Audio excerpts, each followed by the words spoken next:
Okay now. To person between my bed. I see. I see what I want to do when you forget me. Okay.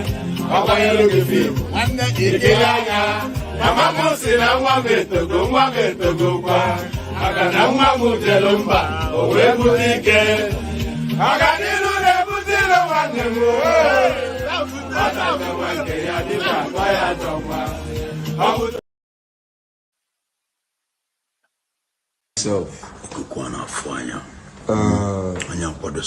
the way things are going right now, I think it's time for us to release all the powers. Yeah. I think we should first of all give them a hint of Abido Shaker. Okay. The country now right now. I think it's time to shaking things up. What do you think about Abido Shaker? It's a spiritual. You know that we're no more collecting rights from transformer. We're taking life directed from high tension. 2024, watch out.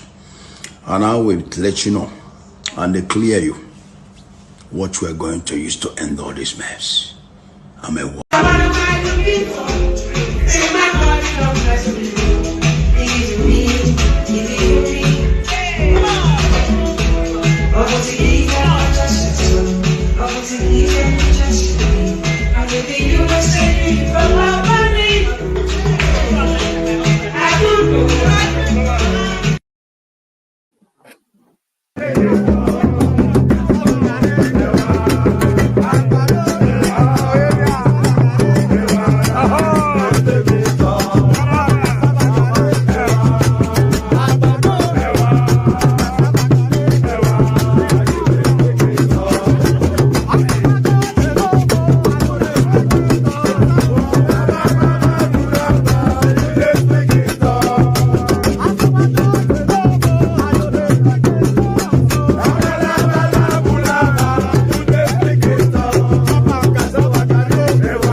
Jamini Akpabio, Akpabio, where are you?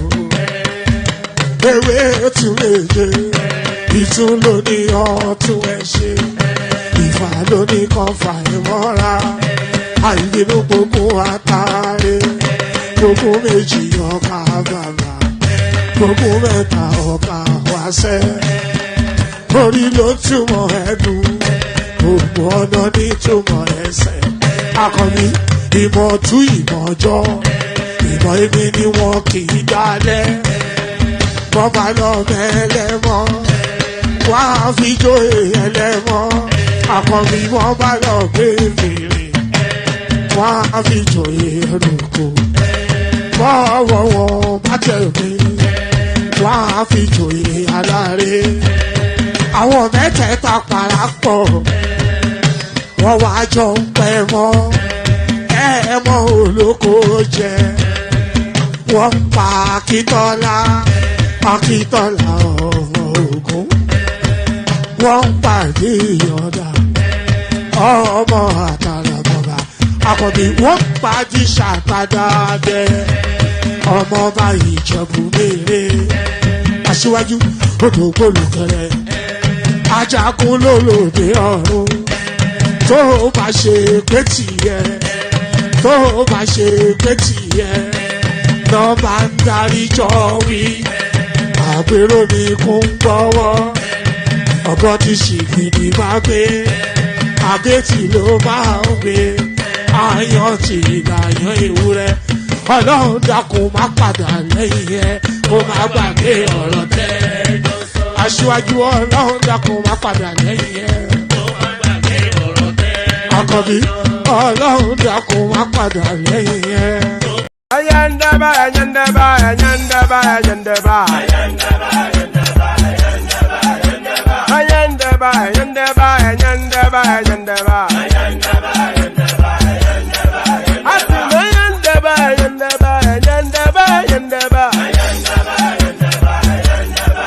Ayandaba, ayandaba, ayandaba, ayandaba. Susu, baby, subramia. Baby, subramia. Suku, sunu, baby, subramia. Suku, sunu, baby, subramia. Suku, sunu, baby, subramia. Ejembo, anamana. Ejemeje, anamana. Wana mejembo, anamu. Karatuba jodiri chukuma tukutuba jodiri ndimmawu egummawu ego. Karatuba jodiri chukuma tukutuba jodiri ndimmawu egummawu ego. Obodo jisike n'ụbọchị eruona. Oyibo obiego. It is everyone. Be free. Ayandaba, ayandaba, ayandaba, ayandaba. Ayandaba, ayandaba, ayandaba, ayandaba. Ayandaba, ayandaba, ayandaba, ayandaba. Ayandaba, ayandaba, ayandaba. Ayandaba, ayandaba, ayandaba, ayandaba. Ayandaba, ayandaba, ayandaba. Ayandaba, ayandaba, ayandaba, ayandaba. Ayandaba, ayandaba, ayandaba. Susu, baby, subramia. Suku, sunu, baby, subramia. Suku, sunu, baby, subramia. Suku, sunu, baby, subramia. Ladies and gentlemen, sometimes you just have to act like you are drunk, like you are crazy. Confuse your enemies. Confuse them. Obodo sanye ye wimo. Ye wimo. Obodo sanye ye wimo. N'ụbọchị anyị ga-akpọtụ m ihe dị egwu ga-eme. Ọkwitara kara m ịṅụrụ mmanya m ị ga-akwụrụ m ụgwọ ya bebi m. How are you feeling? Ayandaba, ayandaba, ayandaba, ayandaba. Ayandaba, ayandaba, ayandaba, ayandaba. Ayandaba, ayandaba, ayandaba, ayandaba. Ayandaba, ayandaba, ayandaba, ayandaba. Asim ayandaba, ayandaba, ayandaba, ayandaba. Ayandaba, ayandaba, ayandaba, ayandaba. Wanam ayandaba, ayandaba, ayandaba, ayandaba. Ayandaba, ayandaba, ayandaba, ayandaba. Susu, baby, subramia. Suku, sunu, baby, subramia. Suku, sunu, baby, subramia. Suku, sunu, baby, subramia. Asekwa na ife ọja bụ anyị si akwụna enye ego bụ maka mbọsị ọzọ. Since I was born, but now I am getting youth. Akwụna mụta nwa akwụna ka ọ ga-abụ.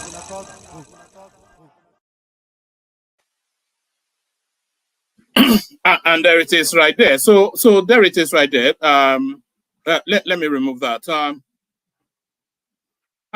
First, can anyone hear me? Let's start from there. Can anyone hear me? Indicate in the comment section if you can. Right, indicate in the comment section if you can hear me. Can anyone hear me?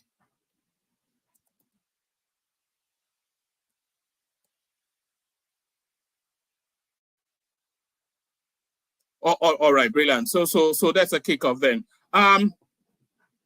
So let me start from here. Barricade the fasting to our Muslim brothers. Apologies if I'm not getting that greeting right, but barricade the fasting to our Muslim brothers. I hope all your wishes and sisters, of course. So barricade the fasting to our Muslim followers.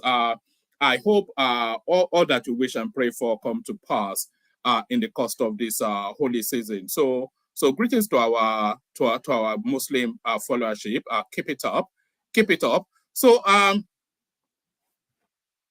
don't know what does it say. It says inspired. That's what it says. That inspired. So I'm using a totally new system. So there'll be some fumbling around. It's not even allowing me to share the screen just yet. I've not fully perfected it yet. Because the system I was using, it was making a lot of noise. So that's the first thing. And then on today, the audio was not working either. So I just decided to abandon it and take a totally new system. So hopefully we'll fumble our way through this. I may not be able to share the screen because it's not yet giving me that option to do that. But we'll module on as we can. So we'll module on as we can until okay, the lighting is better. So you prefer this one? Do? And is the audio better as well? Because I get a lot of complaints that there's a lot of humming noise, which was that computer making noise with the other one. Anyway, all of that. So, all of that. So, I'll do the readouts then, but sadly for you, you won't be able to see the screen. Only my ugly mug is what you have to. It's only my ugly mug that you have to contend with. So, contend with that as I read you this. Oh,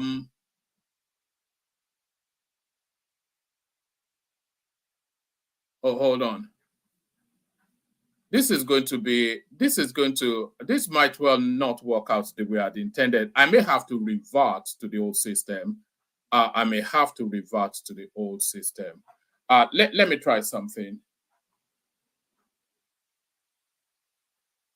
Just stay there. Let me play you a little bit of music just to sort out. I might well end up having to use two systems, so that might well be the way to flow. I thought it to be an easier flow, but let me just recalibrate myself for a micro moment. A little bit of okay, that music that Kulata enjoyed so much. Let me play you a longer rendition of it.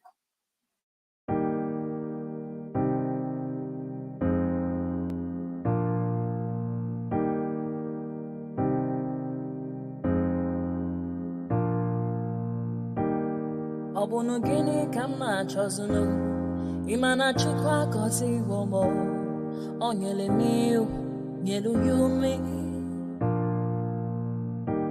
What am I looking for? See my God, he don't bless me, yo. He give me you. Ọbụnụ ka ife nlachacha so ọbụnụ ka ife mmechacha me. My baby, you know, say you go love for me. Hey, yeah. I do go. I could go. When I call your name, Shakara for me. Oh, Roma. I will be your Romeo. You go be my Julie.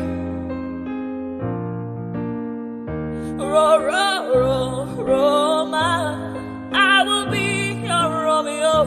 You go be my Julia. Oh, give me your love and I'll go run away. Show me your love and I'll go use you play. Carry me, go me, I go follow you way. Follow you, they go. Maka Munagi, me and you. Okwa Munagi, my baby and me and you. Me and you, Aqua Monagi, my baby. Obuzi kife la chasha so, Obuni kife la chasha me. My baby, you know, say you go love me.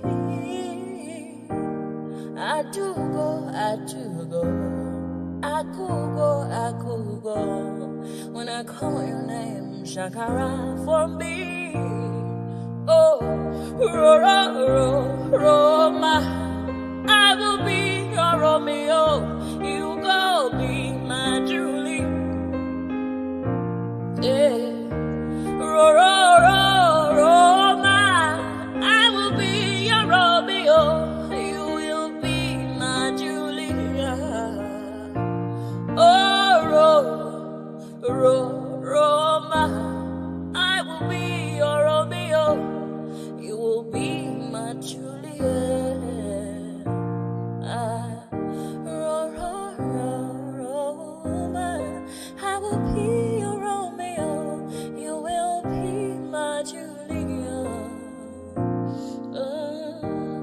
Obuzi kinfe la chasha so. Obuzi kife mi chasha me. My baby, you know say you go. So there it is. I think we're all set to go now. So that music was called Roju, R-O-J-U, for those wanting to look for it on Spotify and places like that. Excellent piece of a track. That rendition, by the way, was from an excellent girl called Aileen, who we're working with on this platform, trying to promote. So that was Aileen.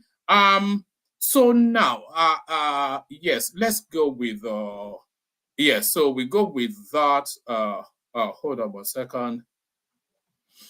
There's nothing like being prepared, is there? And this is nothing like being prepared. What was that Blood Scouts motto? Be prepared. You can tell that I was never a member of the Boy Scout. I was a member of Smoking Behind the Classroom club, but never a member of the Boy Scout. So be prepared. This is nothing like being prepared. So nothing like being prepared, but really prepared or not is still getting there eventually. So there we are now. So there we are now. Yes. So there we are now. So let's just let's take it up from here. Let's take it up from the let's take it on from the headline on the screen. So we take it from there. Right. Only 7 banks can meet CBN recapitalization requirements. This is a report. So all of these policies, then the wave of them so swift and sharp that are people struggling to keep up. Not fewer than 17 out of the existing 24 deposit money banks may be unable to meet the Central Bank of Nigeria's capital requirement if it is increased from its current 25 billion naira, according to a report by Ernst & Young. So if any bank that cannot recapitalize beyond 25 billion naira has no business being a bank, you know, I'm not sure, maybe micro banks, I'm not quite sure what level of bank, because you have different sort of bankings, of course. You have all these micro banks, you have all these state-based banks, you have all these specialism banks, like you have banks, for instance, for the mortgage industry, for the building. So you have all of that. But any real serious bank that cannot meet a capitalization beyond 25 billion naira, even some of the people on this platform, they double that in what is in their account. So any bank that cannot meet that capitalization level has no business being a bank. It says no fewer than 17 out of the 24 deposit banks, and we don't even have that many banks in Nigeria, by the way, only 24. No fewer than 17 out of the existing 24 money deposit banks may be, let's do that one more time. No fewer than 17 out of the existing 24 deposit money banks may be unable to meet the Central Bank of Nigeria's capital requirement if it is increased from its current 25 billion, according to a report by Ernst & Young. The report, titled Navigating the Horizon, Charting the Course of Banks and Plans for Recapitalization, noted that if the Apex Bank raised the capital base of commercial banks in the country by 15-fold from it. So 15, because we have to dollarize in order to get the true value of. So even if they raise it by 15-fold, that 15-fold would then be what? 2-point-something trillion naira.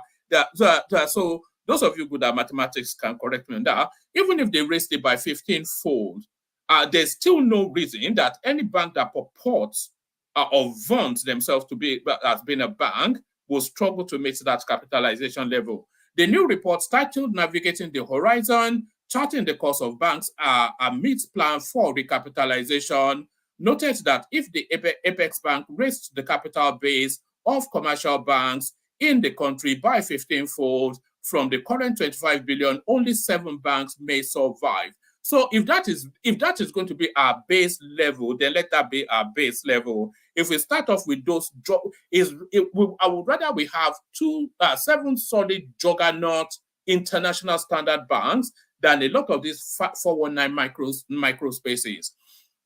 The CBN governor, Olayemi Cardoso, had in several fora stated that the Apex Bank would consider an increase in the minimum capital base of banks in the country as part of its efforts to strengthen their capacity to support Nigeria's drive to become a $1 trillion economy by 2026. So now, you see, I know there's this heavy push now to hold on to our national space and ignore the American dollar as an entity. But really, the thing is, the base of these banks for just to avoid volatility and all of these chasms and schisms that we see in the system always, to avoid the volatility, the capital base of the banks to be dollarized. So you set the benchmark in dollars, then these chasms, this fluctuate, because the Naira is a very volatile currency, so that capital base is very quickly loses its potency to the vagaries of the excesses or the ebb and flow of the market space. So if they do the capitalization of the Nigerian banks in American dollars, to say you have to have a minimum base level of this amount of dollars as a surety or whatever the reasons are, then that a more stable system than pretending like as though we have a currency that has any meaning. The CBN Governor Olayemi Cardoso had in several fora stated that the Apex Bank would consider an increase in the minimum capital base of banks in the country as part of its efforts to strengthen their capacity to support Nigeria's drive to become a $1 trillion economy by 2026. So I had to look at my dates thing just as I was reading that. 2026 is in 2 years' time, and the Nigerian economy is just teetering around the $500 billion mark. So to double the economy within 2 years is still what they're sticking to. The current capital base is stratified. So stratified, that means stratified or based on strategy. The current capital base is stratified based on the type of banking license. Banks with regional, national, and international licenses are currently expected to maintain a minimum capital base of 10, 25, and 50 billion naira respectively. So you are telling us that a bank in Nigeria with an international license, so the capital base of First Bank, of this Wigwe that just sadly passed away, their capital base is a misery, derisory 50 billion. Every respectable, Yahoo boy on the street, any respectable Yahoo boy on the streets of Lagos has 50 billion naira in his back pocket. The current capital base is stratified based on the type of banking license.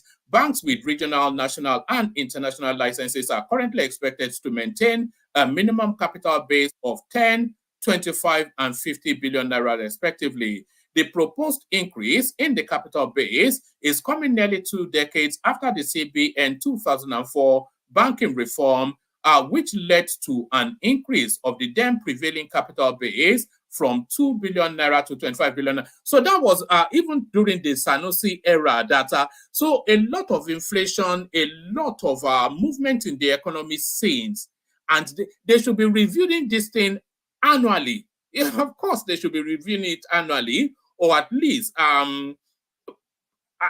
least 4 times a decade. At least 4 times a decade.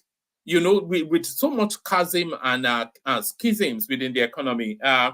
The proposed increase in the capital base is coming nearly 2 decades after the CBN 2004 banking reform, which led to an increase of the then prevailing capital base from 2 billion naira to 25 billion naira. The 2004 banking reform was characterized by massive mergers and acquisition activities, which ultimately resulted in the reduction of the number of banks in the country from 89 to 25.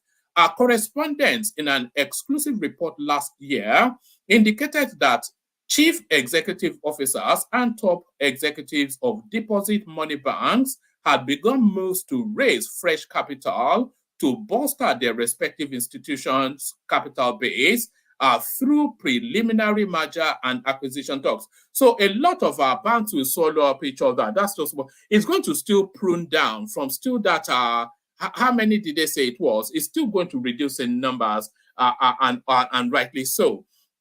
In the last few months, the FBN, which is the Federal First Bank, not Federal Mortgage Bank, but First Bank. I have shares in it, by the way. In the last few months, FBN Holding, which is First Bank Nigeria Holding, Wema Bank, and GI's, JAIZ.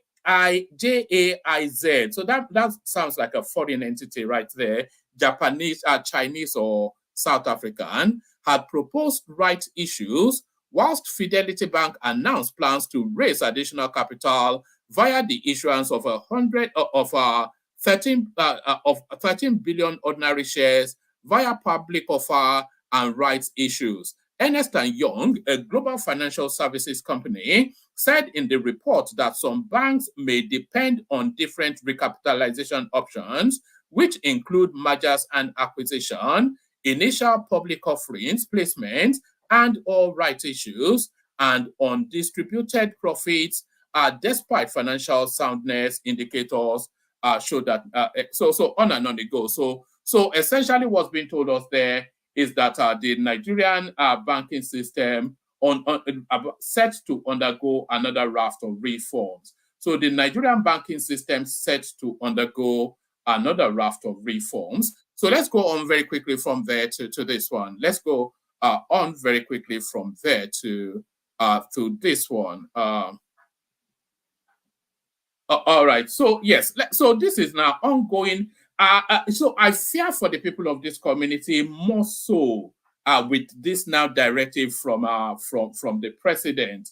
I fear for the people of this community more so off the back now of this directive from the president. Tinubu gives Defense Headquarters, Chief of Defense Staff, full authority to bring Delta soldiers killers to justice. Go and savage them. That's just what that means.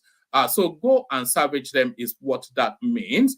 President Bola Tinubu has ordered the Nigerian Defense Headquarters and Chief of Defense Staff to do everything possible to bring justice, to bring to justice all the killers of the 16 military personnel in our Okwama community. The community in the Ughelli South local government area of Delta State is in Ughelli essentially. Correspondents had reported that a commanding officer, two majors. So what does Tinubu? The acting director, Defense Information, Brigadier General Tukur, have made this known. So let's see what Tinubu has to say.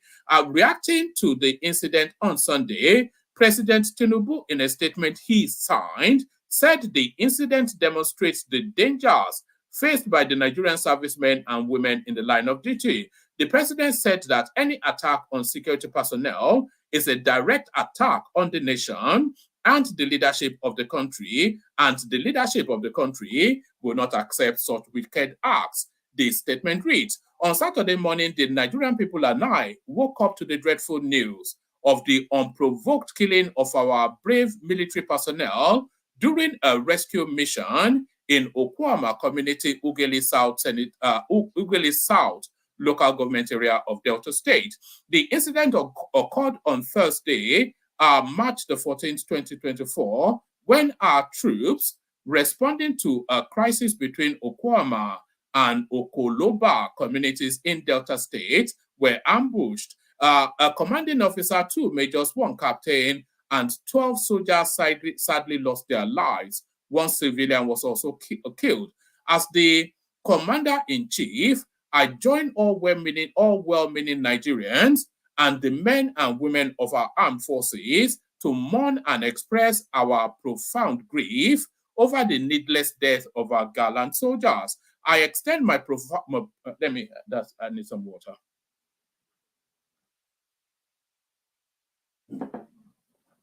Right. I extend my profound condolences to the families of these fallen soldiers and their colleagues and their loved ones. The military high command is already responding to this incident. The cowardly offenders responsible for this heinous crime will not go unpunished.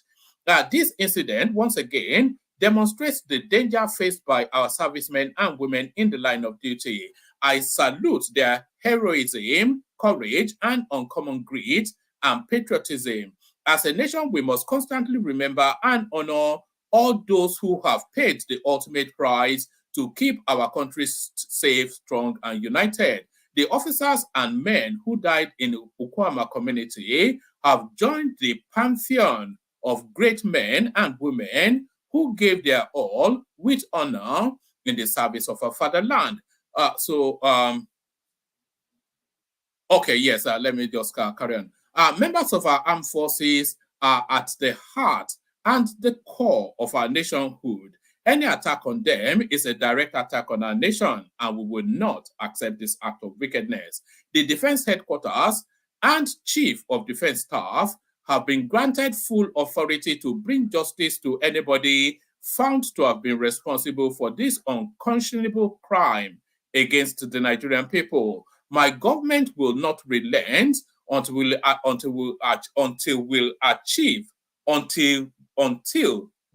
achieve peace and tranquility in every part of Nigeria. May God continue to bless. So it's really all of that long-winded readout is really to land on just this pertinent. This is the go forth and savage authority right there. Do it under my name is what Tinubu is saying here. The Defense Headquarters and Chief of Defense Staff have been granted full authority to bring justice to anybody found to have been responsible for this unconscionable crime against the Nigerian people. So go and savage them is just what that means. Go and ravage them. Anyway, they started burning down the community. What am I even saying? So they started burning down the community. So we go on from there. Let's go on very quickly to the... I'm only really rushing through it because I'm having to shuffle between two systems because I am adjusting to a new computer which I've not yet fully calibrated. So let's go on to this one now. Let's go on to this one. Northern governors, other stakeholders mount pressure on Tinubu to remove Akpabio as Senate president. Let's do that again. Northern governors, other stakeholders mount pressure on Tinubu to remove Akpabio as Senate president amidst 3.7 trillion naira budget padding scandal. Sources. So yes, questions to be answered there without question. Northern governors, but why especially northern governors? Because it's not a really regional thing, it's a national thing. So why especially northern governors? Maybe they are backing up Senator Ningi. Northern governors and other stakeholders are pressurizing President Bola Tinubu to ensure the removal of Senator Godswill Akpabio or face dire political consequences, correspondents learned. Correspondents also gathered that the suspension of Ningi was heating up the political scene, which had started to get to President Tinubu.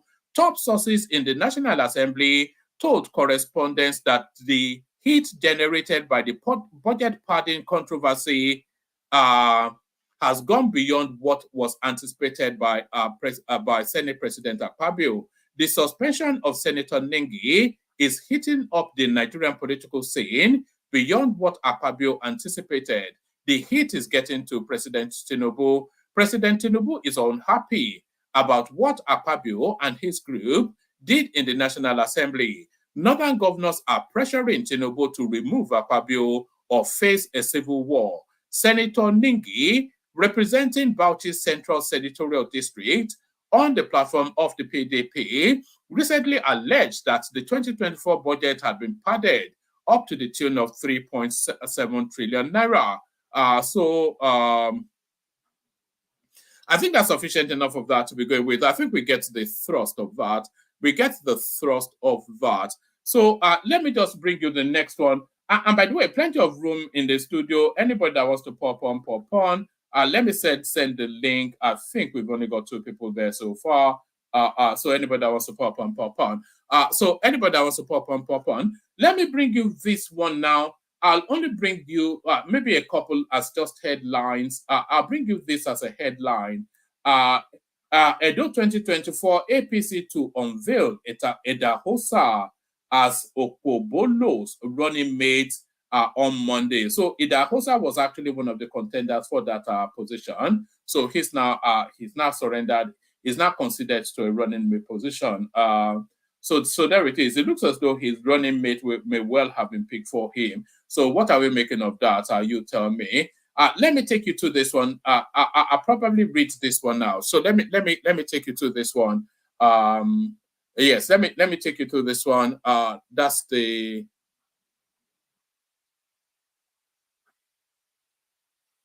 Vanguard one. So let's go to that one. Yes, how Tinubu Akande Oshoba missed opportunity to rewrite 1999 constitution. Still blowing hard and blowing hot. Apa Adebanjo, he's 90 something, by the way. You know, Ojo Kulo Ojo Semi. Afenifere chieftain. So you notice that his designation has changed from leader to chieftain because, of course, they stepped him down for reasons of backing to Peter Obi during the presidential election.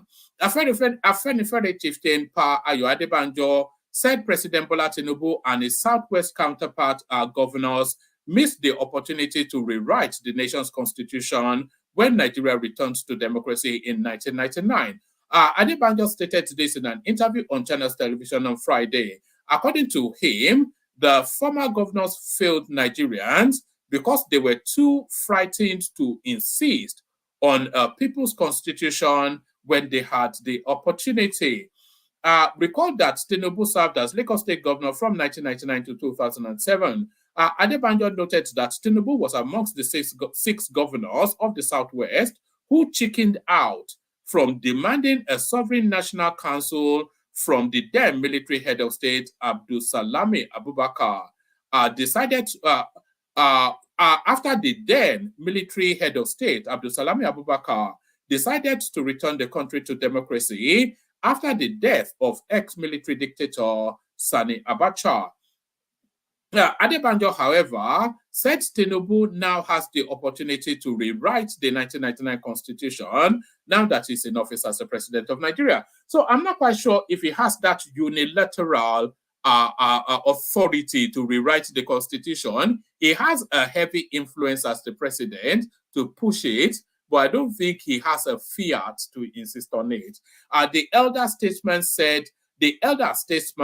said Tinubu now has the opportunity to rewrite the past the mistakes of the past by ensuring that Nigerians decide on a constitution they agree to govern their coexistence. He says Nigeria deserved a better constitution as against what he described as the military-imposed constitution still operational in the country since 24 years ago. Adebanjo noted that a brand new people's constitution will end the menace of insecurity, adding that a people's constitution will make room for state police. So you don't actually need a people's constitution to have state police because state police is in the offense anyway, even within the ambit of this constitution. He said there was a clamor for a sovereign national conference at the time in the build-up to the 1999 election. The military said they were going back to the barracks, and we said, well, go back to the barracks with your constitution. It is your baggage. Return us to where you met us. So return us to where you met us would have been then going back to the constitution that brought Shagari into. That would have been the Third Republic Constitution, essentially. If you're not going to do that, schedule another conference and we will agree on how to live together. He said Yoruba social political group, Afenifere, refused to take part in any deliberations with the Abdul Salami Abubakar regime, but later agreed to take part in the 1999 election after getting assurances that they will have a sovereign national conference thereafter. So this is one of the big mistakes that they always make within that Nigerian political space. So you have the opportunity, you refuse to engage with them in the build-up, but knowing full well that they will go on and do it irrespective of your participation anyway. So if they had participated from the get-go of when these people were packing their bags to leave Aso Rock, maybe they would have had a bit more input in how that constitution was crafted. So they said they refused to engage, and then they are presenting them a constitution that they were not participants of, and then they are using that constitution to run an election, which they have then decided to participate with, for the constitution to then be reviewed thereafter. So that is just the totality of brainlessness. It said the Yoruba social political group Afenifere refused to take part in any deliberations with the Abdusalami Abubakar regime. So that's where the mistake was made, but later agreed to take part in the 1999 election. So they refused to have any deliberations with them to influence how matters will evolve and flesh out. So after matters have now proceeded to almost an end point, they then come in, but later agreed to take part in the 1999 election after getting assurances that there will be a sovereign national conference thereafter. So why not insist on that? What's the hurry? They've ruled us for 30, 40 years anyway. What's the hurry? Why not insist on a 12-month moratorium to decide on the direction of the country? And then we have that, oh God, these people are a funny bunch. All right, is that enough of Aya Adebanjo? Because it sounds like a nonsense. It says, we insisted that the constitution must be changed. So when we, Alliance for Democracy, came in, we got the mandate of the people. We won the election in the whole of the Western region. We told all our governors, including Bola Tinubu, not to go to Abuja until the federal government changed the constitution, but they chickened out. They were involved in the paraphernalia of office. That is the beginning of the struggle of Nigeria. Adebanjo said all the 6 state assemblies in the Southwest at that time passed a resolution for a sovereign national council, but all our governors disappointed us. He said, if the Western region did not take part in any of the activities in Abuja, the Eastern region would have followed us, and we will be forced to come back to the table again. They, the Southwest governors, chickened out. They sold the Nigerian people. They disappointed us, and that is why I said the wrong. That is why I said the wrong at that time. Bola Tinubu is in a position to rewrite it now. So a lot resting on the Tinubu, a lot of expectations. I'm not quite sure that. I'm not quite sure that I can grasp and grip all of these things. Let me see. Oh, okay. Let me.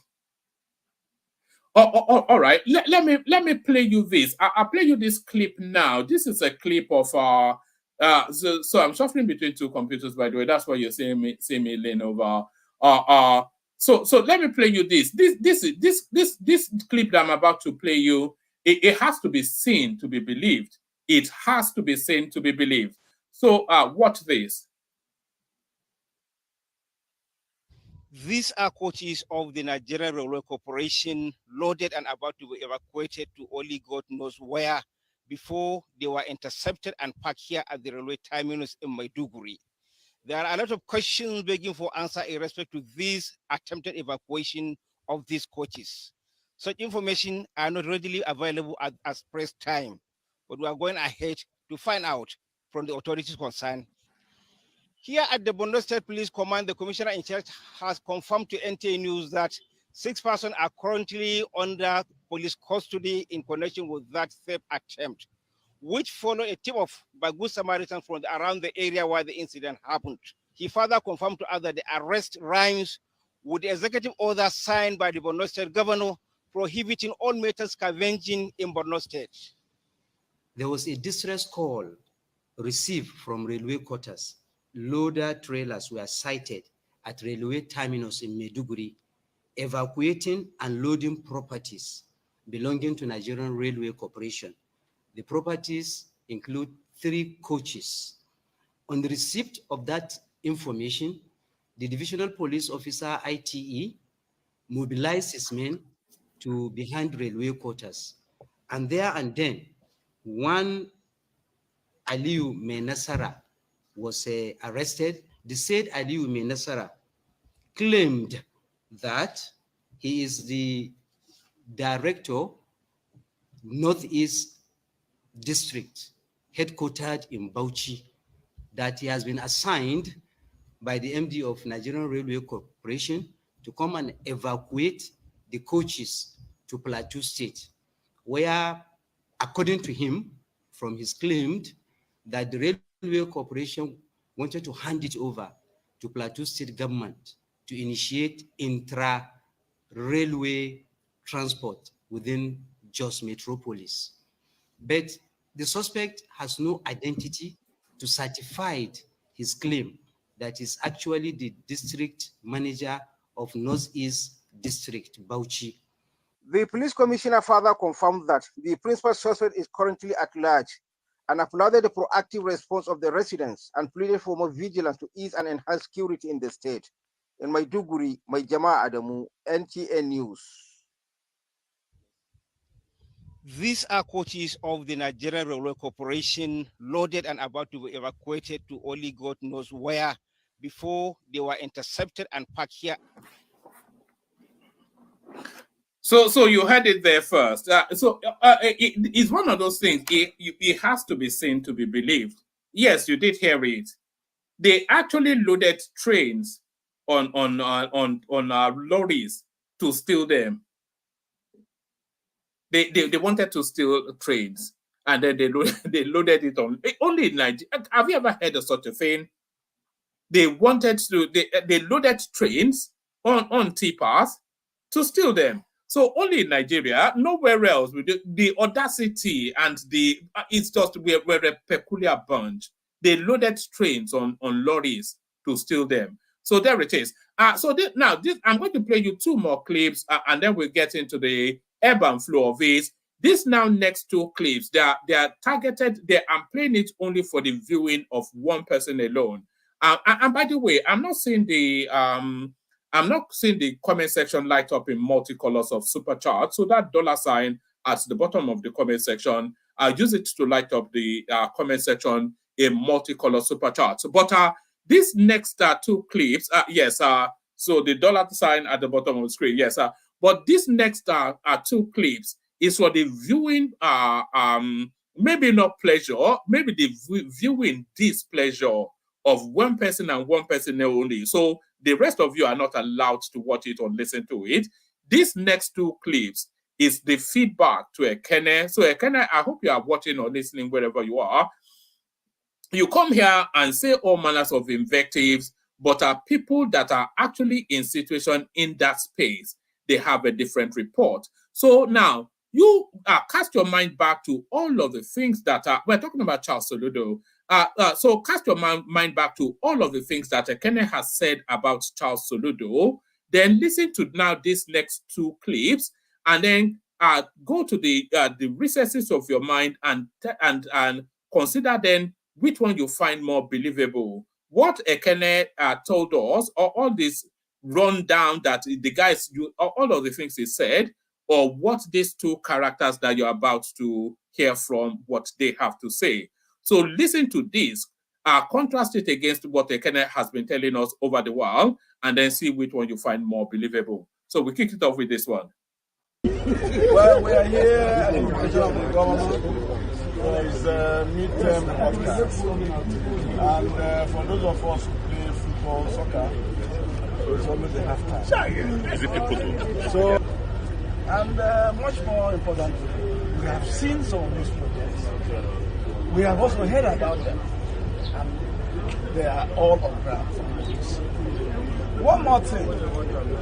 Prudent management of resources of the state. Because as an economist, you have broken it down that everybody in this state should own or get 2,800 Naira month by month from the federal allocation. So it is our commonwealth, and we have entrusted it to him, and he's doing well. He has not borrowed a dime, even with the House of Assembly giving him the nod to go, I think, for 200 million, 100 billion. 100 billion. But he hasn't taken it. Just like me, I didn't take it. Subsequent governors after me have taken loans from financial institutions. He has not taken. Just like his roads, roads done under the recipe of equality. But he said he has enhanced it with cement, base, stabilization, stumbling. And again, you know he's a professor. Before you sound professor, you know something. But I added something on top. I added something on top. So you will have to pay me consultancy. So Governor, you're doing well. Thank you. So far, so good. Thank you. All right. So I want you to contrast that. That was Chris Ngige, the former governor of Anambra State, talking about all of the laudable achievements of Charles Soludo in Anambra State, project after project. Contrast that against what Ekene tells us, that this guy has not done a single thing. Here is another on-the-ground eyewitness giving an account of Soludo's performance. So contrast this person as well against what Ekene has been telling us. Anniversary. The most significant part of this agenda for me is the Oboko project. The Oboko project itself is a promise. When the governor came into office, he narrated quite a lot about Oboko, saying that it is a place where you find the good, the bad, the ugly, the incredible. And to think that in just 2 years, he has been able to commission 12 kilometers of roads out of 15 in Okoko. In just 2 years, he's been able to deliver pipe-borne water to Okoko. In just 2 years, he's been able to build a general hospital in Okoko. In just 2 years, he's been able to flood Okoko with the street lights, clear the refuse to a significant extent is something very commendable. So I think for me, on this second term anniversary, this is something that I find truly heartwarming and commendable. Thank you very much. So there it is right there, the elegant Bianca Ojukwu. Did she not look like a Fulani woman? That's one of the things that struck me when I saw that clip originally. She looked like a Fulani woman, sort of with the pointed nose and everything. So contrast the projects after projects again she was describing. So contrast all of that with what Ekene and his fellow Soludo haters have been telling us here. We play the K guys, bring on the panelists, and the conversation ensues. So we play the K, you know the sequence. We play the K guys, bring on the panelists, and the conversation ensues. But first, the K guys. Only water, where they see ma. Water, only water, where they see ma.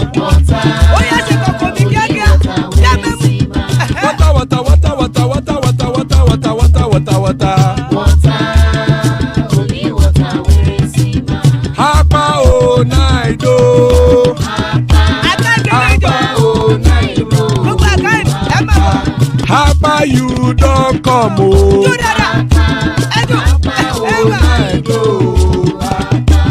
Hapa o naido.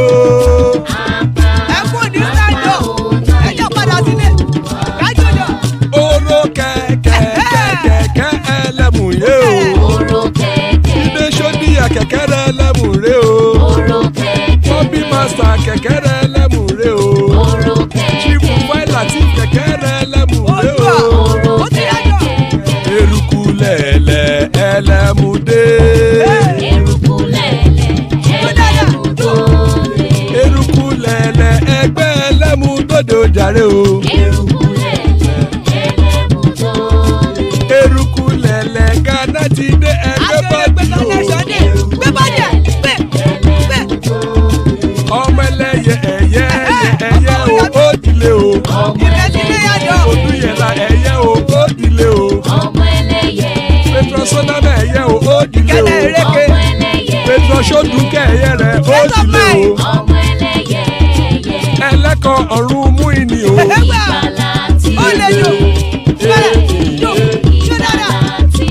Àkùkọ ọ̀run mẹ́kọ̀.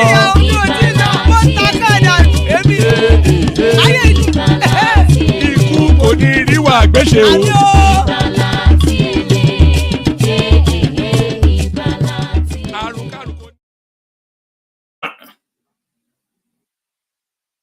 And there it is right there. That have nothing to do with us. So I'm not quite sure where my clips are ending abruptly. It's this new system now. I may well have to abandon it still, but an elegant panel assembly, still more room in the studio, of course, but already some of the big hitters are already in situation. Aizon, of course, our man from the Creeks, the elegance that is Maurice, tries not to interrupt, but I'm pretty certain he will. So that's Maurice Baker right there, the prince from the east. Prince from the east, marched by the dulcet tones of Prince Daddy Boboyi, the one that makes the ladies drool with the baritone voice. So that's there he is right there, Prince Daddy. Ola in the house. Good always to have Ola. Always a banging session with Ola, and of course, father of the bride, Adan Lekoko. So there it is, assembled so far. More room in the studio. Anybody that wants to hop on. Anybody that wants to hop on. But necessarily, we come to you second, Maurice. But necessarily, we have to start with Aizon because of activities going on in his region. So Aizon, what's going on there? Are they started to blow up your villages yet? Woman, before I start, let me just say this. Ibala tiele, ibala tiele, akuko orumekan, ibala tiele, ibala ikú kò ní irú àgbéṣe o, ibala tiele. I love that song, man. Woman. It's great, isn't it? That's the. It's very prayerful as well, But the tune and the beat is a real treat. But I suspect they are not dancing in Delta State. I suspect people are packing their bags and heading for the hills. Oh man, they're not dancing. Oh, you know what? After I heard the news, as a matter of fact, today I was on the phone with 3 different people from that incident is close to where I'm from, and so I was calling people just to make sure everything was okay and they didn't have any problems. And we on the phone a lot. I talked, actually cost me some money to people in Nigeria today. So the Nigerian media is very disappointing in how they reported this incident, because they reported it. Vanguard had a piece yesterday that said Ijaw youths attack military men. So let me just clarify that first point. Ijaw youth had nothing to do with it. The IYC, which is the Ijaw Youth Council, is putting out a release to totally debunk that story. So to give you a full narrative of what happened, the Okoloma and Okwama regions or communities have been at each other's necks for some time now. They've been fighting over a fishing area in a lake.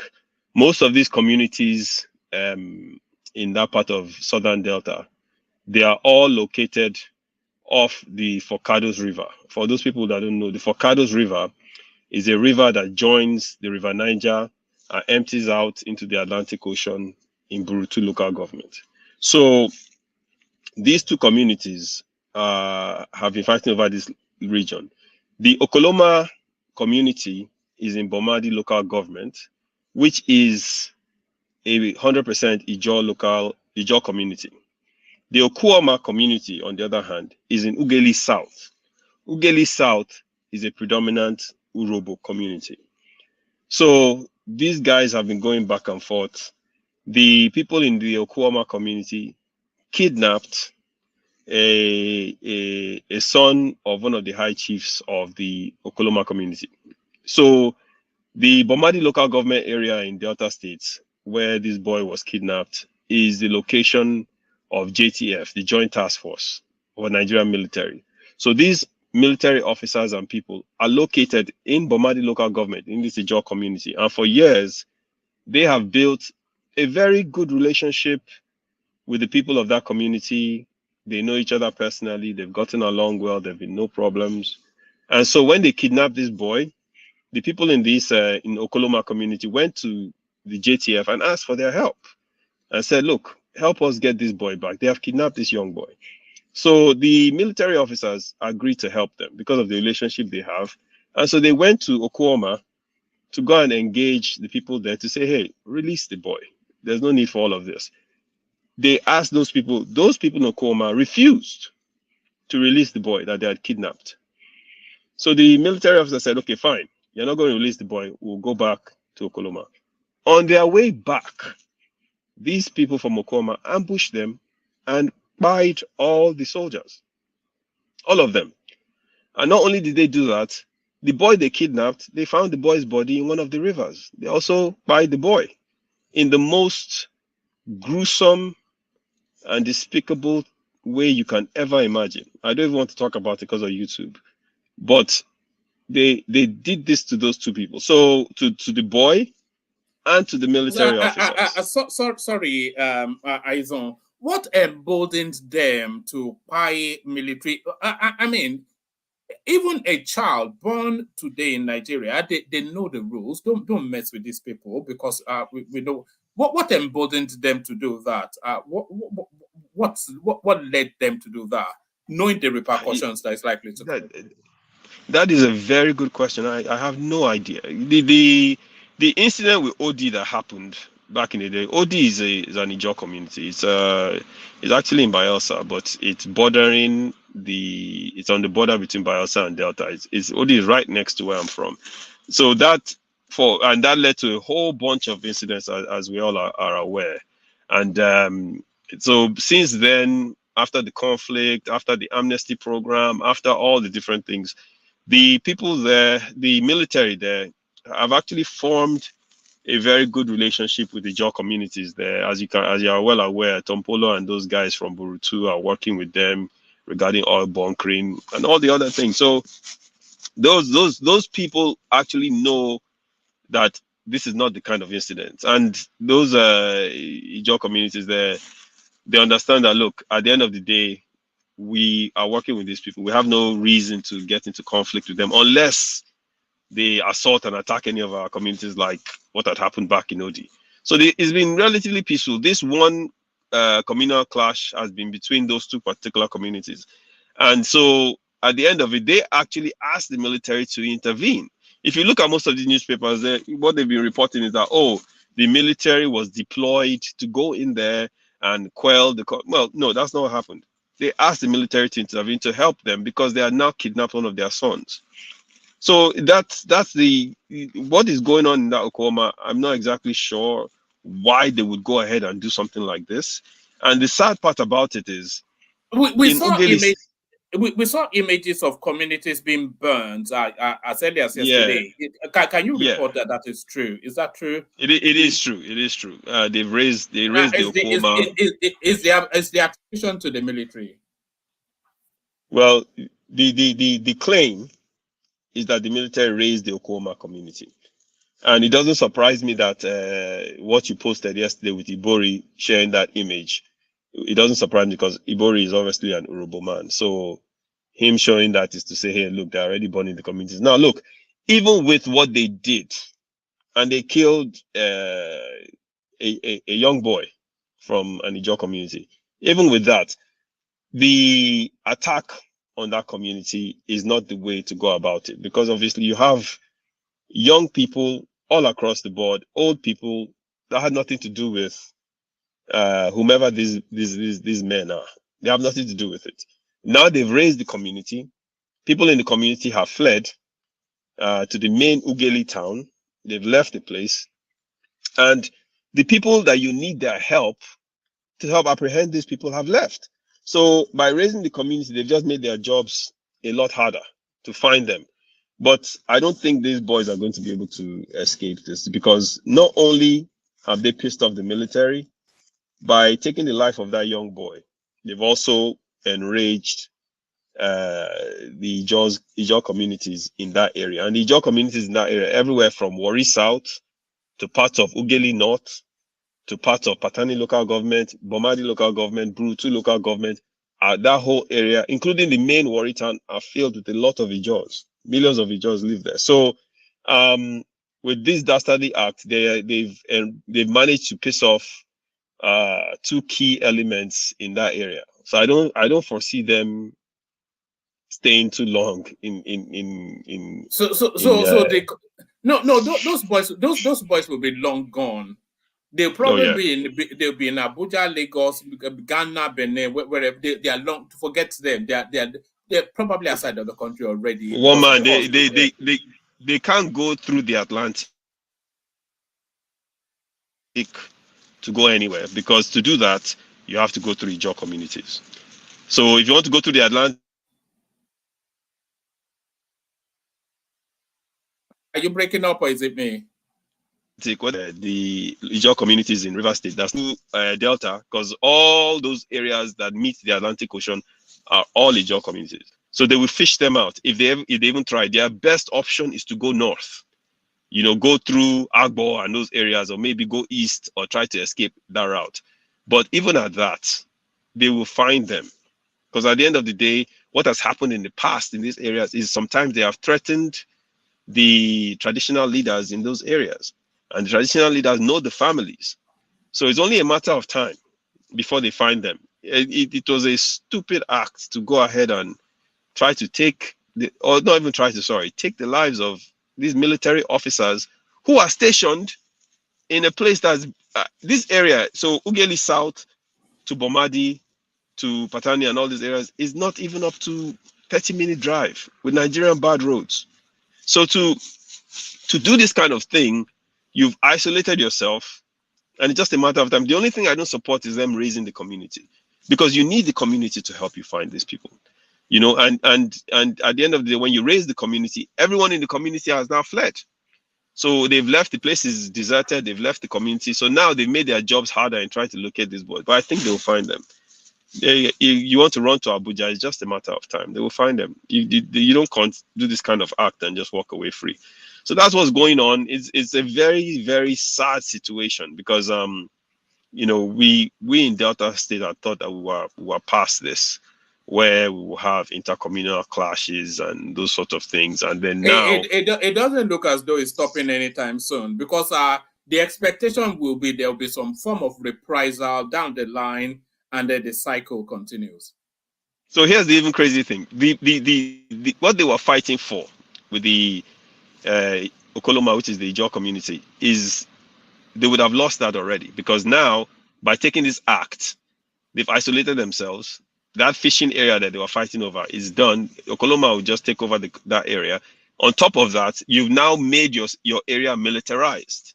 So it's a very, and Ugeli South is it hasn't really had too many problems, but now they've made it much more challenging. And with even what's happening with the Delta State governor giving a speech today and saying that they're going to do everything they can to find it, there are too many people that are against these guys. It's not like, you know, before when you had the militancy, that was different, because for a large part, a lot of people were united against the oil degradation and the exploitation and some of the human rights crimes committed by JTF. But now with this situation, this one is worse. Now you not only did they those soldiers that they took their lives, outside of the soldiers, why kidnap a young boy and then just take the young boy's life?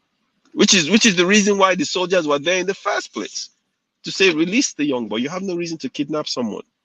But I don't know.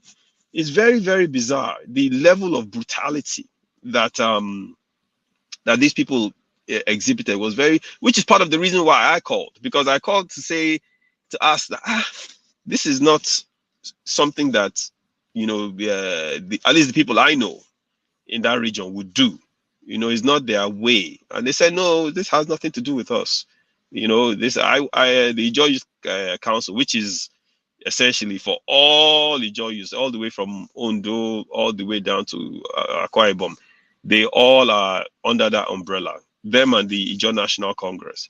So those guys have come out to say not one Ijaw youth was involved in this, and the fact that they took that boy's life, that had made the situation worse. I just hope that after they find these people, they create peace, and the Okoloma community, the people that don't feel the need to rally to try to take action against those people for that boy's life. So it's a very, very dicey situation, especially now with this situation, but with these military officers.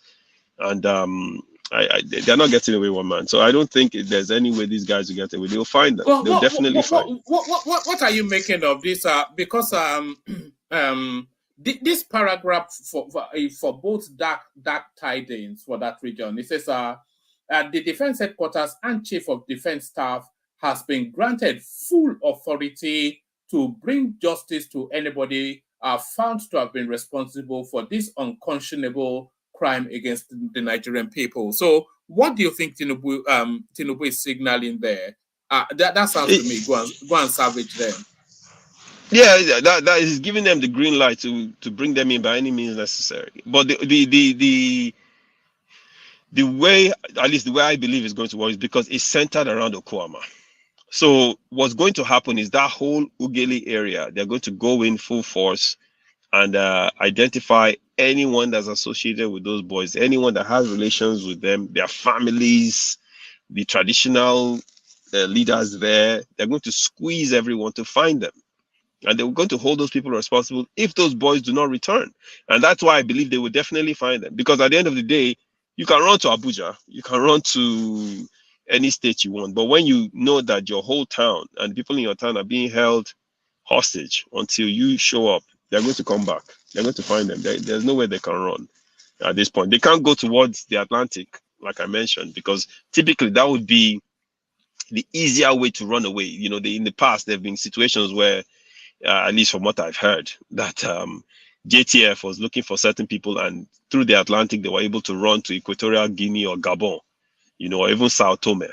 But that's not going to happen in this situation because they've pissed off Ijaw communities. So there's no way they can go through those same communities to go to the Atlantic. You know, if in fact, if they even try it, is their bodies they will find. They won't find them. So I think it's in this situation, it's best that the community. I get you one Yes. minute. Yes, sir. Yeah, you said something that is so require us to really analyze very well. That is the action taken now, burning down that village, has make it difficult for the military to get some information that will be very useful for them, that will lead them to arresting or getting this guy, tracking this guy down. You see, I was saying yesterday that this kind of irrational action by the military doesn't solve problem, but always complicate problem. And the statement made by the president today that they should go and, what did he say? He said they should go and do, bring data, bring them to justice. Bring them to justice. Yes, it said that the defense headquarters and chief of defense staff has been granted full authority to bring justice to anybody found to be responsible for this unconscionable crime against the Nigerian people. So, when in the constitution, where in our constitution written that military should bring people to justice, civilian to justice, even criminal to justice? You see, this kind of statement wasn't the situation. If the president, as I was suggesting yesterday, has called on these military guys or their chief, tell your boys not to launch attack in reprisal to what happened to them, they will have opened a line of communication with the governor, with the locals, and they will have helped them a lot to get to, information that can lead to arrest of this criminal gang. But now, But Ajande Koko, the president has to signal that he's backing the military. He has to signal that he's backing the military. You don't back them by telling them to go and commit genocide against your people. It is an order to military. Go and commit genocide. Go and massacre your people, Nigerian people, old people, young people, and people that doesn't know nothing, living peacefully in their village. This is not right. This kind of order, military mentality, military way of doing but Ajande Koko, anybody that is not a combatant should have left that village by now, so they know that. Why should they leave their homeland? Because some criminal committed. Because it's a hostile environment. Why should they leave their homeland? Where did they run to? To where? Yeah, they can run to the big cities now until they get the signal to come. To who? To the authorities to there. I'm sorry. The street? Or to who? This shouldn't happen in democracy. There's a way of handling situation maturely and in a civilized manner, and not brutality or this military commando. Baba Ajale Koko. Ajale Koko. Baba Ajale Koko, if you may. Okay, someone to speak. Yes, let somebody. Ajale Koko. Yeah. Please, may I interject here? Go ahead. If you don't mind, let me quickly say something, if you don't mind, because okay, go on. See, Baba, I think we have to tread cautiously and don't let us be too emotional and just try to be politically correct in this situation, because we found ourselves in this situation in the past, and in as much as even some people at the international level were trying to hold Obasanjo was asking them, if you were in my shoes, I have all the instruments of the state to maintain peace. And some people went ahead and paid them. He said, tell me, what would you have done in my shoes? And everybody kept quiet. The thing we are not looking at here is this. Military, when you attack the military of any country that way, you simply declare war, irrespective of whether it's your citizen or whatever. What you can call those people that pay all these military people is an act of terrorism. And when it comes to that, it is unfortunate that you can see some kind of reactions that will lead to so many aggressive collateral damages. So I think why I sympathize with those people that thing happen to, we have to sympathize with our military and our country at the widest or whatever. You understand? We have to sympathize with our country. This is not a time for political correctness or to start apportioning blame now. You understand? Anybody, because you will want to believe that. No. I think what Ajale Koko is talking about is proportionality. So, yes, of course, everybody's on the side of the military. You know how everybody reverse. Nigeria is no different because these people put their lives on the line just so you can go to bed. But proportionality, you can't just go there and, full authority to go and wipe out the whole community just because of some criminals. I get that. But I'm saying on the part of we the citizens too, we have to be very careful, because this thing now, okay, we are still assuming that the military were the one that burned those places down, right? That's not our assumption now, but there's still no evidence. So we should not be quick to apportion blame to the commander-in-chief. It is normal for the commander-in-chief to say, okay, chief of army staff, defense headquarters, go and do what is appropriate. Let us fish out all these crook before we start apportioning blame. And saying there's nothing in the constitution to say military should go there. No, this is a different issue entirely.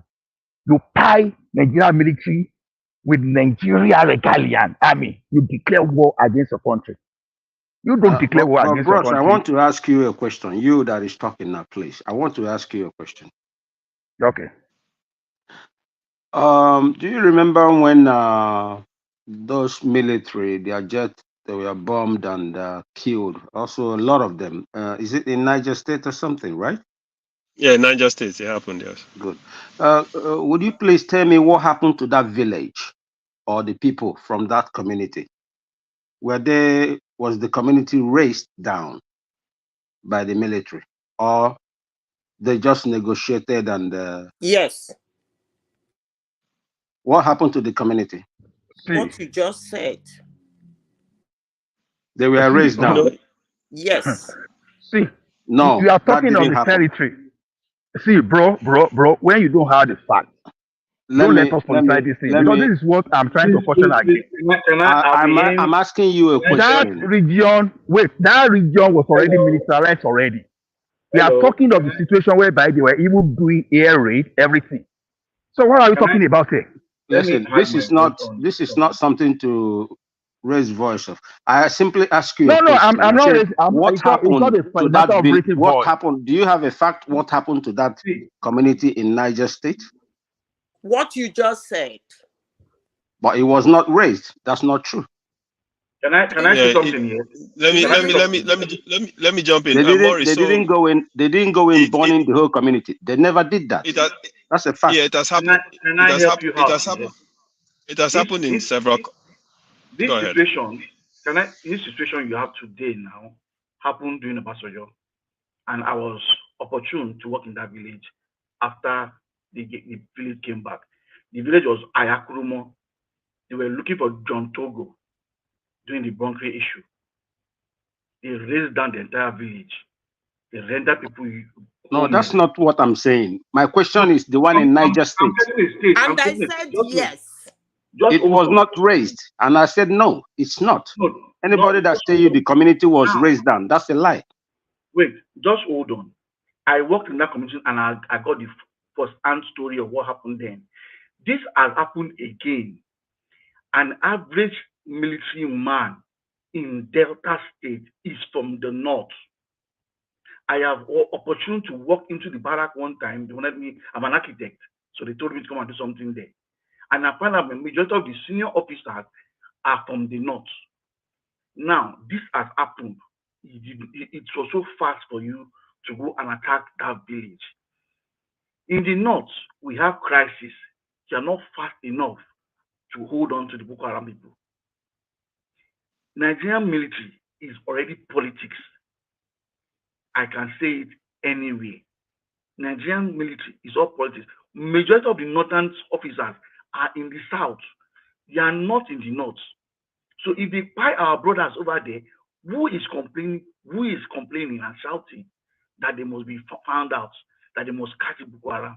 Now this small incident has happened in Delta State, and then the whole world wants to make it an issue.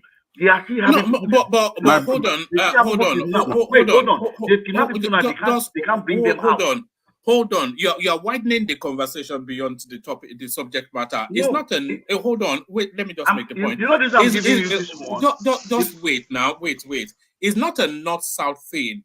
It's a nation versus I can't even. What's the reference to these people versus one man? I don't agree. I don't agree with you because it's not a north-south thing. No, one man, please.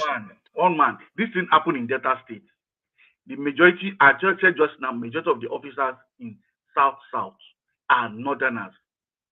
You are so angry because they killed 16 officers. How many officers have been killed in the northeast ever since? The president so many. The president not say raise down the community. And yeah, but the north, hold on. One man, please. The northeast is an active combat zone. The northeast is an active combat zone. Going to this is what caused the problem in the north. You do not know the reason why they have the fight. And the best thing is to raise down the community because the full community is empty. They ran away. And when they come back now, you have soldiers everywhere punishing. I'm telling you, in the village I said I went to, when they gave me the story of what they did, I bet you will cry for them. And this community in question you're talking about, find out maybe they don't even have light.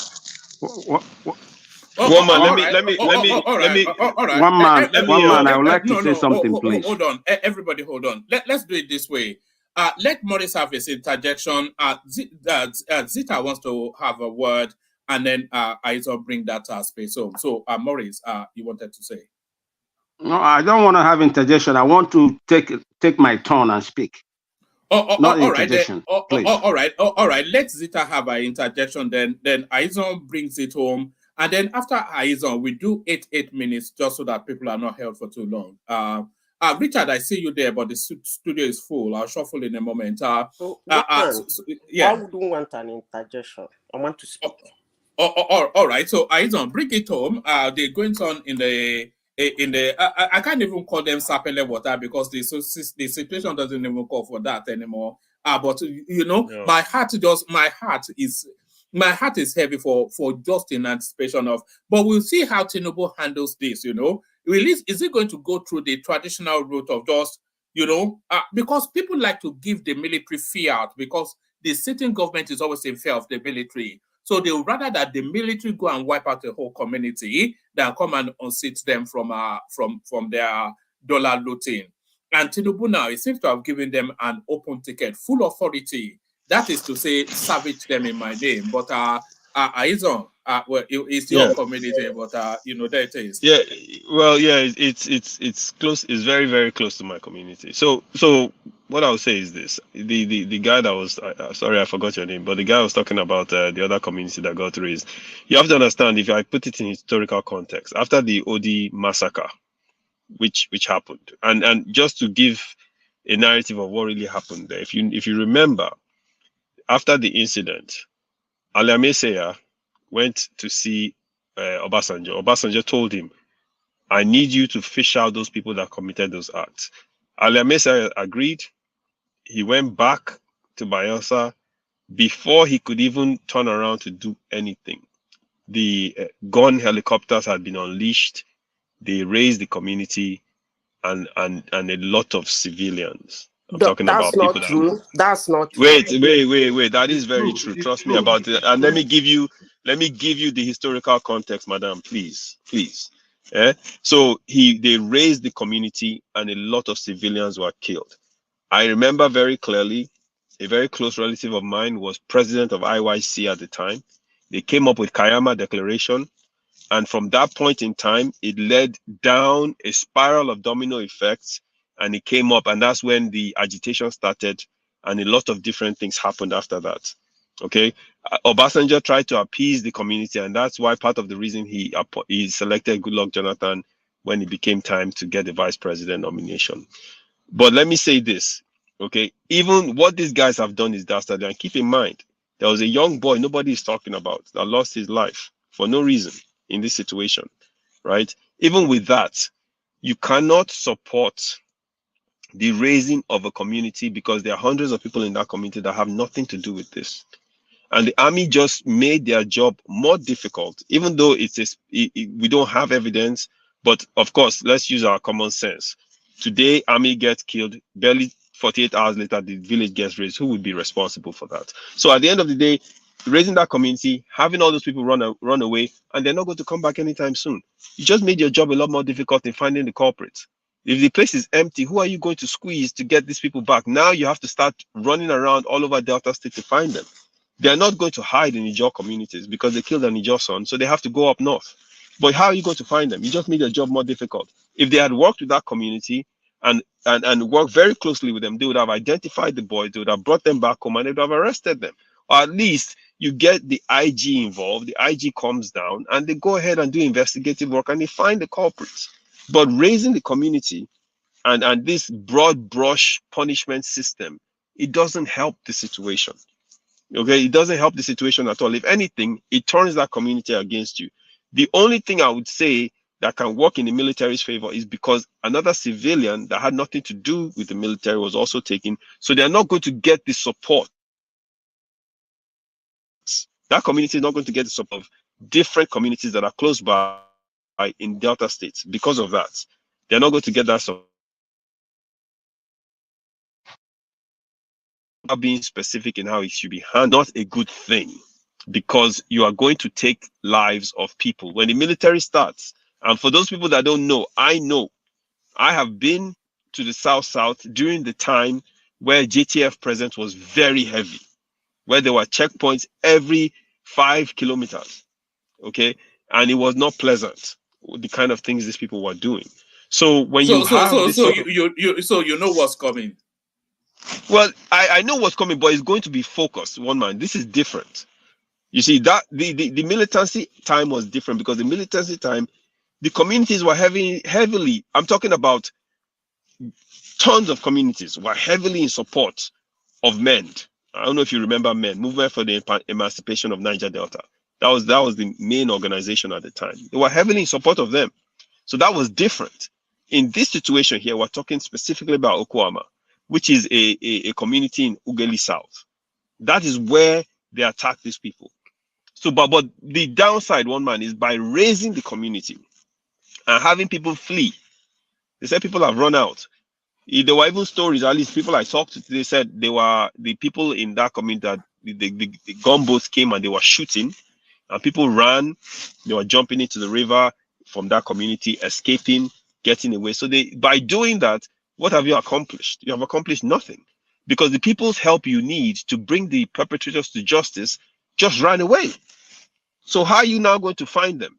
You just made your job a lot more difficult. I don't think they're especially after the perpetrators. I think they are more after reprisal, which is what I don't. Yeah, the community case is usually how it works, isn't it? But here's the downside to that as well. Okay, let's say today you go back in and you raise Okwama. You totally burn down the whole place. Even the dogs, you shoot them. What message does that send to the whole of the South? Now, keep in mind, this is a community that was fighting another community. But when they see this happen, what kind of message do you think that sends across the board? Even the communities that they didn't attack will look at that and say, this guy just came down and killed a bunch of civilians. It doesn't bode well. So the knee-jerk reaction that we're seeing for just going in and doing this kind of thing doesn't help at all. At the end of the day, you want to find the specific people that took the lives of these people. And keep in mind, they know who those people are, because the military just met with them and asked them to release a kidnapped victim. And those guys said no. And on their way back, they ambushed them. So it's a situation where, BAT needs to act like the president he is and get the IG involved, do investigative work. I will presume that with your story, right? Thank you for the information you provided to us, that the military went and met with the community, and the community turned them down. And also the community went to kill them. Not a selective few, but the community. The military went to meet the community. The community, and I want you to listen to what I'm saying. Man, I'm feeling so hot here. Man, I am really, really feeling hot. The community turned them down and then went to kill them. So if you are saying a selective few, why didn't the community bring out those selective few to say these are the people who went to kidnap, right? The community came there for peacekeeping. I mean, the military came there for peacekeeping, but the community turned them down. So I think your tongue is going two sides on this matter. If they raised down the community made the problem worse. In my own view, but Emeka, you're making a lot. Emeka, that's not true. Wait. That's not true. You're making a lot. Emeka, wait. It's not a lot of mistake. No, it's not. No, you're making. Wait. You're making some assumptions here that are not true. Military. Emeka, that's not true. I'm going by your story. I'm going by your story, right? Yes, you're making some assumptions. The assumption you're making is that the community sanctioned the killing of these people. That's the assumption you're making. That's what it. No, yes. No, yeah, but that's not true. That is a false. That is a false. Hold on, Emeka. It's my turn. One man after this guy speaking. It's my turn. Yeah, it is your turn, but just settle down. So we have some other. Richard, we see you there, so you don't have to wave. One man, Emeka is making an assumption. No. Hold on, Aizo. Emeka might have a point. because you cannot, the community cannot claim not to be complicit when members of that community go and take down 16 serving military personnel. So it would have taken some coordination. It would have. It's not going to be 2 people with AK-47. So it would have been a coordinated attack. And I don't think that level of movement can come out of that community without the higher ups in that community having some inkling that one man, but you see, let's not paint a sympathy brush here. Hold on. I'm going with your story. This is Emeka, calm down. Emeka, take it easy now. Emeka, it's not your turn. When it gets to your turn, you can talk. I'm not saying my turn. I'm only interjecting. Emeka, wait. Let me but you're gradually taking over the conversation. Allow him to finish. I'm not taking over any conversation, Maurice. Emeka, I'll let you is backtracking. Izone is backtracking. Listen. Emeka, allow him to speak. When it gets to your turn, then you take the platform and speak. All right, gentlemen, hold on. Okay, Emeka, listen. I address what Emeka said by way of rounding up, and then we have to move the conversation. I think people are impatient to speak. So and I'll let them speak, one man, and I'm going to bounce because I have to go somewhere. But here's the thing, right? Meeting with the community. Meeting with the community elders, and they deciding that they're not going to release this boy. Now, keep in mind, I have no reason to hold brief for this community. They killed a young boy who comes from an Ijaw community that's right next to mine. Okay? So before you start jumping to your conclusions, Emeka, you have to listen carefully to what I'm saying. Okay? These people who, from the Bomadi local government, asked the military specifically to go there to intervene and ask this young boy to be released. They met with the decision makers there. They refused. Some people in that community ambushed them and killed them. Now, you are making the conclusion that the same people that refused to release the boy sanctioned whomever these guys are to go and commit this dastardly act. And that is jumping. It's not even a job. Like. Yes, it's not. No. You can't say. That's what it is. Cannot just the same way. Just let him land so we can move it around. Yeah. Okay. You cannot say the same way I said. You can come to the conclusion that it's the military that raised it. However, we're still waiting for proof. You cannot definitively sit down here and say that the elders in that community sanctioned those boys to go and commit that act. You cannot say that. And by the way, why did they not release the boy? And by the way, why did they not release that boy to the military? By the way, there is no way to verify that now. Why? Because they have raised the community and the place has now been deserted. The people that they could have gone to ask to find these people that committed this crime are no longer there. So how are you now going to conduct the investigation that you need to do to find the criminals that conducted this act when you've essentially rendered the place free? Nobody's there. Everyone has left because you went and raised the place. So at the end of the day, how are you going to find them? To get to the bottom of this, you need the people there to do an investigation. So one thing that you cannot do is sit down here and say that the people that they met are the ones that sanctioned it. That is putting 2 and 2 together. That doesn't even add up. At the end of the day, we know they met with people. We know they refused. But you can't say because the elders refused, the elders gave the sanction to go and kill soldiers. How does that even add up? The bottom line is this. They need to find those guys that committed the crime, but they need the community to do that. And doing general punishment is not the way to get to the bottom of it. But one man, I digress. That is the narrative of what has happened. All right, brilliant. Excellent. So we'll move the conversation around. We'll do a 5-minute whip round with everybody, just so, because I know people are quite impatient to speak on this matter. We'll kick it off with Maurice. We go from Maurice to Zita to Prince Daddy, Prince Daddy to Richard. So we do it in that order. Maurice, you're up next. Good to see you. One man, I'll be listening. Thank you again, and hopefully they can solve this. All right, brilliant. It's on. If we might call you back if it gets out of hand to add more flesh. But no problem. Thank you, Aizon. Yeah, there. Yeah, one man. First of all, you said 5 minutes. Is that correct? Yeah, 5 minutes. Only. And that means everyone everyone gets 5 minutes, not more than 5 minutes. Is Yeah, that correct?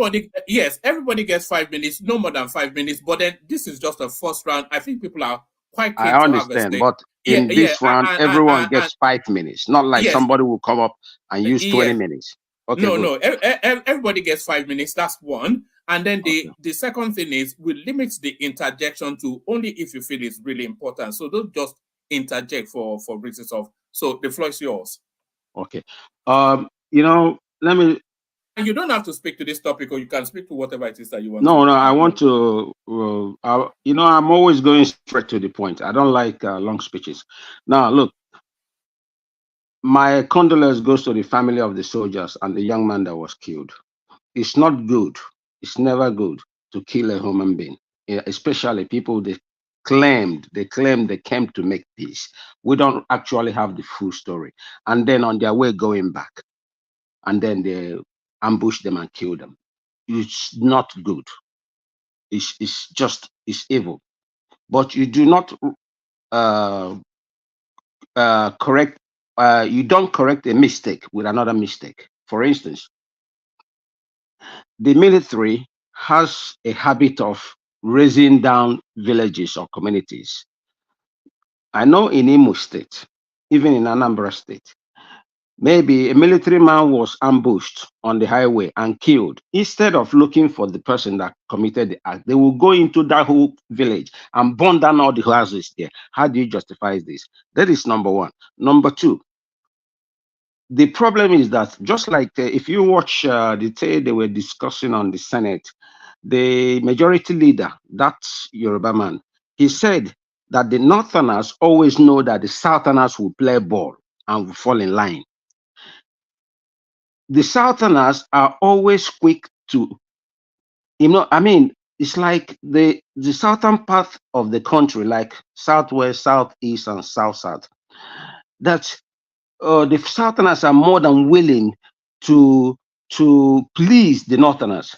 If it was in the North that this thing happened, believe me, Tinubu will never ever have the courage to tell the military to go to that community and raise them down. How many times have they raised the village down there? That's why I asked the question.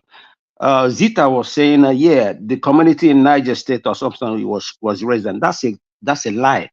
Rather, what they did, they went to their kings or their head or their what do they call their king? Is it sultan or whatever? And they had a discussion and they reached an agreement. But they never went there to raise it down.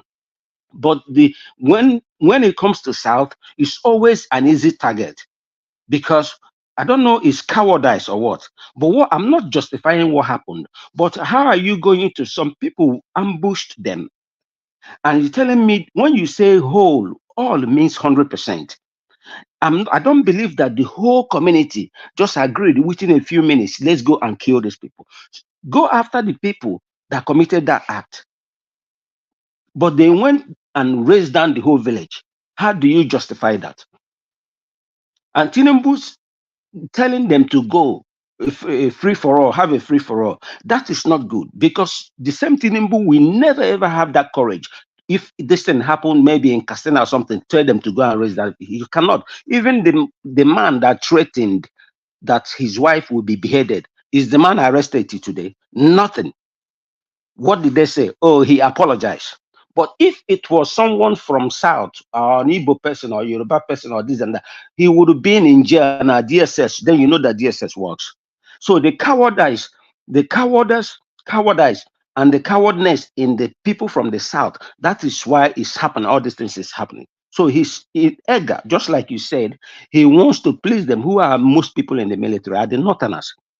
He wants to please them so that they will not think of taking over his government. I know that was a joke, but we are more than willing to please them. So many things happen when they killed all those people. Why? How many times have they ordered to go and savage all those Fulani? Even when Buhari was there, the Fulanis, they will write letter, go into Benue State. Did they arrest even one person one day? Why are we always so? It doesn't mean, God knows, before God in heaven and man on earth, I'm not supporting what happened. But you don't get something right by doing the same wrong. So that is my own point there. And then another point I want to take is about, you played a video about Soludo, right? Yeah, Soludo solution. Soludo is working. Okay, Soludo Yeah. solution. Yeah. So According to Igege and Bianca Ojuku. yeah, look, Ukbuku is just one area among maybe thousands or hundreds or thousands of areas in the whole of Anambra State. You need to go to Oka. Oka is nothing but a glorified village. Oka is like, there's nothing. The only thing he can do is to create a new state capital, because Oka was someone's village, native. It's like trying to turn something like Ado-Ekiti or Oshobo into a mega city. It's not possible. You understand? So he did some job there. And why is he doing? He's doing this thing because he's coming closer. The first 2 years, he did nothing. He's coming closer to election time. He knows all these things he's doing is just so that he can be reelected. And he's doing it because of what the one in Abia State. Within 8-9 months, look at what all he has done. That is what you say that somebody is working. Not like when it's coming to it's like we call it the burning smile. In England, they say the burning smile of politicians before election, right? So seeming to be true, but false. So he's doing something. He cleaned up Okbuku, which is very nice and honest. Benign. Huh? The Hello? benign smile, benign. Carry on. Yeah, benign smile of politicians before election. You understand? So this is how I say it. But he's doing his job, but he's not like wonderful or he's doing great. The one who is doing great is the one from Abia State. I'm not from Abia State, but I give it to him. He's doing great within 9 months. He's doing something. He made everybody to see there's money in government, that they have money. People wondering, where did he get all this money? Even if some people say he borrowed money, a lot of them borrowed money and looted it. Look at the Senate. Look at what they do. Borrowed money, how they're sharing each other. They were even fighting against each other. You got 2 billion. I got 2 billion. You got 20 billion. Look at, and people are hungry. Can you imagine? And what's the next topic, please? You have 1 more minute, but Akpabio, okay. the request for him, they are requesting that Tinubu step Akpabio down. No, that's not going to happen. It's like asking Anini to supervise court case of his members. It's not going to happen. With Tinubu there, and that his right hand man, it's like asking Anini to sentence Osumbo. How is that possible? It's not going to happen. Let's tell ourselves the truth.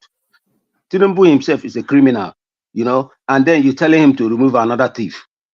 Let's be honest to ourselves now. Do you think that's going to happen? He knows why he kept Akpabio there. Akpabio himself is a criminal. So how do you think it's possible? It's never going to happen. Let's be honest. So anyone asking him that is that, but maybe he caved into pressure because the Northerners are more. And now he will think, maybe I need to sacrifice this man unless I'm not going to get my second term. These people will not back me. Do you understand? That is how I'm seeing it. But to be willingly removing Akpabio is a lie. They are partners in crime. So I yield the floor. My 5 minutes is good. See, I respected myself. I kept my 5 minutes. I hope everyone else will also keep their 5 minutes, please. Thank you very much. Excellent, well done. So that's Maurice keeping to the time. So Maurice keeps to the time, as I'm sure Zita will as well. So Zita, you're up next. Where do you want to start it from, Zita? I actually came in because of the military saga. One man, I must start by saying that my heart goes to the family of the military men that were killed. I come from a community that has issues for several years with the military. In as much as Uguta gone is no longer having issue with the military, Izumbe and other areas are still having issues with the military. First of all, let me say this. The story that was told on this platform, if it is true, it saddens me. Secondly, Our military men and women, for over the years, one man, there had been a campaign against our security personnel all over the world. All over the world. And we still, after campaigning and rejecting them, I'm not having feelings because they put their life in forefront to protect us. We still call them when we are in problem. That's very ridiculous. Now, these military men and women, somebody was saying here that the villagers or the elders of the village did not know what these boys are doing. In the first place, I like asking questions. It is impossible. It is impossible to imagine that. Impossible. Number one, the military came to see the elders, not the boys. How did the boys knew that the military came? And how did they know when the military was going? That is my question. Secondly, I had people come in this platform this night to make a South and North argument about how it is not possible in the North. One man, let me say this. I always tell Southerners in Nigeria to please try and know what is happening in the North before they come to speak on your platform. Sorry, Zita. Hassan was just reminding us in the course of that space about how Burutai.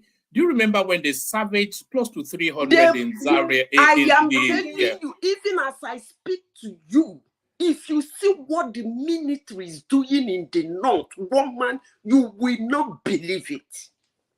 If they try that in the South, oh my God, I tell you, Southerners will be in the street. But let me leave it at that, because Southerners are fond of saying all manner of bullshit about the North, even when most of them don't know them. So that's okay. I don't want to go there. That's not why I came in. But let me say this. These village elders, I asked a simple question. How did these boys know that the military came? And how did they know the route the military was taking? And when they were leaving? That's a very vital question. Secondly, for those claiming that the military should not attack the village because they need the villagers to tell them, to aid them to catch these boys. I don't want to remind us how people behave when they kill a military man all over the world. If a particular place kill a military man, the first thing they do, they flee. Because military is nobody you mess with. So this question of the military raising the village and people flee, they would have fled even before the military come. I can assure you that. And let me tell you this. The military, I know one man, do not do the villagers to catch those boys. And let me conclude by saying this, because this is space I am passionate about. I have a lot of people in the military. When I sit down and they get a phone call that a relation is being killed in the line of duty, and when I see people come to demeaning them, shame them, I get rackled. And I feel like, I wouldn't say it, let me keep it there. When that person is in trouble, calling any law enforcement agent, I feel like placing something on that person. Because these people die for our sake. And the story that was told this night, woman, is very saddening. There was no confrontation between the villagers and the military. According to the storyteller, he said they've been living fine. According to the storyteller, the military did not of their own go to make peace. They were begged to go. Please speak on our behalf to these people to release this young man.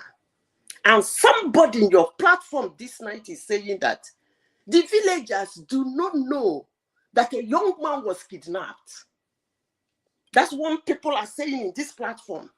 And the villagers probably did not know that there was a communal problem, really. And the villagers too did not agree that the young man would not be released. And then the villagers too did not know that military came into their land to beg. And the villagers too did not know that the military is leaving their community. And I ask, who are those boys? Are they not from that village? Woman, let me say this.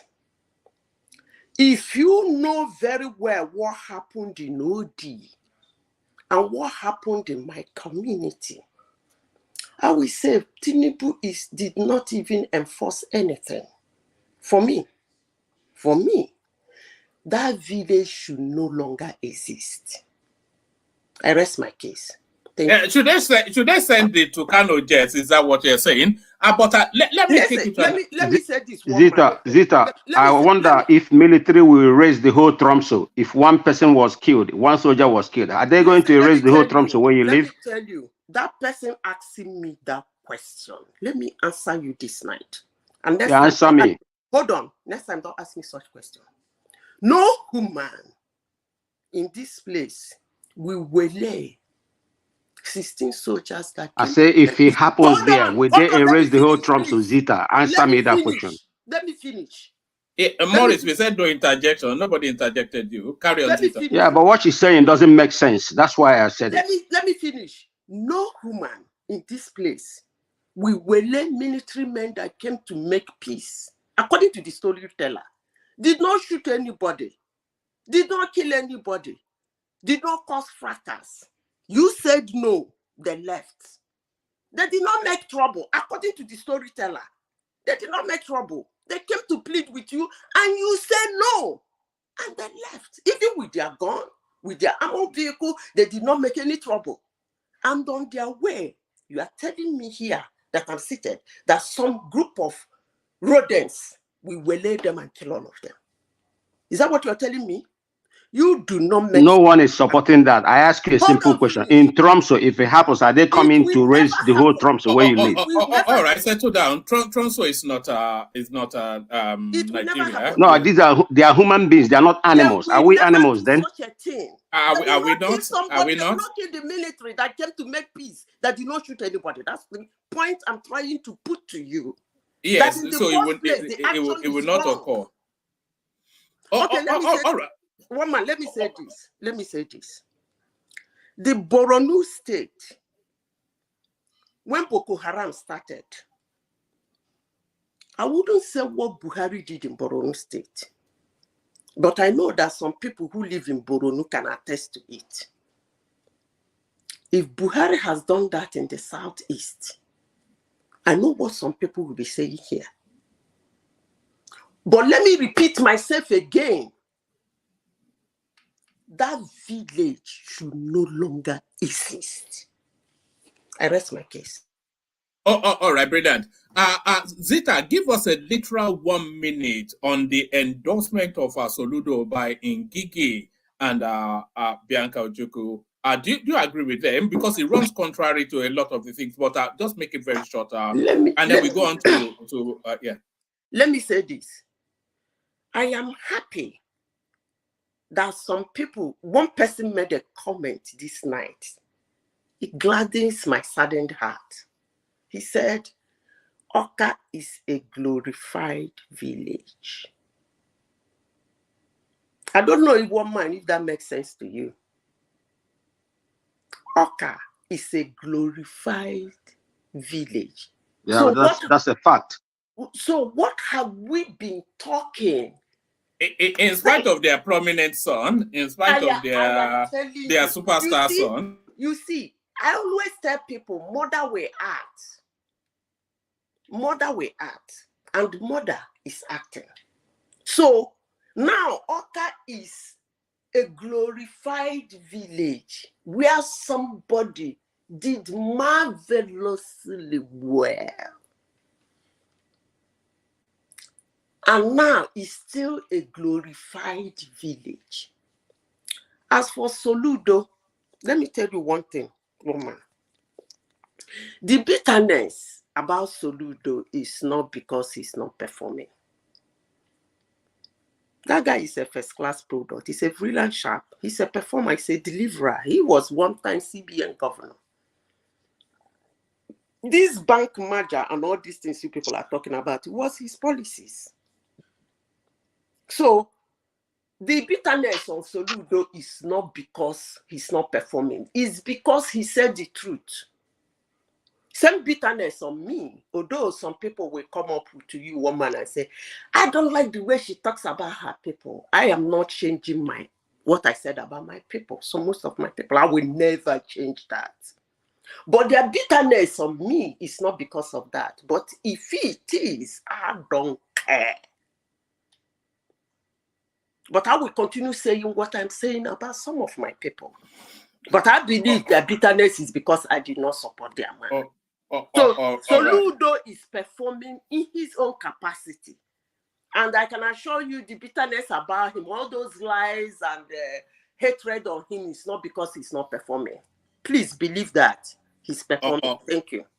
All right, brilliant. Excellent. Zita, no one is bitter. Well, no one is bitter. Your support is just a single support. It's just you. So it's inconsequential. All right, no, it's of consequence because Zita is a woman of substance. But let's go on from you, Zita. Thank you, Zita. Please let me respond to him. If you respond, they will go to back and forth. Sentence. Okay, go on. Go and read a book called Who Moved My Cheese? Thank you. Written by whom? Who wrote it? Do you know? Do you remember? She's muted. All right. I'm not sure the order I said. I think I said Prince Daddy, then Richard. So let's go with that. Prince Daddy, I don't think the ladies can wait anymore. The dulcet tones of the majestic one. The elegance that is Prince Daddy. Prince Daddy, you're up next. Yeah, thanks, Woman. Hello, everyone. Prince Daddy, Baba.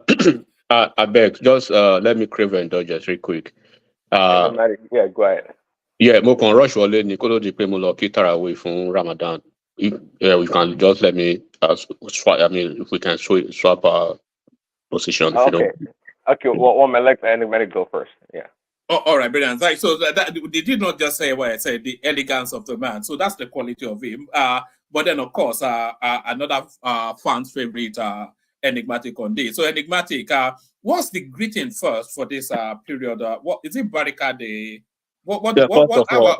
First of all, assalamu alaikum wa rahmatullahi wa barakatuh to everybody on the platform. Ramadan Kareem. So Ramadan Kareem. Okay, Ramadan Kareem to all of our Muslim listeners. Brothers and sisters. So Prince Daddy, we are still coming back to our Democrat and Republican later, but thank you for the opportunity. We are not friends now. We will fight later. Carry on. Yes. So Enigmatic, your 5 minutes. Okay, let me start with. I think I will start with the Soludo one. I will then end with the military part. Look, one man. You know, when you see when Soludo himself, right?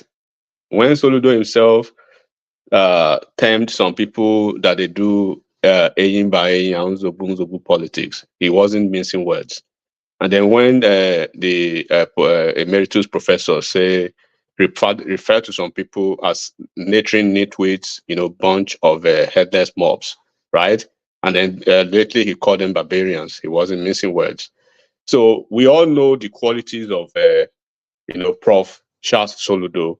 You know, I've said it here. When you are less than 40 years old, maybe 37, 38, you're already a full-time professor, right? Globally renowned. But he was a cynosure of all the national, let me say, intellectual apparatchiks until his memo against the Gbajue, right? The Agulu pathological line, pretentious Gbajue, two-faced bigot. Because of that, they want to throw him down. That guy is doing massively beyond even what the Gbajue did in his futile 8 years in Anambra State. And there are records to that. This guy is working with a very lean budget, right? He's working physically and intrinsically, right? Less than 25% less less than all the budgets of previous Anambra State governors. He has not borrowed a dime. A dime. They want to always throw around the guy in Abia State that has actually borrowed almost R1 billion within 9 months. 1 billion, right? Over 1 billion in 9 months, as against somebody who has been there for 2 years and is moving the needle, right? With $0, with 0 naira, zilch, nothing that he has borrowed. It's moving the needle. But if you want to run your own son down because of another son, it's up to you guys. I know you will have an opportunity later. We'll remind you guys. So I'll leave it at that. So, and then this is one thing that will happen. They did the same thing that in Imo State, Opuzodima, he won. He won all the local governments, right? They've done the same thing in Bayelsa. The Labour Party guy did not win. They are going to do it again in Anambra State. Soludo will beat Dadia Ozigbo, Valentine Ozigbo, who cannot run an election on his own, that is trying to tie to Peter Obi. He will beat that guy black and blue, right? And they will understand politics is different from social media rantings almost every time. And then there's one thing that Soludo will do. Soludo will intricately link Ozigbo's gubernatorial campaign to Peter Obi's, shambolic and dismal governance failure. And by leveraging Peter Obi's, record as a referendum to utterly dismantle, discredit, and then unmask Peter Obi's, failure in governance and administration in Anambra State. Watch out for the Anambra 2025 gubernatorial campaigns, and watch out for the debate. How this man, Soludo, will completely annihilate and shred Ozigbo to pieces. He will shred him to pieces, tying him to Peter Obi's failure. And he will run on the referendum of Peter Obi in Anambra State to completely expose that guy. Because he has seen now that Peter Obi basically has thrown him to the wolves, and he will basically take off the gloves for him in the campaigns. And he's going to win. We are calling it again. We said it in Imo State that Opuzodima will win landslide. Write it down again. Soludo will win. I have a ton of Soludo's record, what he's been doing, the roads that Peter Obi himself, right? Peter Obi, the road that he awarded the road that Soludo commissioned 2 days ago or 3 days ago. Those roads were awarded twice by this same Peter Obi for 10 billion in 2007, and it was re-awarded again. The road was never touched. They didn't even move. They didn't even move a needle to the side. This road was just commissioned 2 days ago. And this is the same guy that you guys are trying to put over Soludo because of a memo that he released. And I'll leave it at that.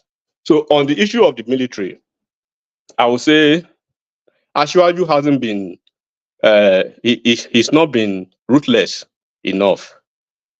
He's not been ruthless enough.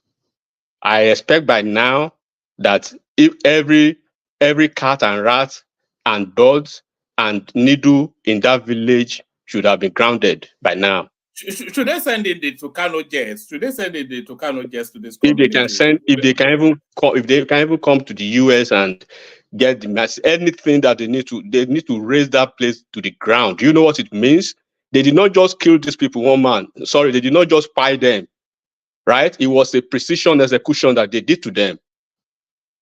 They beheaded these folks. They tear them out, tear them up, right? Tear them out, tear them up, took out their intestines and their heart. So it wasn't a mistake. It wasn't an error. It was a precision execution that they did to these military folks, top military brass. Would you take this? Do you think this will happen in the same world? We always want to claim the Sena climb. Imagine they do that to American military personnel. Every single person will die. Every single. Go with an American officer. Every single person. If it happens in US, are they going to go in and raise the whole city down? I think you said everybody should have their 5 minutes, please. Sorry, I interjected. No, try it with an American soldier. Every single individual that that who engage in violence against military cannot be simply labeled as fidel. They are infidels in the military in the military dictionary. They are infidel, and they must be treated as infidels, as terrorists. Right? That's an act of war. You cannot declare war. That's an act of Hold war. on. Let me land. The whole community. Let me land, Baba. Let me land. Let me Maurice, land. yes, that's Please an let me act of land. war. But all right. One voice. Yeah.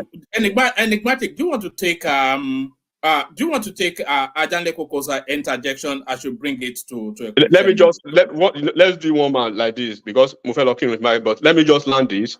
I'll take maybe Baba Jazz comment, and I'll take maybe Emeka's comment. Then I'll wrap it up real quick. Sorry. All right. If that okay. So look, one man. Maybe there's a bit of bias on my part, right? Because of my military experience. But from what I know, you cannot declare jihad against the military, and you will say they are hands in arms. Even if you are a civilian president, right? You have to pretend for the first 24 hours that you are not seeing what is happening. Let them do what they have to do. Because you cannot tell me the leaders or the traditional leaders or whatever they are, right? They are basically they are not aware of what happened. Then look at the manner in which these guys were actually executed.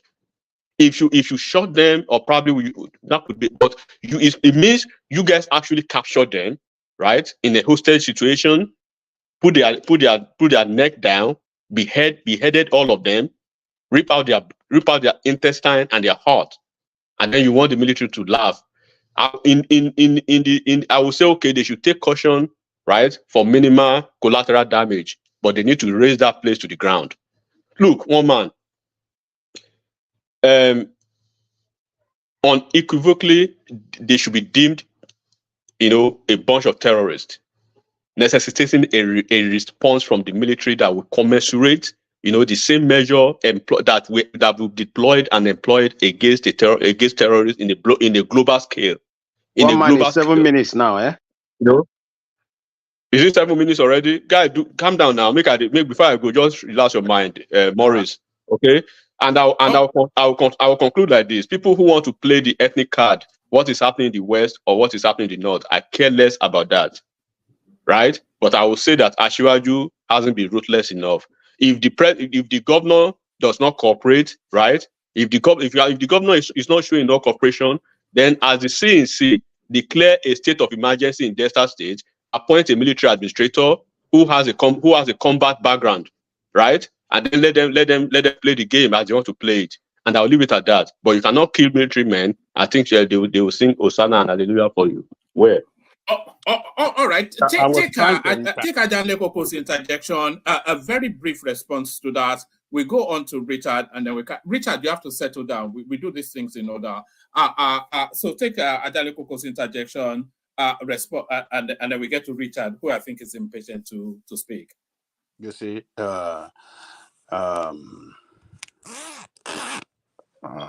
enigmatic, speaking from his military background and that military sentiment and political correctness that is he has injected into what he just said is worrisome. For military to carry out collective punishment against civilians is against international law. And a military that does not respect, that does not have, that cannot follow the rule of,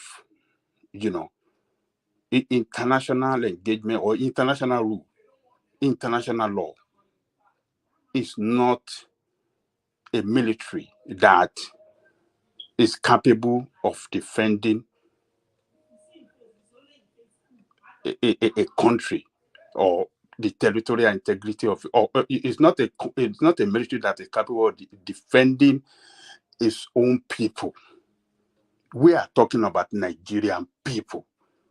If this had happened in America, collective punishment would not be carried out against the society or the area. God bless you, Ajale Koko. I don't know what you guys are speaking from.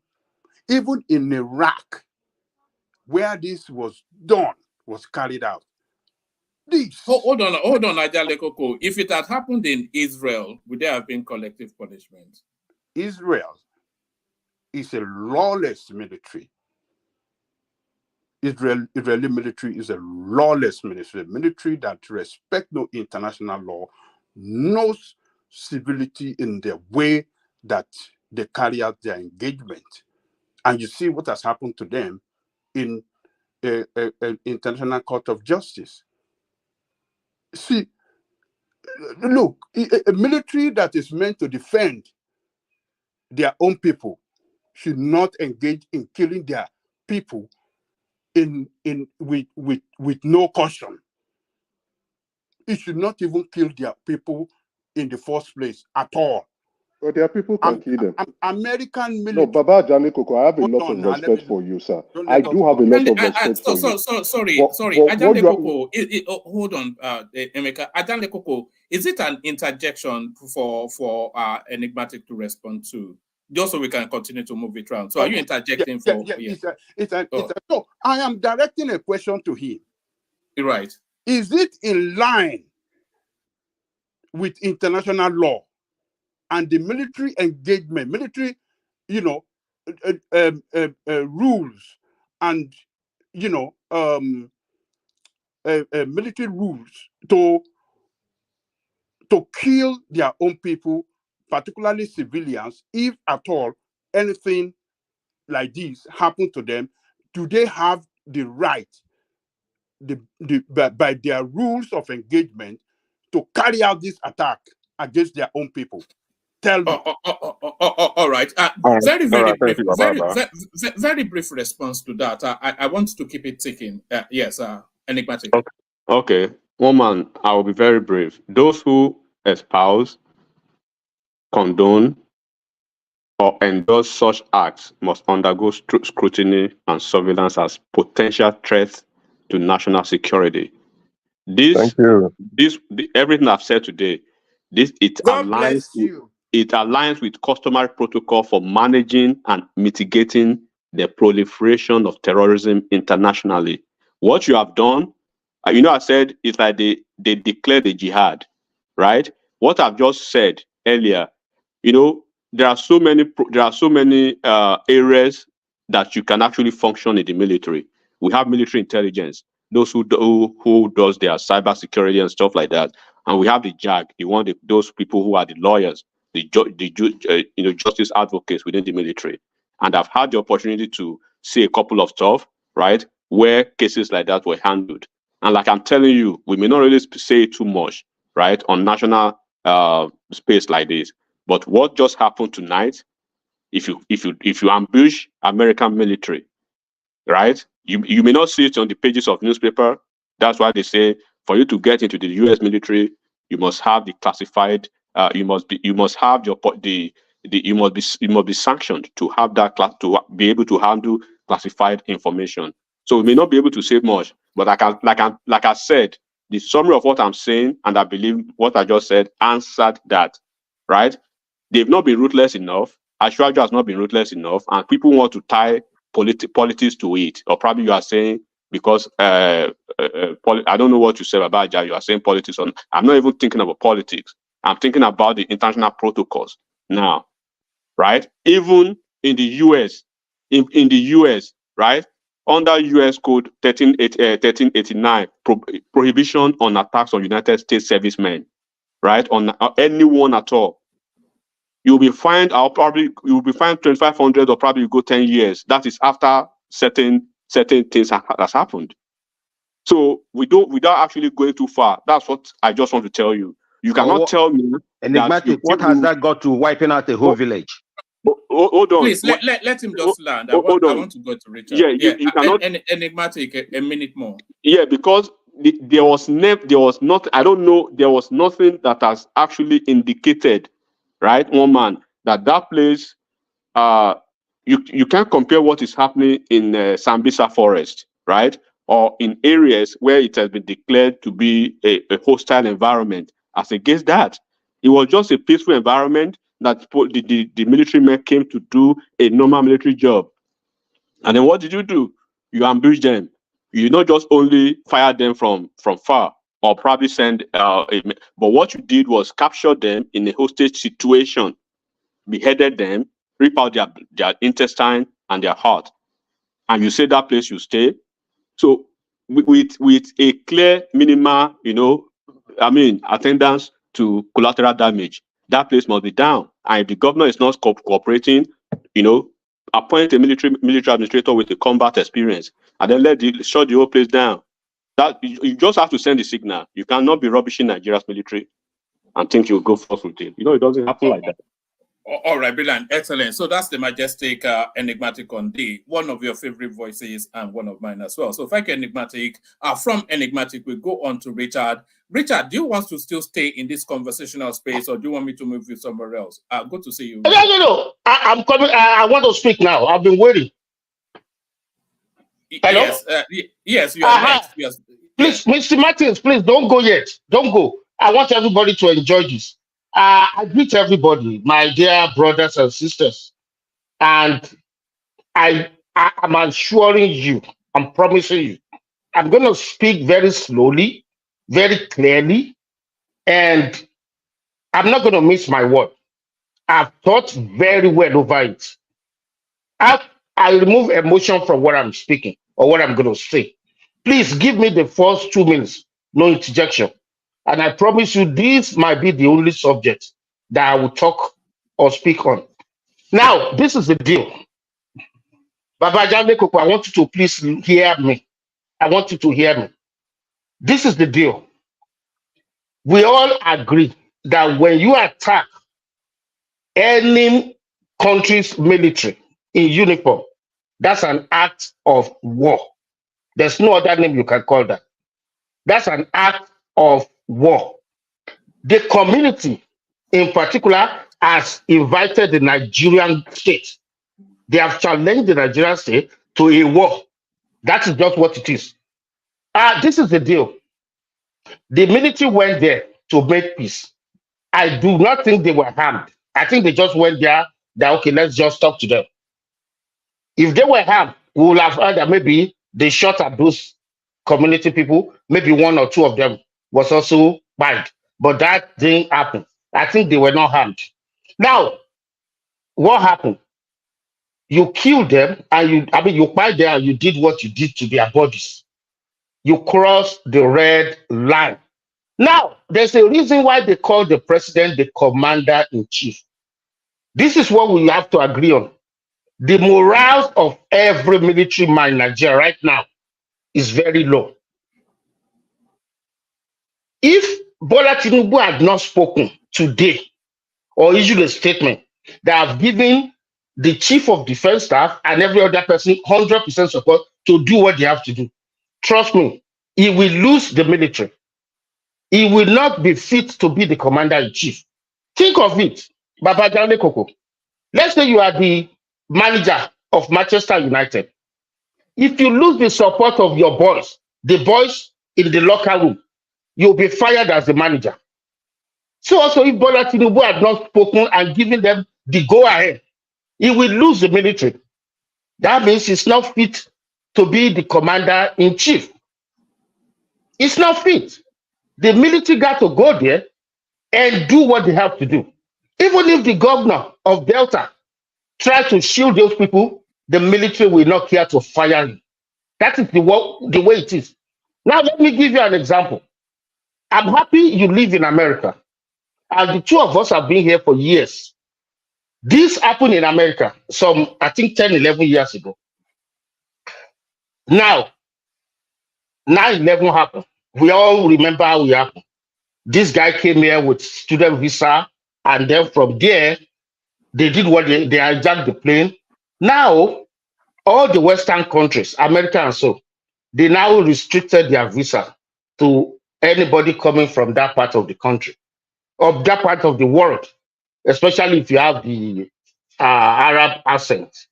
Now, Al Qaeda and other terrorist group, they need to come up with another way of having the boot on the ground.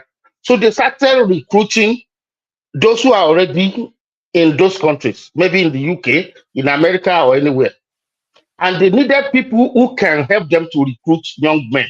So they were recruiting Arabs or Islamic jihadi terrorists who were born in either UK or in America.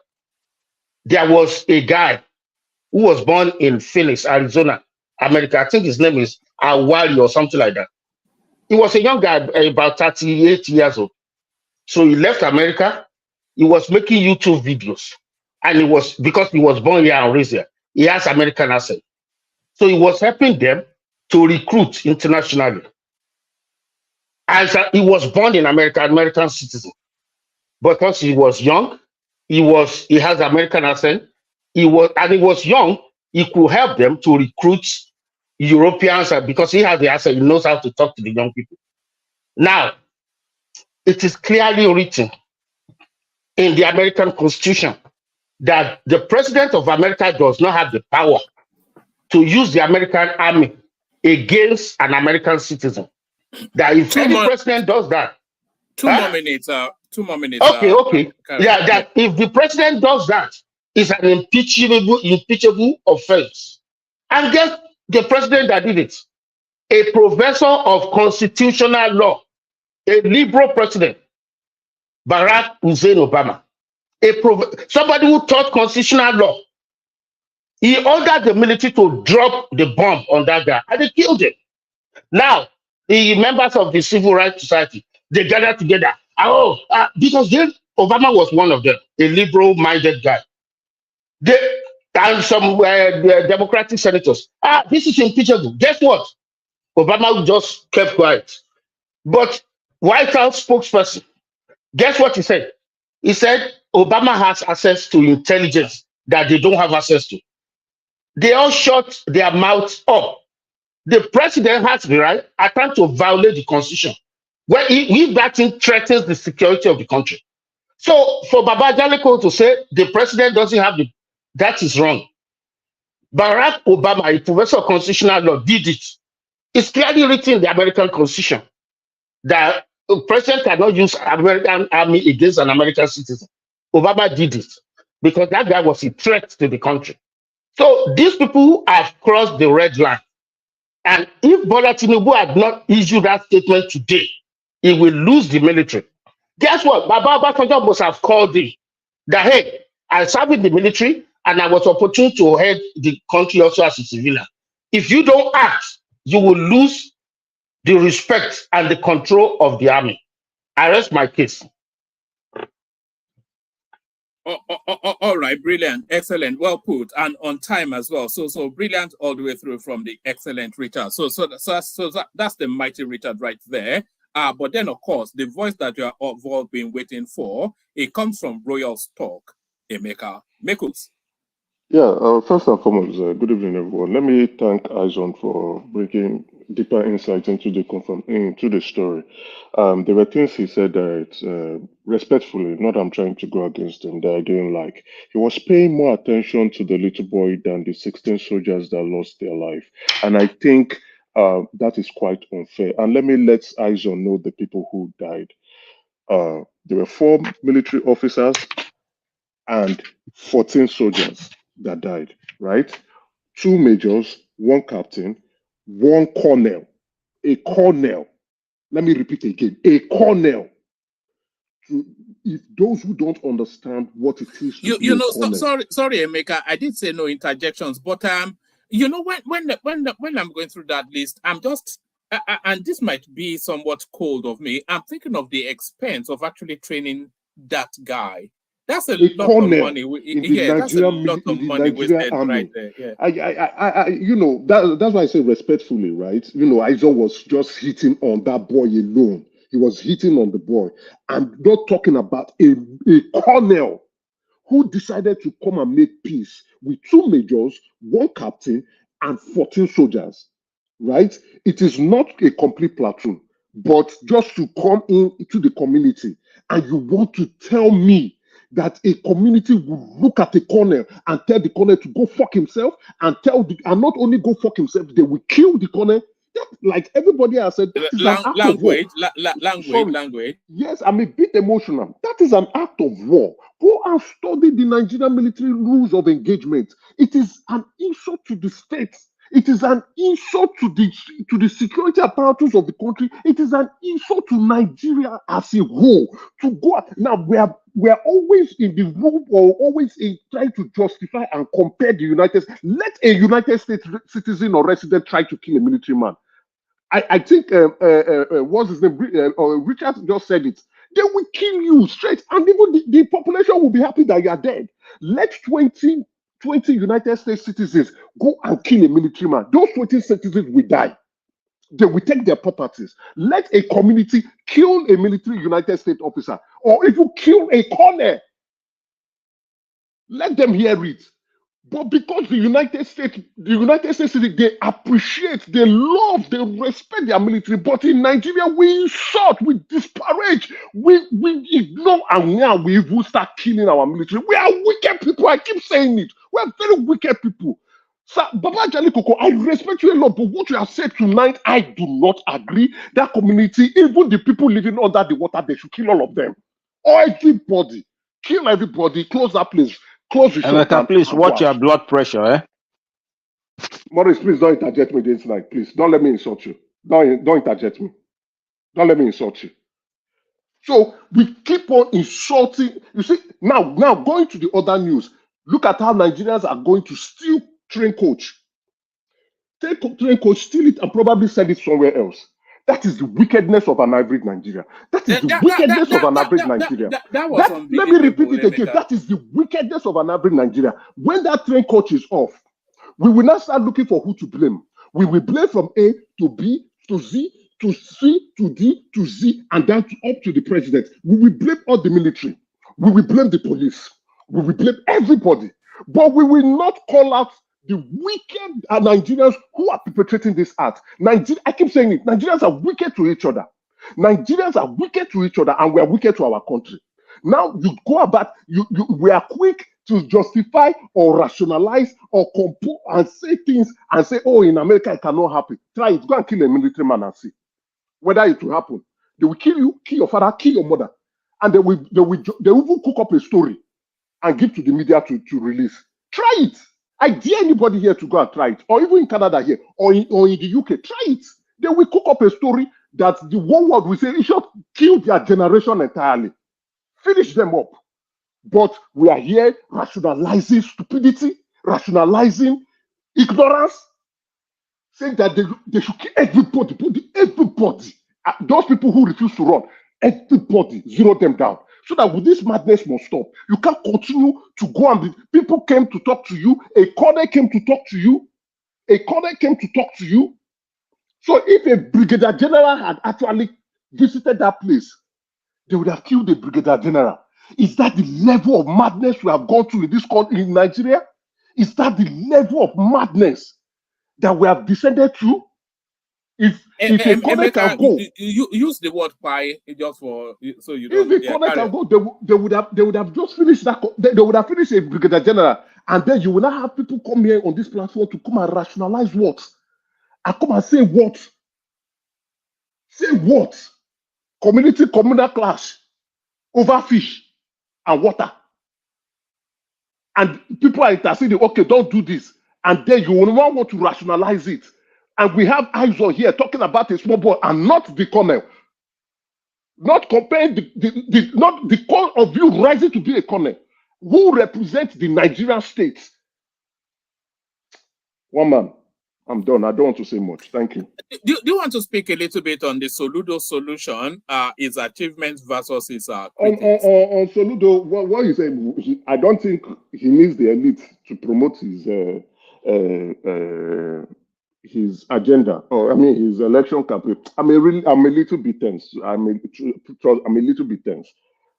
If you I'm a little one man. Let me just. Sorry. What I heard this night really pissed me off. You know what is annoying? What is truly annoying? I want to tell what is truly annoying is we keep comparing madness to places that if it happens, they will level you. Look, Baba Jami Koko, with all due respect, mentioned Iraq. He didn't even know what the United States military was even doing there. Even when the Iraqis were upset that there was an invasion into their country and they were going to go and kill one American people and see what they would do to you. Vietnam, how they were leveling that place down. Syria. Even they say how they were leveling, even women, they will kill you. Use the word pie, please. They will, sorry, I apologize. They will finish you. So we should stop this. We should stop it now. But when in UK, in Canada, in the United States, even in Australia, you see their citizens and residents. You can't even go before man in Canada. A uniform that you can't even hug him is an offense. Love, respect. You see the perks, you see the benefits, the advantages that is being showered on their military. When they see their military, they all salute. When they see their military, they all salute. Thank you for your service. Thank you for your service. Then in Nigeria, we will go. You will see a colonel to come. And for a colonel to come and talk to you, not even a major, a colonel to come and talk to you, then you now ambush them. And we are now rationalizing it and saying, why? Oh, Jesus Christ of Nazareth. Just take me out, please. All right, brilliant. Thank you, Emeka. So that's Emeka who got a bit involved with that subject matter.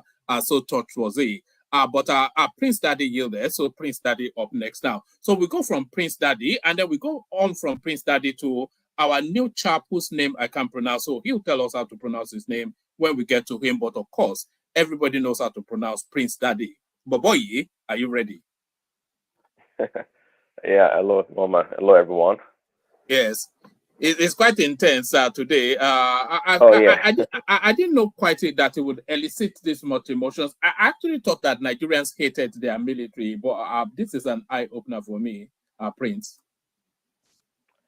Yeah, one man. Hello, everyone. Like, share, and subscribe. And I was gonna say though, Deuce's show this morning, I watched the replay. It was excellent as usual. I truly enjoyed it.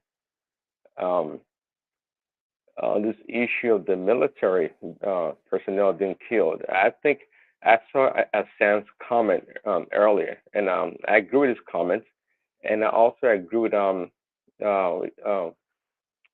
what's his name? Anyway, I can't remember his name. His comment, somebody that spoke earlier, that comment also.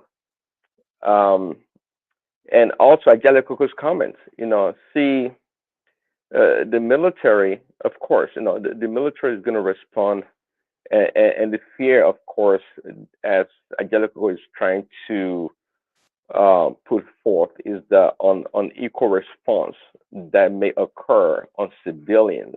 We have to be careful, I think. I see the passion and the energy behind it, that truly you can't just kill military personnel and have it be like a normal thing. Yes, Tinubu has to save face by saying the military should go and take care of business. But at the same time, he has to curtail the military, by making sure that somebody's in charge of the operation in the reprisal in that village or town. So the military, I'm assuming, just like everywhere else, that they've signed on the dotted line, that their job is risky. Death can come at any time, be it internally or out there in the military, in a war environment. So, and we have criminals and criminality everywhere across the country, just like across the world.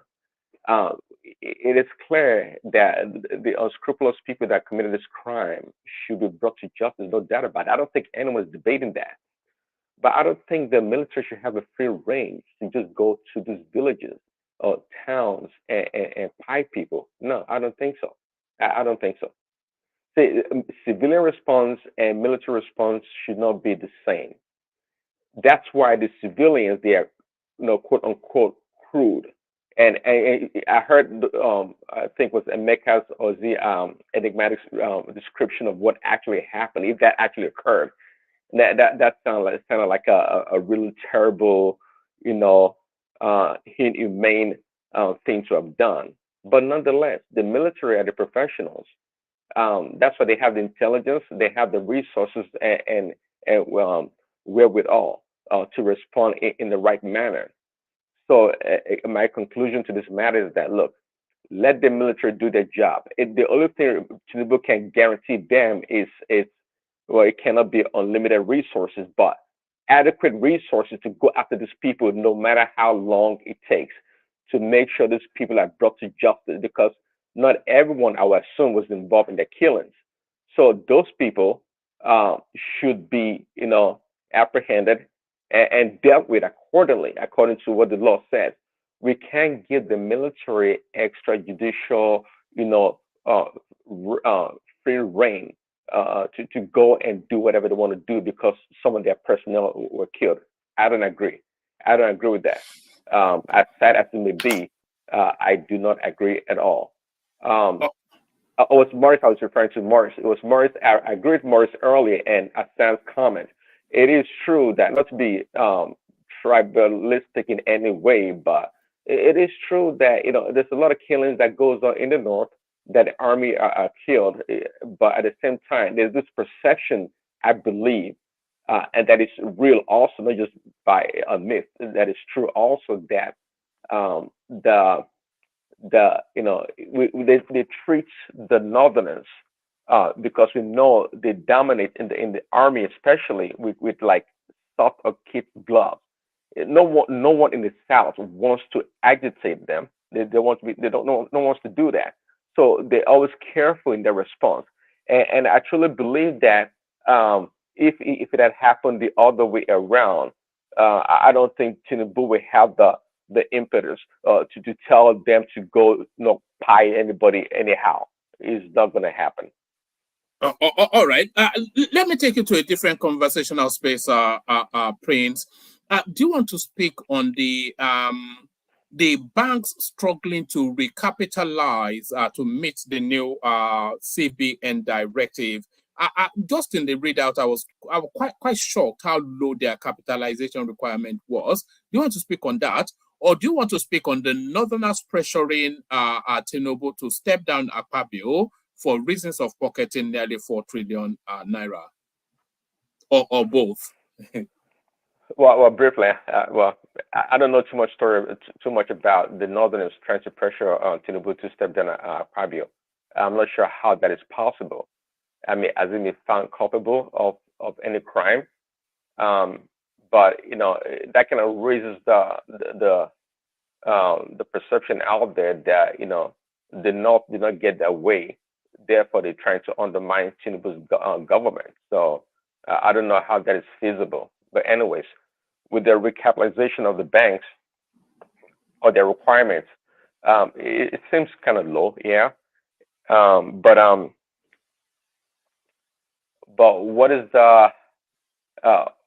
why the new policy, and what was the requirement before, and what exactly is Cardoso trying to accomplish, or the central bank trying to accomplish with this new edict?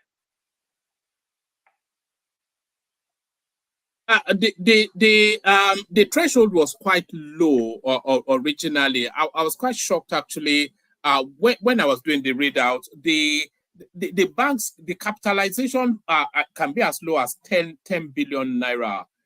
So I think, and they've not reviewed it, by the way, for about 20 years. I think that would have been under Soludo that he did that. And that's stayed, and it should be constantly reviewed. It says the minimum capital requirement of the banking industry needs to be reviewed in light of the considerable loss of value and depreciation of the domestic currency. During the banking consolidation of 2004, the minimum capital requirement for banks was raised from 2 billion to 25 billion. The revised capital requirement is the equivalent of 180 $87 million. So it's just a low bar for the banks, and they are struggling to meet this now new requirement, to the point that they are already talking about mergers and things like that. Let me give you this. It says the current capital base is stratified. The current capital base is stratified based on the type of banking license. Banks with regional, national, and international licenses are currently expected to maintain a minimum capital base of 10 billion, 25 billion, and 50 billion, respectively. So a bank in Nigeria with an international presence, the capital base 50 billion naira. So that as far back as I think the last review. Yeah, that's the normal one. They've not actually released any capitalization exercise, but this is the second time. No, I think not the second time. This is a report by Ernst and Young. So I think the CBN governor hinted it. So they already know. Even before he took over office, they already knew that this is what is going to happen. You saw that First Bank Holdings has done the right issues. Then now Fidelity and and a couple of them are trying to do that, because this with the devaluation of the naira, right, it has wiped off a lot of their capital base. So when you are devaluing, and I think on Thursday he has issued them that they should stop paying dividend based on FX revaluation, which is very good. I think that's nonsense. That's pure. You are just stealing money. That's, for me, you are stealing money because it's not tied to any economic activity. So this is expected. I think they are looking at it, may come next year or next 2 years, is expected. Many of them should know, and that's why the talks of merger is going on, because they don't want to lose their bargaining grounds, because once the exercise starts, it's very tight for you. The pressure is on your neck, and those who now have more money than you will just take you up and kick you out of the office. So it's expected. So let's watch the space. It's something that's is definitely going to happen. Definitely. Prince. Well, yeah. Say, and I was gonna say, so if the banks start to consolidate now, we having fewer banks, tipping towards a monopoly of the banking system. I think they need to think twice, actually. Just like companies, right, that they're exposed to foreign exchange in other countries, they do what is called currency neutral basis. So I think that's what they should be looking at, because the naira is not stable. It's been quite volatile in the past few months. So it may be a knee-jerk reaction, but just like Emeka said, they knew it was going to happen. But my fear also is that you don't want to turn these banks into monopoly. It's not going to be good for the economy or the country. Who knows? It could be an attempt by a handful of people trying to, again, take advantage of the Nigerian consumers, if you ask me. I'm always wary of these banks. These banks, the way they operate in Nigeria, they seem like international bankers. They cannot be trusted. It's quite clear they cannot be trusted. They are the bane of Nigeria's problem when it comes to this currency stuff. So again, they should look towards a currency neutral basis to evaluate the requirements that the CBN is looking for.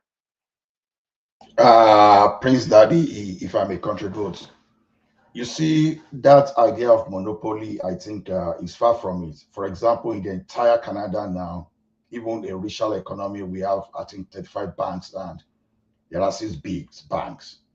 So what really matters is, when you have a bank, your bank should be able to finance projects, right? So, but in a situation, we don't have banks that are big enough, despite all those billions you hear now, to finance local projects. And the reason how we start having so many debts coming from outside, and those debts coming from outside, normally, if we do what Soludo did between 2003 and 2005, some of those projects were supposed to be financed locally. And if there was any reason that will account for the part of the growth of that Obasanjo, was because they recapitalized our bank and they were able to finance local projects. And so, because of the level of exposure, the level of ratio now expected then, when you now add all this inflation to it, you'll find out that the capitalization of 50 billion is a joke, to be honest with you. It's a joke. If we want to be talking of banks that will even be competitive, we should be targeting something close to 500 billion. I don't know how much they are putting in How bank. much is that? How much is that in dollars? Actually, how much are we talking about here? Yes, you know. So, sorry, Ola, I answered that question, but in the readout, I was actually saying that their capital, whatever it is, maybe it should be denominated in dollars, so that it insulates the skittish nature of the naira, because it seems somewhat derisory now. A bank with international license, their capital base will be $50 billion naira. It's just ridiculous. That's an average of $200 million. That's not even enough. So $200 million. when you put it in dollars, I think if exchange rate to dollar now, let's just make it like this. Okay, if exchange rate is 1,500 now, so you know what 500 means. So it's simply, we are simply using like around there. Will it be $400 million, right? So I think that 400 would be like, million. That's a lot of money. No, Prince, that is I don't know. the advantage. No, here. that's not $400 million. 50 billion naira is not $400 million. No, No, 50 if it billion. goes, okay, we are using the correct. It's Of course, it's 500 not billion. It's 500 billion. I think he was trying to explain. I think that, I didn't want to interject President. I wanted him to just flow. But the advantage, there's a huge, strong advantage to this. I think it's a huge welcome development. It should be done. A lot of banks have eroded their capital, right? It should be done. If they don't have enough capital, which some of them have given out as loans that are not performing, they should merge together. If we're aiming, I don't know what the exercise should look like, but like what Ola said, rightly, 500 billion is not bad, but we should be dominating it with the capital adequacy ratio for which is expected, like other banks, international banks. We should put it in dollar form and compete internationally. We should I think in the future, if this is done, we can take over the financial services sector in Africa and really relegate Johannesburg completely. Don't banks have their own, what you would call their own business, plan or model? Do all banks have to finance huge capital projects? I mean, can't we just have simple retail banks that There's attend to something called consumers? syndicate loan. Like if someone like Dangote wants to borrow funds, right? Usually two to four banks will come together to borrow him that funds. That's called a syndicate loan. Yes. So that then again to also minimize the single obligor risks, right? Because you cannot take a huge form of your capital and issue it to just one individual alone. That's a huge risk. But in comparative, just to comply with prudential guidelines, right, you just have to, and even with what is going on in the economy, as well as the erosion of the naira and the inflation rate and the rest, so they need to step up. They knew this was coming. I think we said it. We said it at the beginning of this year or last year that this is expected. It's going to come, especially when the president announced that he wants to grow the economy by $1 trillion. Is expected. If you want to grow your economy, the banks have to play a major role in this. They all knew. So I hear you guys, but I know you guys maybe worked in the banking before, but I don't want us to approach too big to fail kind of a scenario. I don't think the bank should be too big. If truly we talk about $200 million banks, I think that's sufficient capital for maybe an average or above average bank in Nigeria to operate. When does banks start speculating and get into this huge, risk exposure, they become too big to fail, and the chance of failing or collapsing becomes greater. I can give an example of banks in the United States. I know you heard about what happened in California not too long ago in Silicon Valley. About 10, 15 years ago, we heard about Washington Mutual that was purchased by Chase Bank. And all these things that do happen. Okay, so I'm not a big fan of let's make this increase that capital, the requirements, and keep this bank as small as possible. Let them grow naturally and cater to the consumers. If they want to go into large scale funding or asset management, whatever they want to do. Let certain banks pursue that. Don't drive them in the same direction. I don't think so. To me, so it's right from this point, based on you guys' explanation, it sounds like maybe a bad idea. Let these banks be naturally and let them grow as they can. But again, if they're concerned about the weakness in Naira compared to the dollar, just like any other corporation, they should just do the currency neutral basis to evaluate these banks. That's my conclusion. No, Prince Daddy, you have to regulate. If you do not regulate, that's where the issue is. Because you want to ask yourself, if the banks do not have adequate capital, then how are they going to grow? How are they going to become profitable? Instead of becoming profitable, they'll be cooking books. So naturally, you want them to have adequate capital. You want them to invest in some capital project within the country that will create a very good asset for them. You know, when you deposit your money, they are carrying that risk, right? They need to turn into real asset. But what I'm telling you now is this: when you recapitalize, you are calling for more investors. You know, becoming investor in a bank will even mean that your dollar you are keeping under your mattress too, you're bringing it to them. So it's going to solve a lot of problem. It's not only going to solve the problem of adequate capital to finance project alone, but it's going to solve some problem of people keeping money. And you don't expect all those money to come within Nigeria. There must be inflow. What's that telling you is this? The banks now may start looking for people to partner with But within the country and outside the banks country. banks are like businesses. I mean, we're not the ones to tell them to grow to make more profit.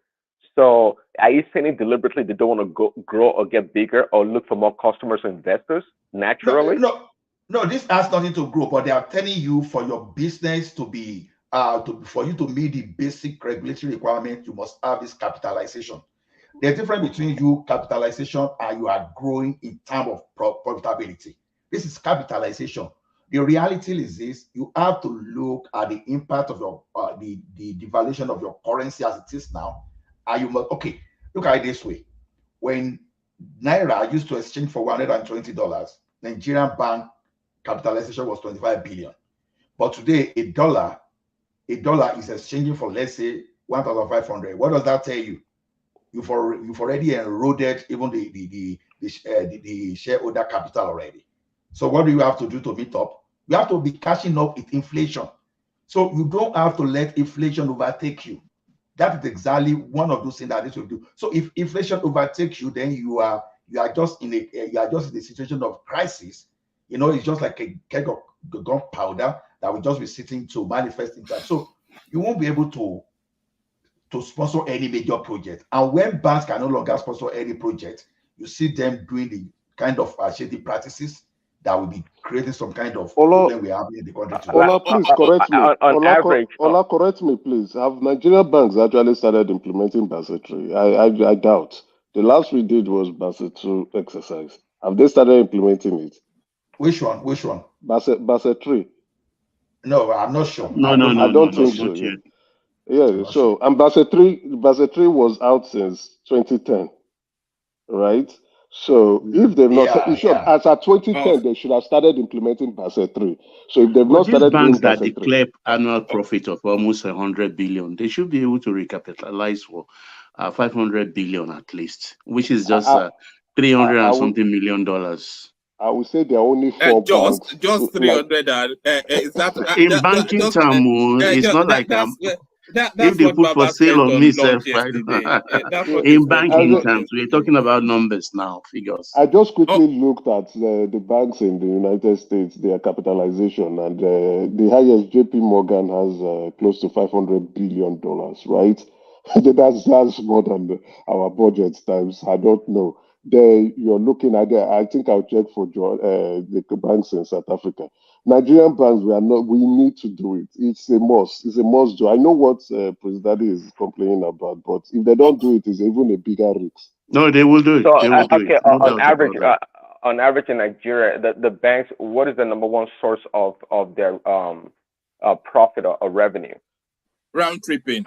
No, because if we are aiming for a 1 trillion, may I come in? If we are aiming for a $1 trillion economy, then our banks has to be up and coming. Because how do we syndicate loans that which can't be punching below our weight? So the recapitalization is very important, and I know a lot of them are capable. The last recapitalization exercise, what many of them used that funds to do was branch expansion and technology, just to roll out some technology. So now, with the new age and with an internet penetration now, which is really good in Nigeria, right? I think it should be about 30 to 40% internet. I don't see any of them opening branches again. No bank is really opening branches this time around. Most things now, new products online, you have to go online to do most of your activities these days. So this capitalization now, they do now.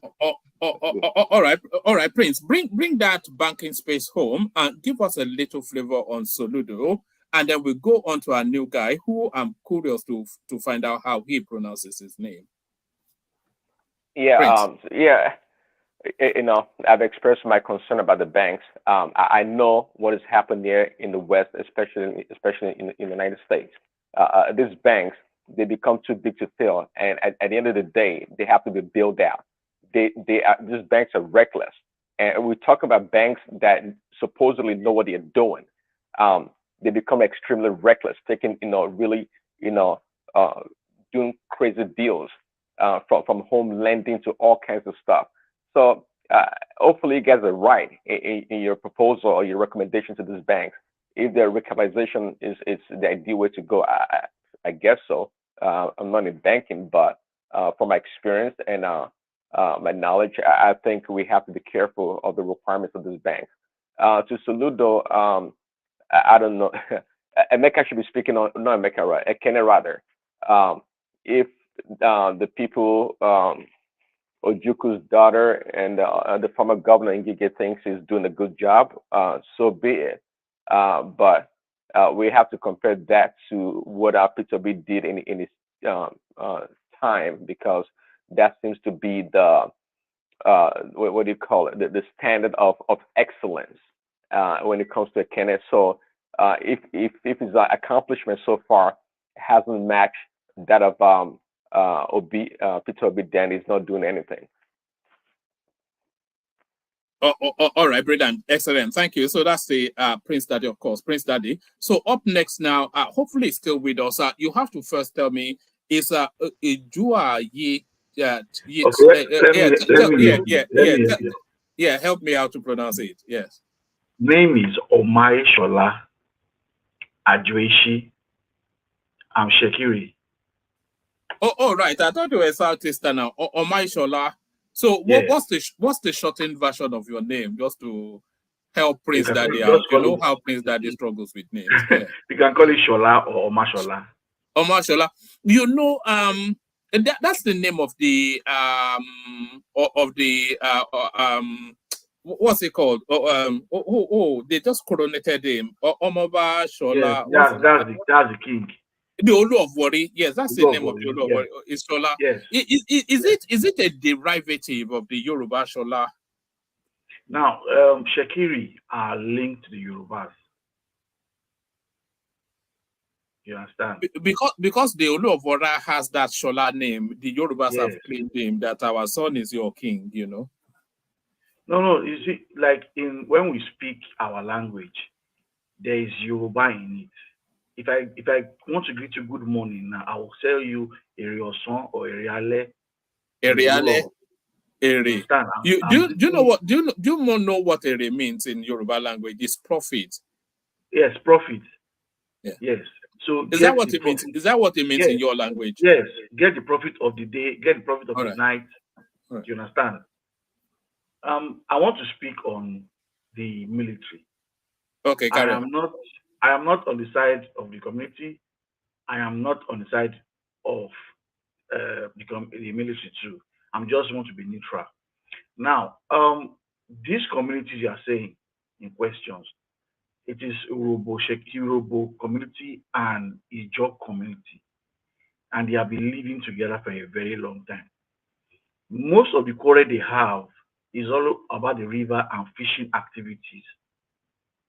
Now, earlier I was talking about a community I worked some years back, Ayakurumo. For you to get to this village in question, the Okoloma village and the Okoba village, you will pass through Ayakurumo.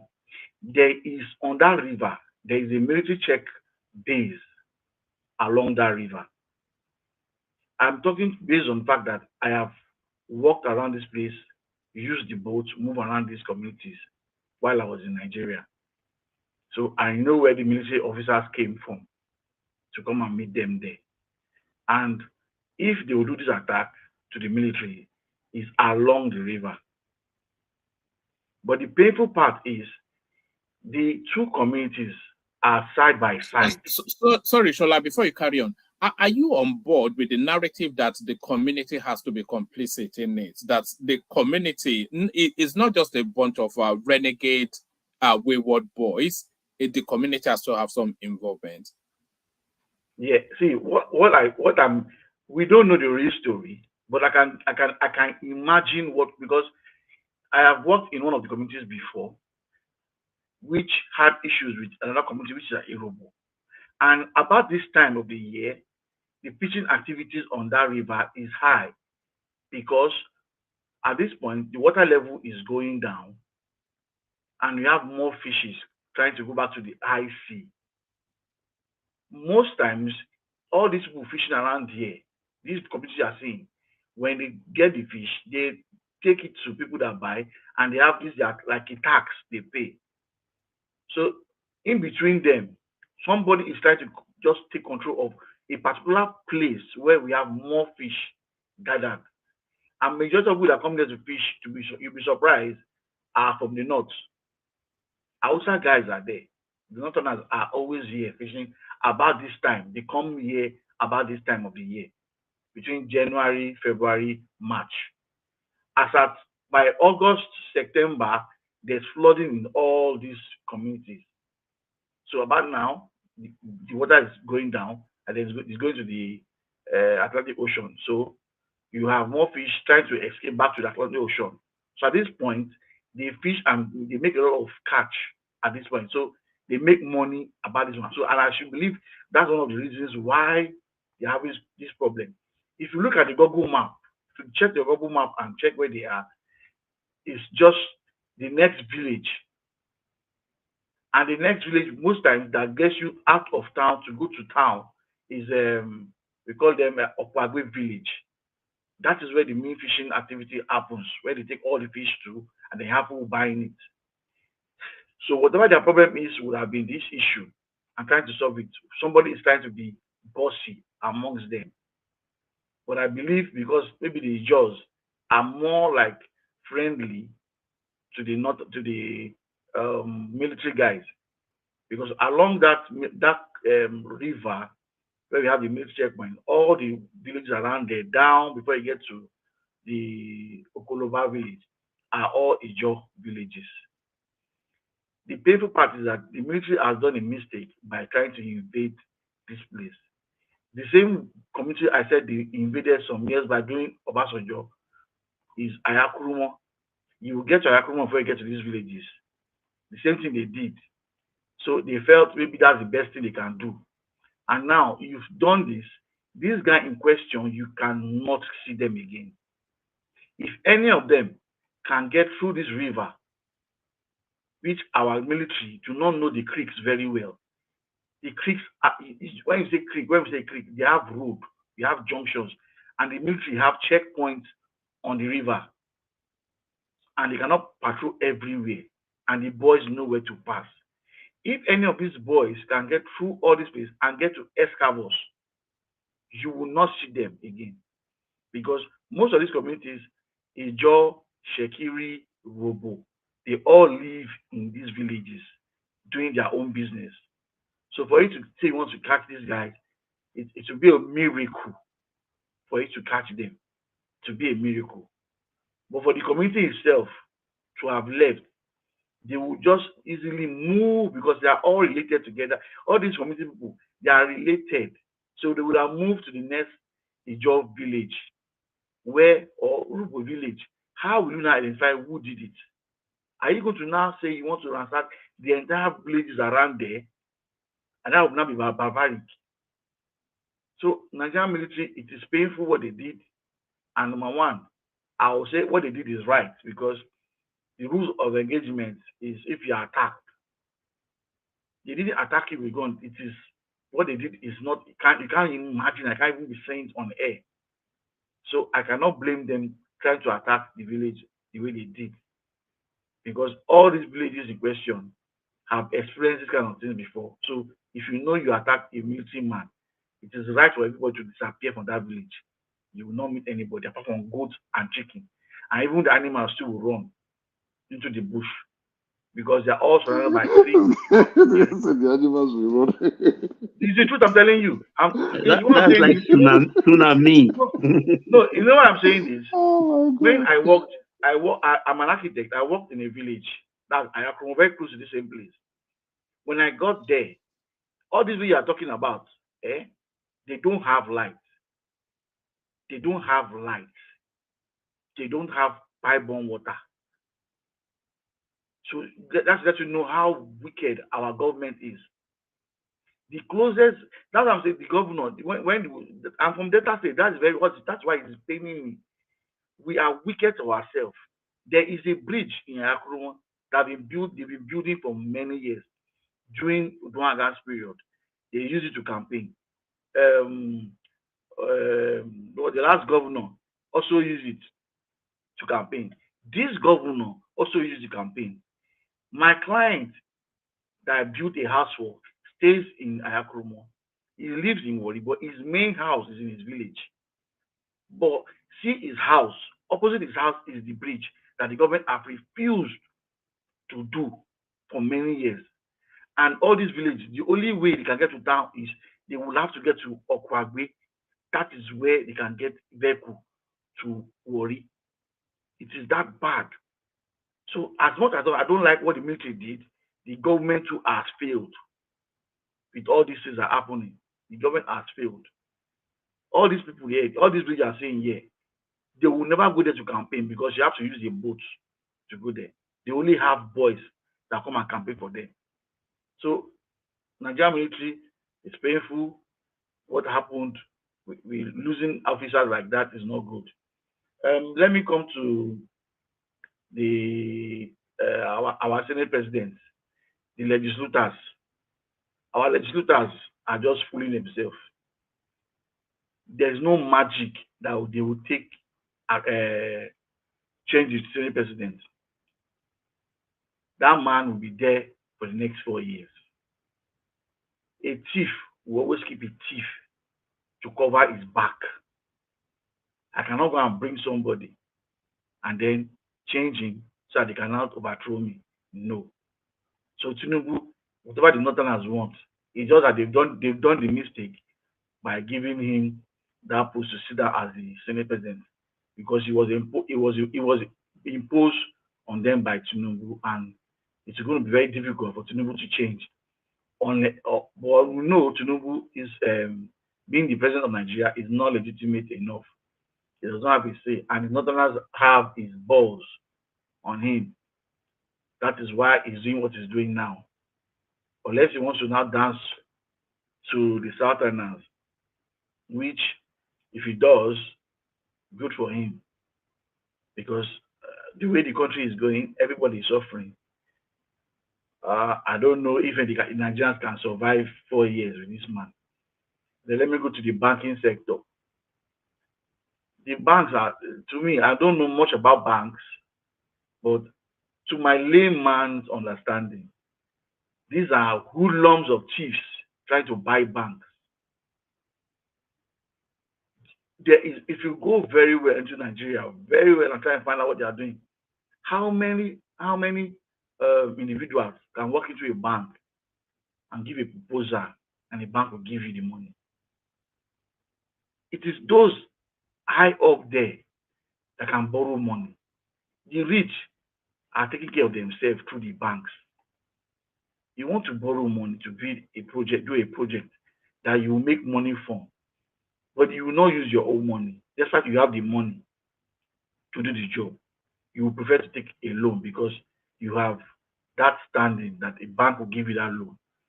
But a young man that has a concept of something he wants to do that will generate revenue for him and his community and also employ people, the bank will not borrow that person money.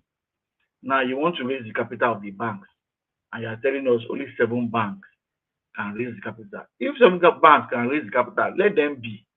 And then the ones that can raise capital, let them be local. If you see this same dollar has put us up to where we are. We have used dollar. Go to Nigeria, all of us stay abroad. Go to Nigeria and want to buy an apartment. They will tell you in dollars, not in Naira. Check the real estate. You want to buy a property. They will not give you Naira rate. It is dollar rate, they will tell you. Are we spending dollar in Nigeria? And these are the reasons why we have problem in the country concerning financial history, our institution in finance. And the government does not know what to do. To me, God, dollar will continue rising because we're not producing. We're not producing. And our problem have just started.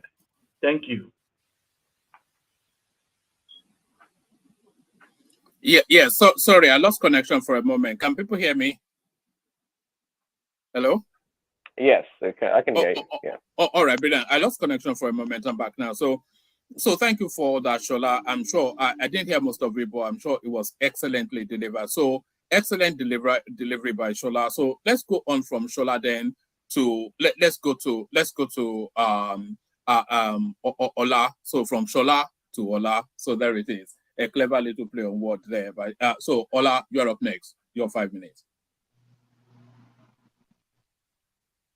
Ola.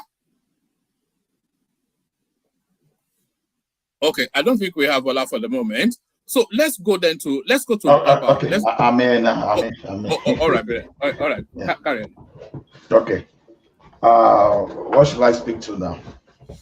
Yes, we have quite a myriad of topics. Akpabio, pressure to have him removed for reasons of this budget padding that wouldn't go away. And the banking something pressure for them to recapitalize. They are actually telling us that only 7 banks might be able to meet the new requirement, which is quite a thing. And then of course the big topic of this goings on in the creeks, which I think we've flogged to its to submission. So whatever you want to come in from, the floor is yours. And okay. Yeah.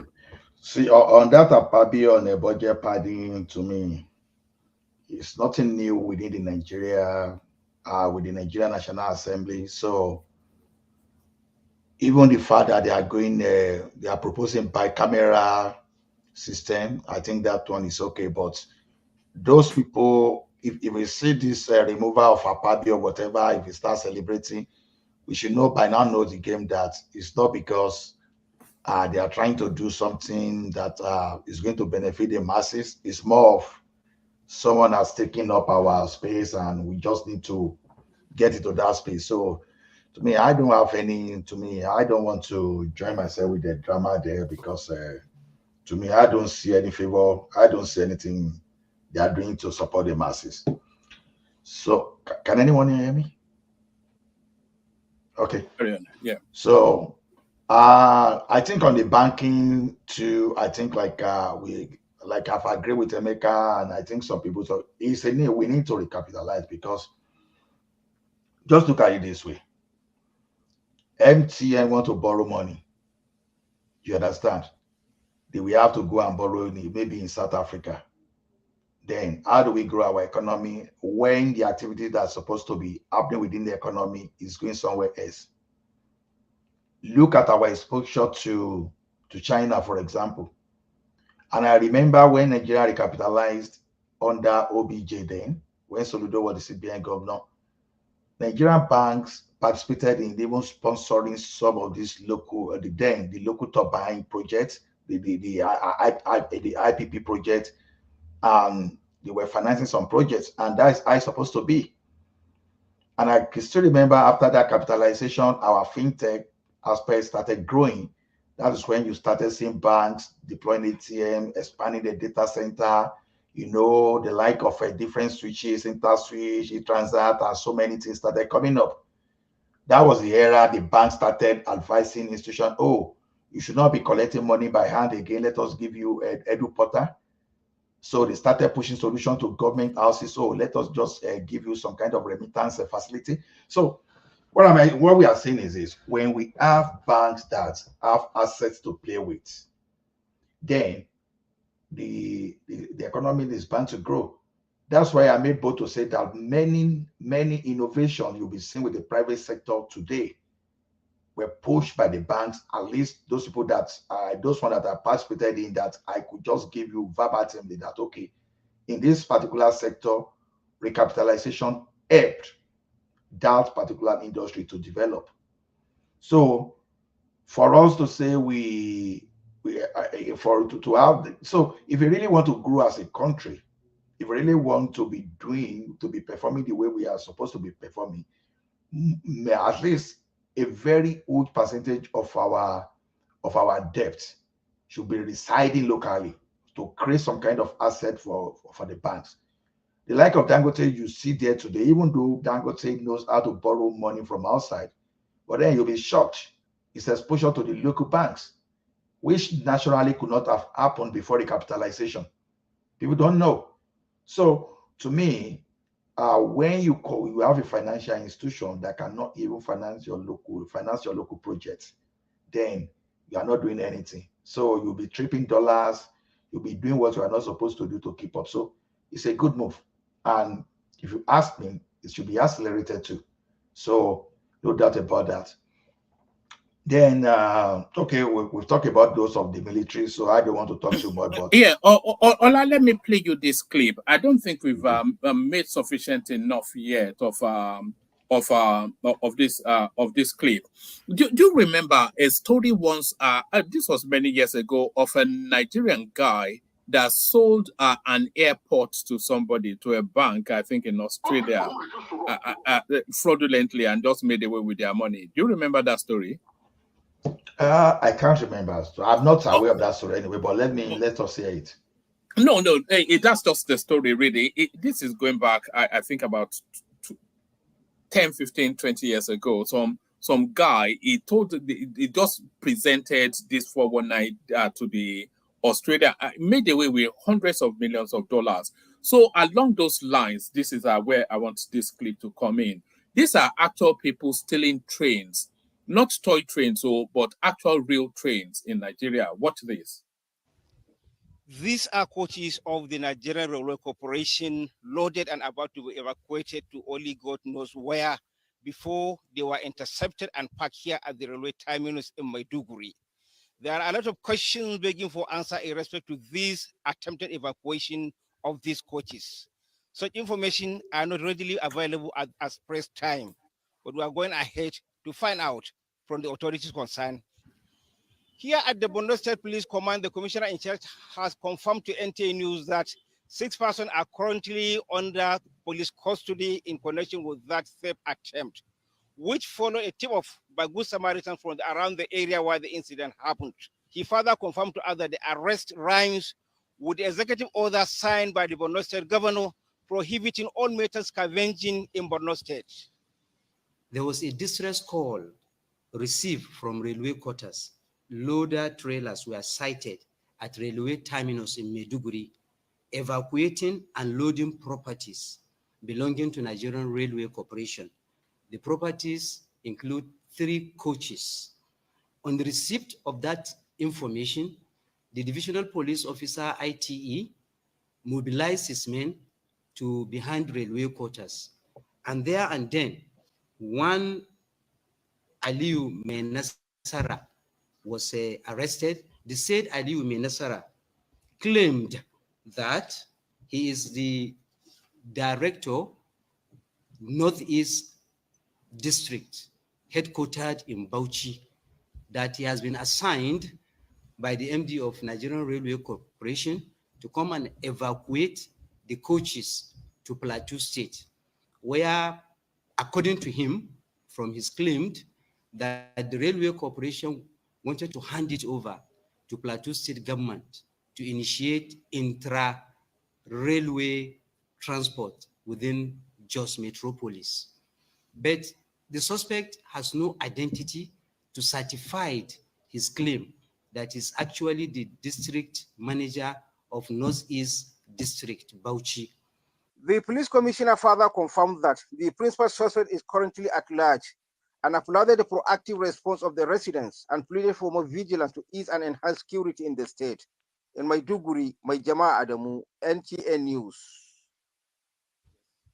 So what are you These making of copies that, Ola? of the Nigerian Railway Corporation Let me loaded and pause about it. to be evacuated to only God knows where before they were intercepted and parked here at the railway terminus. So what are you making of that, Ola? An actual attempt to steal a train? One man, if I told you that things like this is new to me, I've been lying to you. You know, I worked with a government processor before. That's when it was NEPA. And the truth is this, at least 60% of the time when you heard that they stole transformer on the street, the NEPA officials are aware. Because before you try to steal something, you must have the market for it, right? So train is not just it's not like a commodity that you take to Alaba Auto Show that you want to sell. And we know the type of demand. It's not going to be like some kind of regular demand. So already you know where you want to sell this, right? So, but you know, the frustration here is this. Those people that are perpetrating those this type of crime, they are within the system, but fishing them out is a problem I have with the government. So this is why I'm someone that normally drives solutions that will be technologically driven, because like I keep saying, I don't expect people to behave very well, but there should be a system to make sure that you prevent, and there should always be consequences. You know, even in Canada, for example, is supposed to be a saner environment, right? We had a situation here where they broke a glass that was costing the government of the city to be spending almost $1 million to replace twice. It didn't stop until they have to put camera there and a system that will trigger when that crazy person was trying to do the same thing. So, you know, the risk we run in Nigeria, even the way we heard that, okay, some people remove the rail line and some other thing from that. By now, we shouldn't be speaking about this now. We should be speaking of system that will be capturing those people that are even going there to commit crime. Assuming nobody caught these guys now, right? They will have made away with the coach and will be hearing some kind of ridiculous story up and down everywhere. So one thing is for us to deploy technology, but there must be something to secure those technology. So if you cannot secure this technology, you understand, then there's no point. I think you were not here when I was trying to tell Ajale Koko and people that were in the background how we managed to catch people doing some kind of ATM money stealing. I think Emeka and those people that work in the banking environment that time will be able to relate. You know, we used to have a situation there that someone will go around 12 a.m. We sit down by that ATM and we draw almost everything at Ajalo Deco. This problem, you're right. How about we just saying the truth? We should stop being thieves and criminals. Simple. Yeah, no, see, Emeka, you and I will work in the banking system, and people are paid well, are well paid. Managers, senior managers, even AGM, executive director, they are assisting. You'll be wondering why should they still at that level. So, now internal control, you know, then whenever you move internal control, resident internal control from the branches, what will happen? A balance scale fraud. But immediately you move them back there, the fraud will reduce. What does that tell you? So human beings are not expected to behave rationally, legally rationally. So you have to find a way to caution them. Okay, if we will behave rationally, they won't be positioning radar. When we overspeed, they just allow everybody to go anyhow, right? But When you see a radar, when you are speeding, immediately you just slow down because you know there are consequences. They won't run after you. Your bill will come to meet you at home. So let us look at this beyond even someone stealing those coaches. We should look beyond at what can even be the impact of the greedy elements that are vandalizing, assuming we even have train that is operational as someone already removed part of the track. What will happen? There will be fatality, right? So the government should be responsible enough. When you want to deploy things, make sure there should be some way to protect. Security of those assets is very distinct. You can see, let me tell you one thing. If you want to dare this system here now, go and try and see whether those system is not being monitored. Just go and remove it still from that rate. Ola, Yes, sir. can I make you laugh for a minute? Please go ahead. If I tell you this story, you will not believe it, but it's true because I handle the case. You I know will what? believe you. Oh, you don't have to believe me, but it's true. This guy stole 2 aircrafts that belongs to the American government and sold it to government. I mean, to a private individual in Mexico. And that's why I said I want to make you laugh. You see, there's no anywhere in the world you will find some people that are just, criminally gifted and they are good at what they do. Perhaps maybe with collaboration with, people internally, and they're able. He succeeded. He got greedy. He was selling part. That was how they found out. He perfected the document to the point that nobody even challenged the authenticity of this document.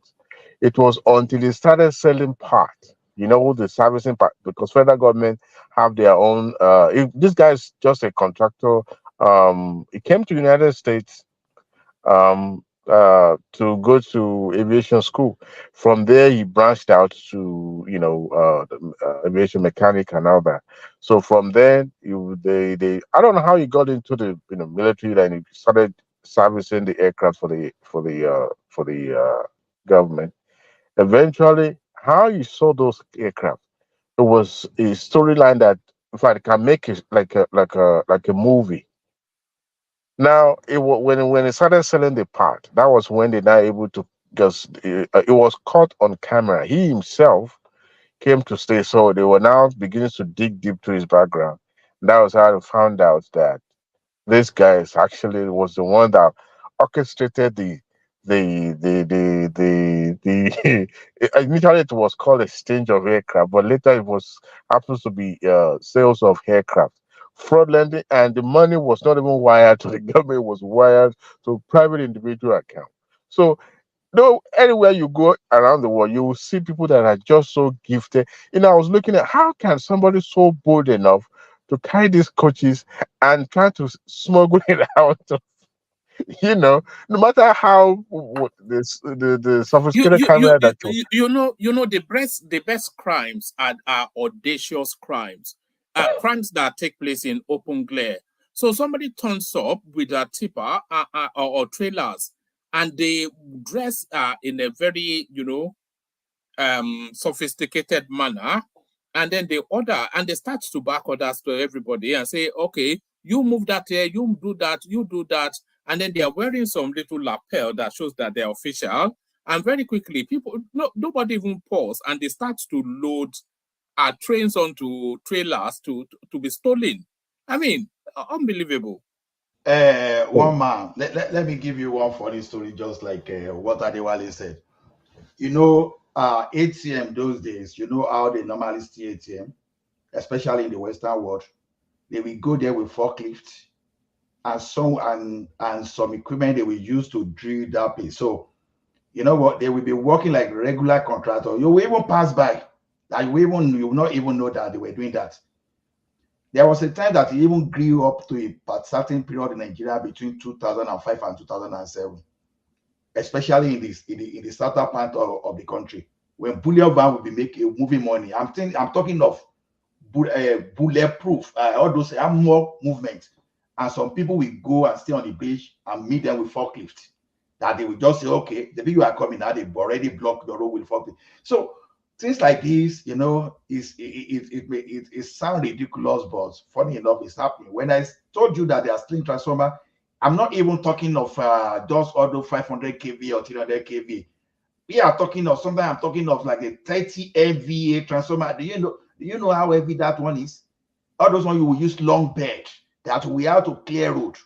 You understand that we have to, you will have to de-energize 132 kV, sometimes 330 kV double. You know what 330 kV means? That if someone is just like about half a meter to that place, the person will be roasted fully. Even if the person managed to escape, you must not touch ground, because immediately you touch ground like this, there'll be fire everywhere from human body, and people will still go there and de-energize, and they will still steal. It's that bad in that country. So don't be surprised. In Nigeria, they can steal a whole chip from the yard. Don't be shocked. I don't be surprised. It's not happening only in Nigeria anyway. So the thing is, you have to monitor your assets. That's all I have to say. All right, brilliant, excellent. So thank you, Ola. So that's the mighty Ola. So thank you, Ola. Let's go on, Ola, from you to Baba as we continue to go through all of the voices. Baba, you're up next. Baba, good to have you. Hey, one man. Good evening, and panelists. Good evening, comment section. Good evening, our viewers. Good evening, good afternoon, good morning to you, or wherever you are. Please like, share, and subscribe to the One Man Show program. Well, by all means, the immediate thing now to do is to press the like button if you are viewing. Even if you're in the comment section on the panel and you've forgotten to do so right now. It will help us to move further ahead. Yes, one man. I've been listening to this death of gallant soldiers since yesterday patiently. At times I get irritated and things like that. I just say, okay, let me put my own view into it just to record it. One thing we are not realizing is that the military itself is a community of its own. I mean, if it were to be a tribe, they would have had their own state long time ago. So they are living thing. They are human being. They have red blood flowing in their family. Those that died, 16 of them, have wives, children. They went to school. They spent several years training. And this happened just like that. Let me put that aside. We all know the idiosyncrasies of Nigerian soldiers, soldiers generally, particularly Nigerian soldiers. Even in ordinary streets, you fight a soldier, just one. Maybe you tore his uniform and he left. Everybody in that street will disappear because they know what is coming. That is just a street or an alley. We know. So when you know, so why do we do it? The people of those communities, do they have death wish? If it's a new thing, yes, maybe I'll say they were being foolish, but there has been precedents. Zaki Biam, the Zazaki issue, OD, and a couple of others has happened before. So why do it? And these communities, yes, I know they fight for territory, like Ainzon and Omashol has said. But this community, it is much more than that. Much more than that, because they are interrelated. There is no Ijoma house you will go, you not find an Urobo woman married, and an Isoko Urobo house, you will not find an Ijo. So they share facilities, and they also share monies from the oil organizations operating in their territory. and they do cult too. If Arinzo is listening or Mashala is listening, let them dispute what I'm saying. Yeah, you're very right. They are intermarried. It's interwoven. So what this thing, we've not had the full story. Is if the robos they kidnap and they just sharp, there must have been something that warranted it. I'm not trying to justify anything, but they just being in majority have more of the military on their side, and they called in the military. And this community we are talking about, they are so much interrelated that if their local government chairman, their traditional rulers, all of them, when it comes to money sharing or largesse, they are sharing with the oil thieves. Because all these things happen in that region, the oil thefting and everything, they come together. There is a dispute right now. The root of that dispute, we all really don't know. But I'll tell you, at the end of the day, it's about money. At the end of the day, now they came to mediate, peaceful mediators. And you can see that there is a camaraderie within that community. If not, a lieutenant colonel would not just rise up, not fully armed, with his men, a captain in tow, 2 majors in tow, and 12 rank and file. So you must know that it's something they didn't expect it. So they went. Can I interject you, please? Yes, go ahead. Most of those officers can never leave their point without a gun. So Yeah, sure. That's why I say lights, not like maybe heavily armed with machine gun or their boats, gun boats. No, I'm just saying an average officer on that creek has an AK. It's like your biro and pencil. None of them moves out of that their place without an AK. And if you look at Google map and trace that river, you will see the military checkpoint. It's a major one. I know those areas, though I've not been there for maybe the last 20 years, but in my days in doing legal oil bunkering, I know all those areas, Kayama, Kolokuma, and all the rest. I know Bomadi. I know all those areas very well. I've been in the creeks before, so I know how they relate very well. So I'm speaking from, maybe you can say, half informed by the virtue of the period I've been absent in the creek. So because the enigmatic put it in the proper perspective, what happened there is pure execution. It's more than ambush. More than ambush. It's pure execution.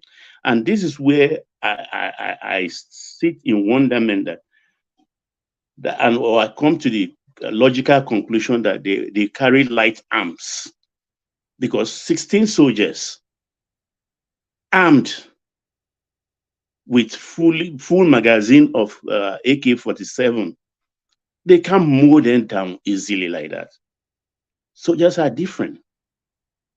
Yes, they could get maybe 10 of them, but there will be firepower. And within 1 hour, those who escape, they'll come back fully armed. So that's why I said we've not had the full story of what really happened, what went down there. Because it's a big tragedy that has befallen the nation. Because you don't go about just mowing people down, military people. I mean, the reverence they give military people in other climes, in the West particularly, at times to people like us who are seeing how we denigrate our military, is even irritating. Even a serviceman that's retired, they have special shops for them, special discount, everything discounted. You see them in grocery. They just almost carry their bags for them or whatever, or push their carts for them. And here we are. I remember many, many years ago, I saw there is this poster that they put in police stations all over the place that if you hate the police, when next you are in trouble, call a thug. And I think because we are under police, our military has become common feature in our lives. So maybe that's where we lost respect for them. I don't know why. Because ordinarily, they are for external, to keep us safe from external aggression. I didn't see soldiers in my life until 1966 school. They are not a feature you see on the street. You don't see a soldier on the street. They're all in their barracks. But now they live among us. No soldiers live outside barrack pre-1966 school. So maybe Yoruba say Irita Rigun, laughing Tagun Lofa. Maybe familiarity has brought so much contempt. Because somebody who is your defender, we don't even treat our malams anyhow at the gates because we know they are the first line of defense if somebody wants to invade our homes. And you treat military, no matter what they've done, no matter how odious it is, you don't cut people down like that. It's a challenge to Nigeria. It's a declaration of war. So people are complaining that what their response has been disproportionate. Well, what do you expect from a military? Because if you have to do something, I think you must wear your thinking cap. You don't do things like that on a whim. Because there has been precedents, like I said, OD, MDM, Cardinal, and everything. Even if Cardinal was light, Buratai wants to go, and Zazaki said, don't come here. Don't pass through here. And Buratai said, why shouldn't I? He attempted and they blocked the way and they are trying to lynch him. And what did they do? They came back. He went and called in reinforcement and they wipe out about 300 Shiites and lock up Zazaki. So people saying, oh, they can't find the culprits or it will be difficult for, who told you that? If I were government, the local government chairman, the traditional rulers, all of them will be behind bars by now. Even the judge can't tell us that they don't know the boys that did it from in the Yoruba communities. They know themselves. So I just wish this has to stop. It's something that should not be encouraged. If you hate the military so much, wait until you're invaded. Wait until you're invaded by maybe ordinary Niger or Mali. Then who do you call? The Nigerian police?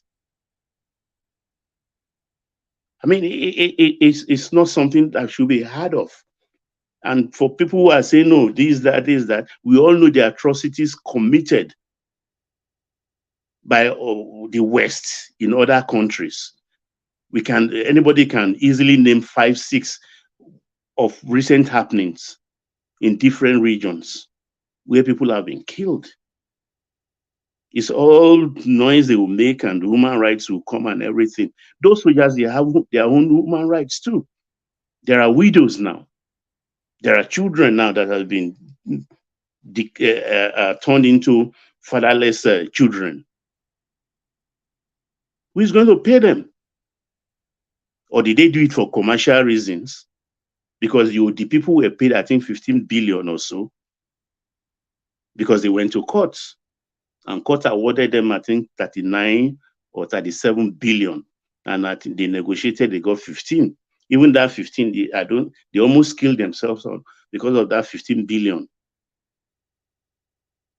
Is that what is encouraging what they are doing? I mean, they have this has to stop. And I think they needed to be taught lesson, real lesson.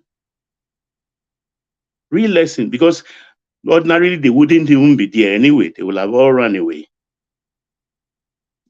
They would have all run away. So what they will meet there, like who said jokingly that even the dogs would have run away. It reminded me of the tsunami that happened. Where is it China or where? When all the animals disappeared and the people were looking at what happened here. But the animals will leave the place too. Oh, they left. They are subject of scientific interrogation now. That how did they know there is tsunami coming? You know why I said that? Yeah. The village I worked had the same issue some years back during the Masoyo. And when I was giving the story, everybody gave me the same story. The only people that left that did not leave the full village were the elderly women that cannot walk. Those are the ones. Up to the point, there's a guy, his name, you can just imagine somebody bearing Happy New Year. His name is Happy New Year. What was cigarettes? Gallon. That's what they bear. Now, when he went back to the community, calendar. The soldier asked him what's his name. He said Happy New Year. They beat this man. Sorry, what sort of a future is the parent anticipating for that child when they name him Happy New Year? What sort of a future are they? What of calendar? What of cigarettes? Him to be a banker. They don't expect him to be a lawyer, a banker, or a doctor. I am Dr. Happy New Year. And I'm going to treat your cancer. Can you imagine? The person that has that name, I was talking to him. He was the one that gave me the full story. He said they beat him for hours. His name is. What's your name? My name is Happy New Year. They beat this guy when he been. And I asked somebody else. I said same thing. The only person that saved this man that day was an elderly old woman that came up and saw him being beaten seriously. And I asked people in the village. They said it was not small because this village that they've done now. By the time they come back, they will come back to their villages. The federal government will build new houses for them, which is for sure because with that village they showed me all the houses federal government built, which they now give to the families. But by the time they're going back, anybody that goes back early will be the one to suffer for it because they must deal with them. They will still beat somebody there. That's how the Nigerian military is. So that is my emotional. That is why I'm surprised. You understand? You know, if you did this is what will come to you because it has happened over and over and over. So why did you do it? No, but the point thing is, but what they did, if you find out very well, most times this is happen.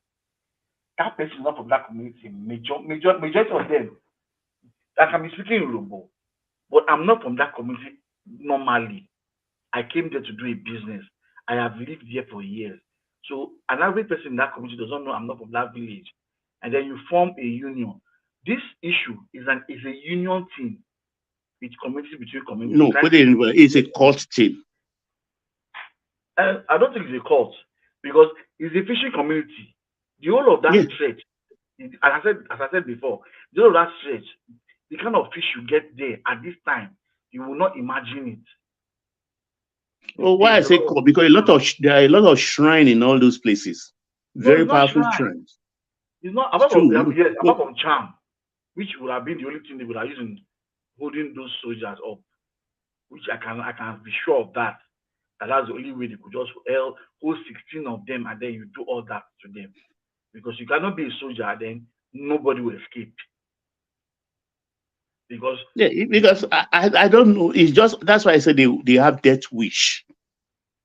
They have death wish because ordinary streets where we all live, you understand. The moment they start roughing up a soldier, the elders will come out and say, "Don't do that." They try to save that thing and bury that problem because they know if they cause any problem, those soldiers will come back. Something happens in a compound. And there's a death issue there, somebody died, and they like face me and face you. Everybody will leave because nobody wants to write statement. Exactly. That's how we know what is coming. You can do that with policemen.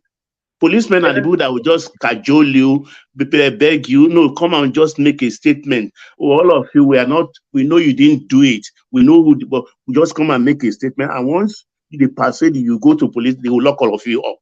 But soldiers don't work that way. Yeah, Baba, the statement said don't work that way. Right. They said, we are saying that the soldiers should go and look for the culprit. People keep forgetting that soldiers are not policemen. That soldiers should go investigate a crime. Oh my They have goodness. that time. That's, you understand? It shows, sometimes when we make certain criticism, right, we should try and Look, try Emeka, to a back it up with. camouflage hanged on the wall gives you more security than 2 policemen. How can you soldiers to go and investigate a Mr. crime? Baba, That's not so their job. I can tell you what would have happened. If that thing happened around 3 o'clock in the afternoon, Yeah. the military checkpoint, I'm saying, it only takes a boat from that point. It will take you like 10 minutes in that village where the military checkpoint is. The base in Warri is maybe just a phone call. So before the army chief even know, they would have done what they did there. Like I said before, majority of the armed military men in that area are northerners. And maybe some Yeah, the few JTF guys, they're all nothing. Look, I've had a series of encounter family. with these communities. You understand? We've had oil, not even oil spillage. We bunker a vessel. They were trying to disconnect the pipe after finishing the bunkering, and there was little liters that fell into the water. Big trouble. I don't know where they came by. Within hours, they came with baskets of dead fishes, and they poured more oil on the water, and big trouble. If I tell you then what it cost us, I don't want to remember again. Baba, let me ask you. Let me ask you just a question as you start to bring it home. So we're going to Ekene. What? This might sound naive, but what does bunkering actually mean? What is bunkering? What's that? This is because I've always thought of it as an illegal activity, but you are talking of no, illegal. it's not. The way we even use it in Nigeria, Nigeria, we have our own lexicon differently. Like this legislator, bunkering is service of supplying bunker fuel to vessels. A vessel is coming to Nigeria. We are agents. We own little creek boats that laden with already AGO or LPFO, low pulp fuel, or what you call diesel, that's AGO. AGO is mostly what they want. And that period, our AGO was still very relatively cheap. So all vessels coming to Nigeria to discharge, they want to buy bunkers. That is like fuel. So through communication, telex then and things like that, or fax machines, everything is made, they pay their money. So you take your boat to wherever it is, either in the ports or midstream. You have the vessel, the captain will tell you to long side through the starboard area or the port side. Everything is arranged, then you connect. You, as a bunkerer, NNPC will license you. It's annually. You pay a special deposit with NNPC. Nigerian Ports Authority will license you also annually. You have that, and you pay what we call port dues. That is for the quantity of what you are going to supply is what you pay to Nigerian Port Authority before you do any supply. So it is not so when that is bunkering. There are people who also do ship chandling. That is supply also of provisions, groceries to vessels that come to the ports. That's another side, another business entirely. So when you talk about bunkering, relating it to crude oil and activities and things like that, proper wrong English, wrong grammar, wrong verbiage. So it's an illegal thing. So, woman, that's the definition. Are you satisfied? No, I'm satisfied, but because if they call you a bunker in Yeah, Nigeria, you are a bunker. they will throw tire around your neck. That's what that's Nigeria. Okay, let's look at what we are saying now. Oh, Akpabio, they've stolen, like Nedu Nwoko said, I got 1 billion. You shouldn't be saying I got 1 billion, because the average Nigerian would think that 1 billion is in your pocket. These are for your constituent projects. Yes, there are ways you can have a hand in it through the contractors that will do those constituent projects, and you will get something out of it. But the money is not coming to your pocket. And who says when they allocate 1 billion to your constituency, who told you in a budget year a cycle you will get the full measure of the 1 billion?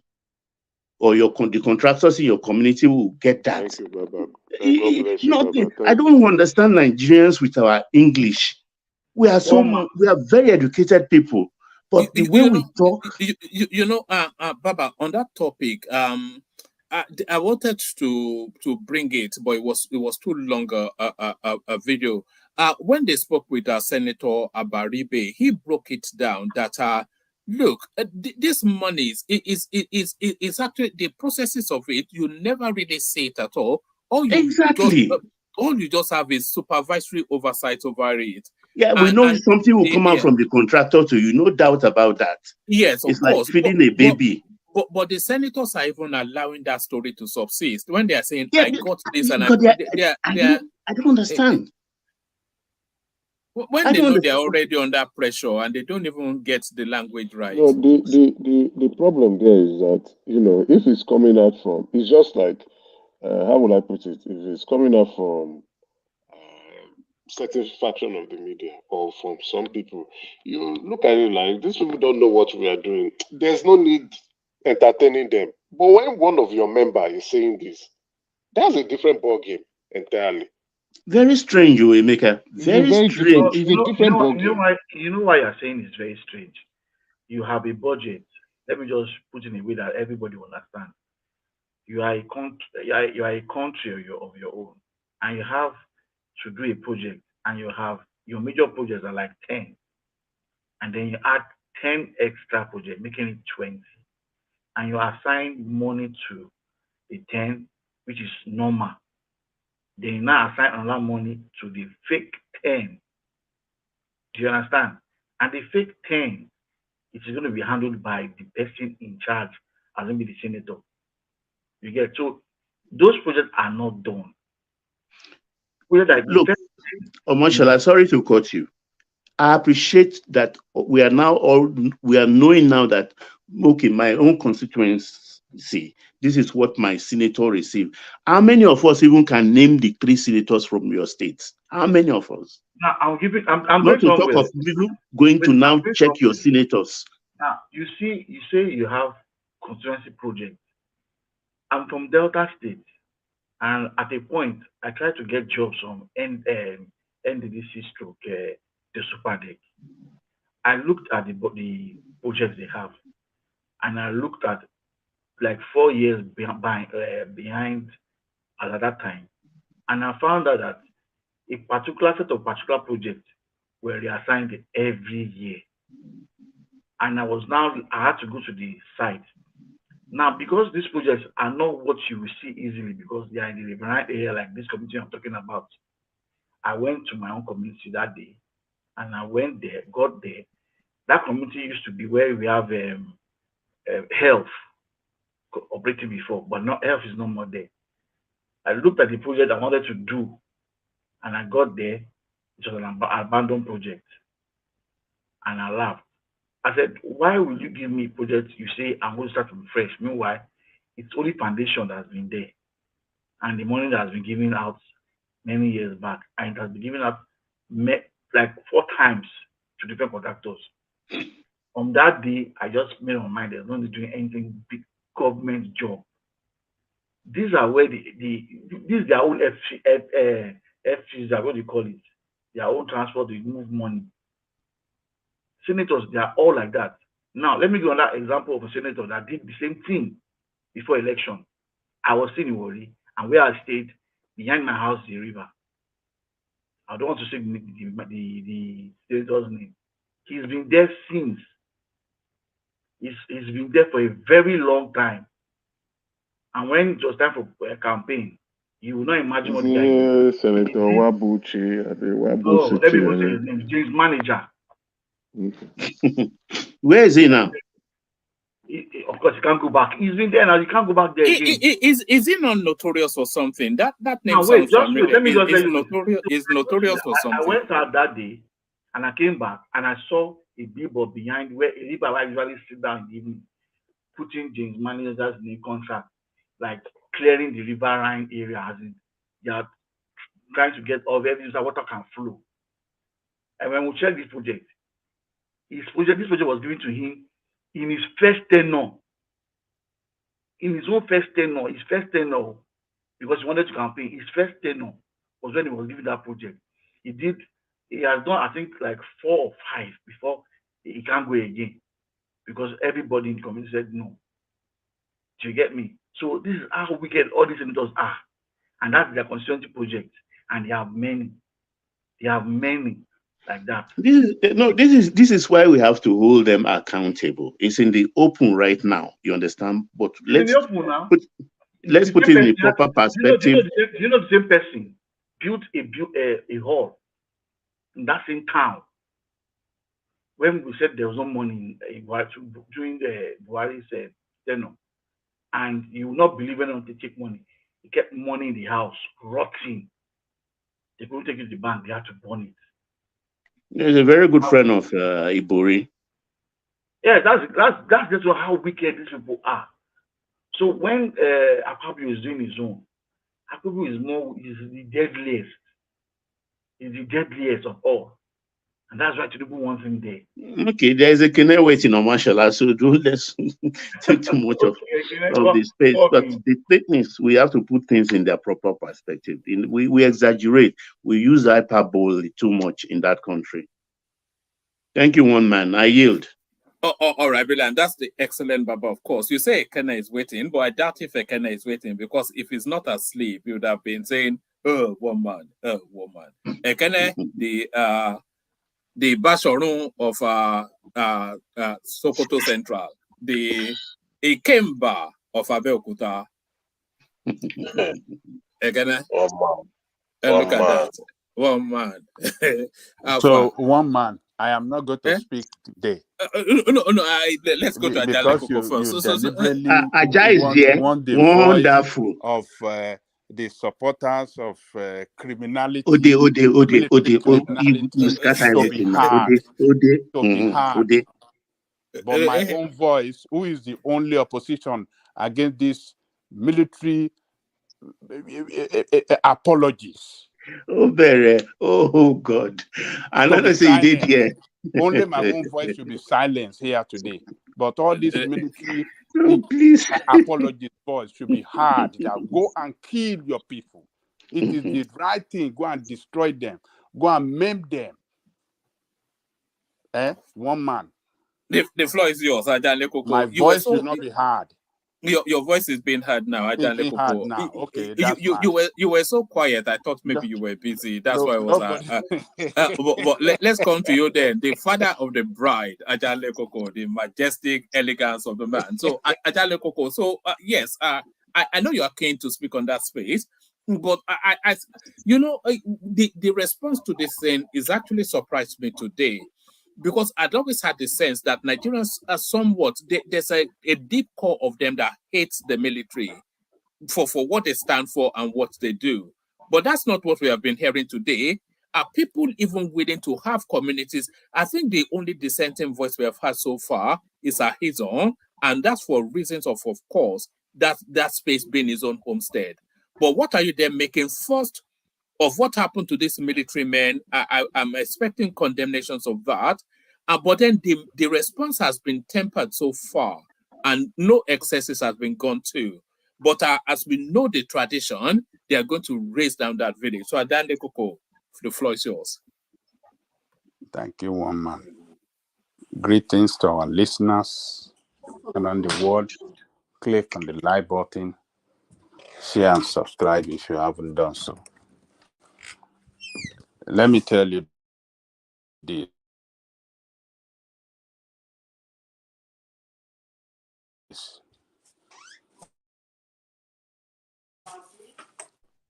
Aja, we can't hear you. Rule of engagement. Yeah, I thought that was my system. Hear me now? Aja, you are deeping, yes, Aja Lekoko. Yeah, carry on. You're back now. Carry on. Can you hear me? Okay. What I was saying is that military rule of engagement does not allow military to kill civilian, harmless, innocent people. It is to fight against enemy combatant. And it is backed by international law that military must not kill. They must not commit extrajudicial killing of civilian in any part of the world. And we have seen people under their command that use their military officers or soldiers to maim and kill civilians that have been taken to international law and be sentenced to life imprisonment. One of them is Charles Taylor of, what do you call it? Of Liberia, former president of Liberia. Liberia, yes. And we have seen some others that committed genocide in Rwanda, serving jail time. And we have seen the one in Kosovo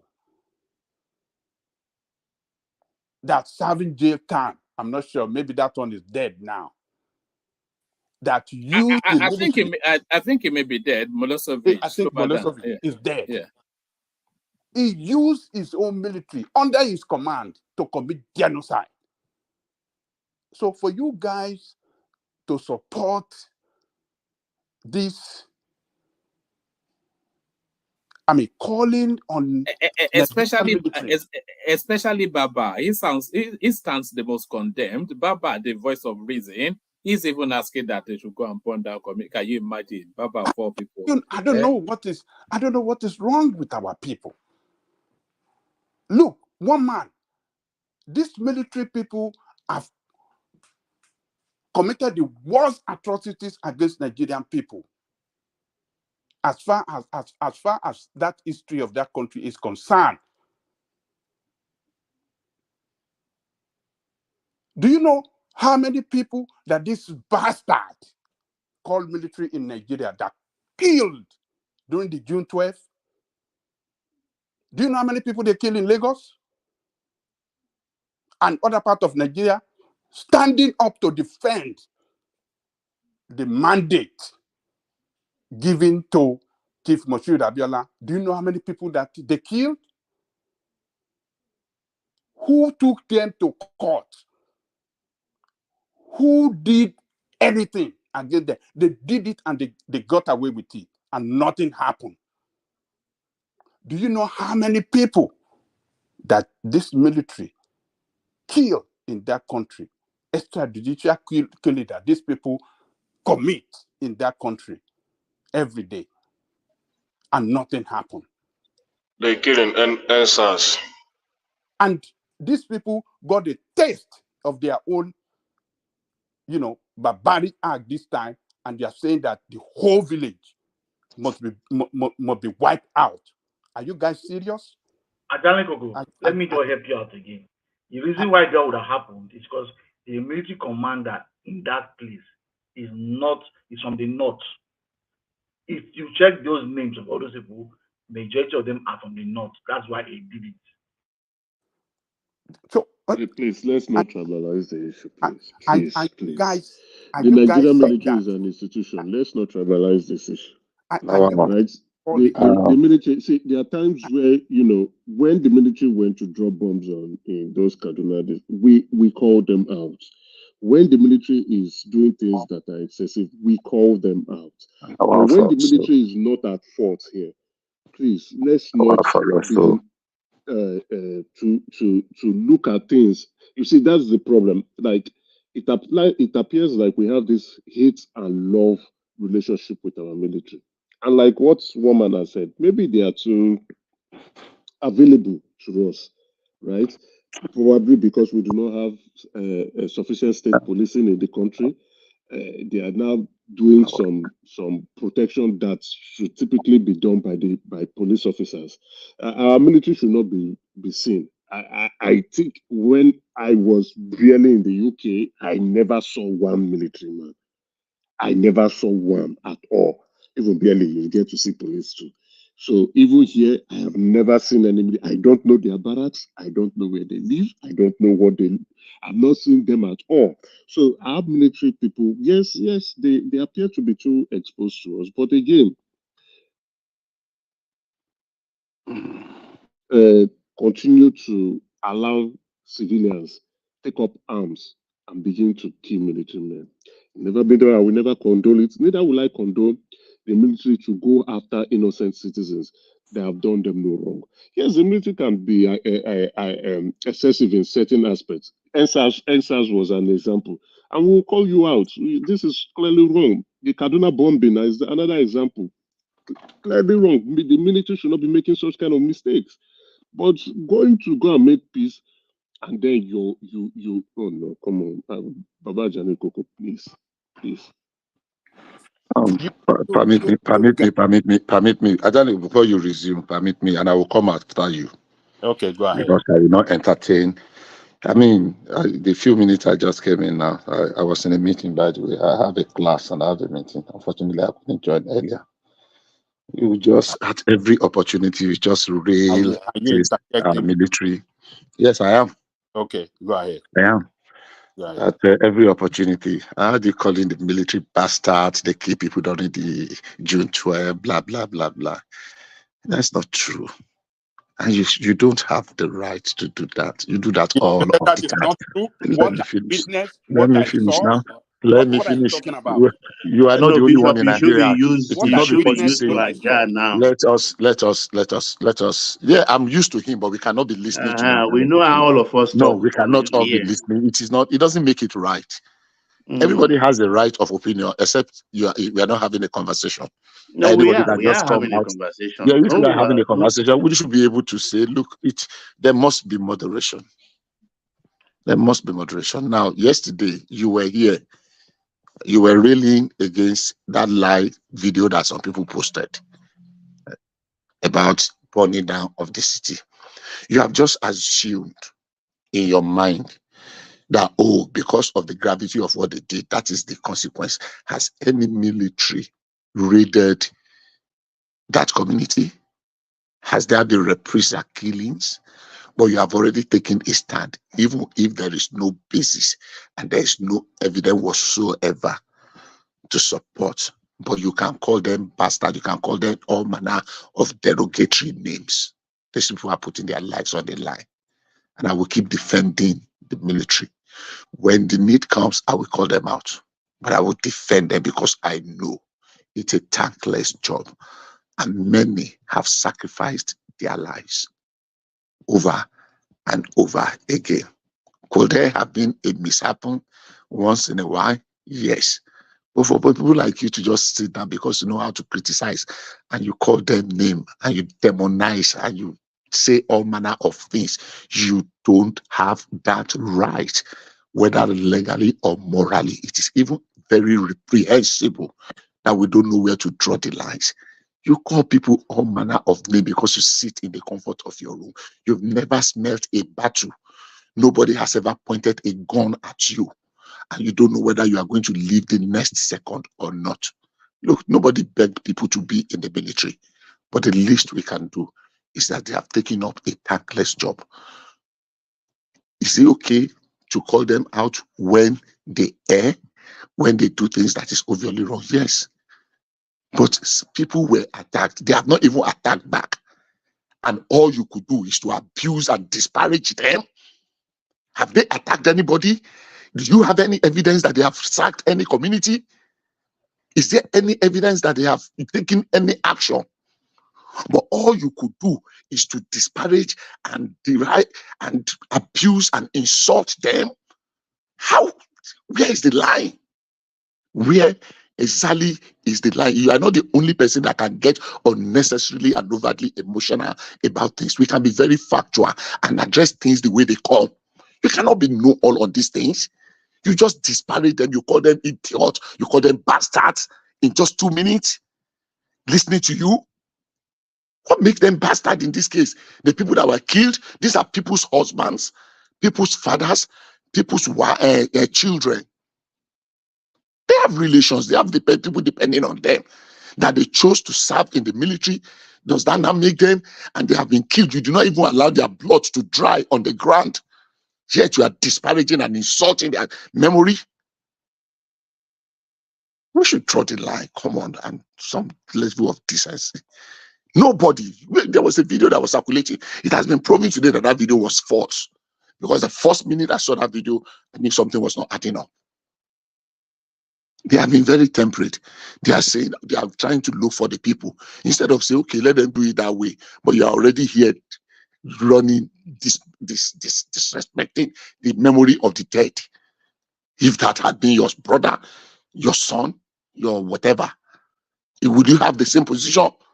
Unprovoked? Because if they had gone there for battle, you will not tell me that you will kill 16 or almost 20. They are saying that the figure could be as much as 30 persons, and they will not have any casualty on the other side. They were completely caught in a very vulnerable position because they did not go there for combat. But all you could do here is to abuse them.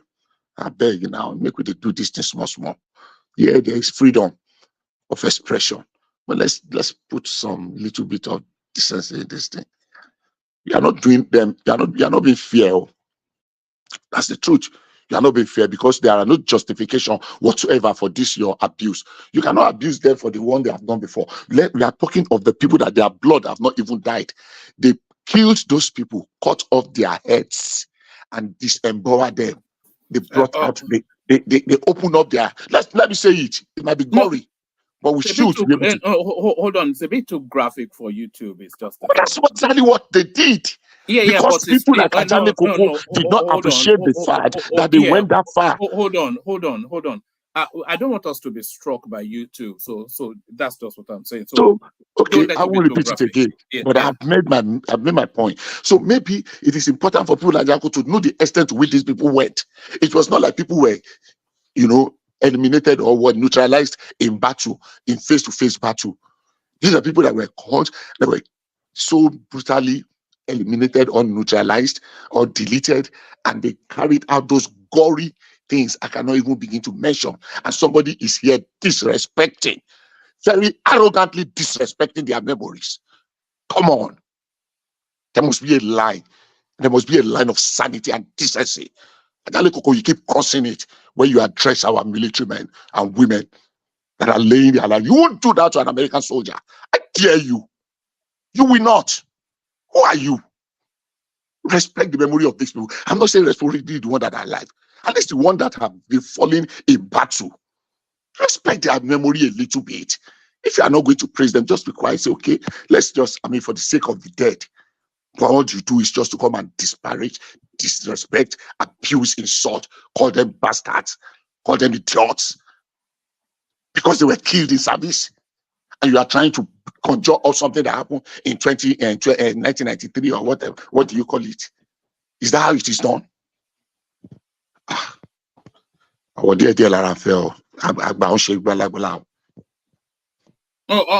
right. Well, one man,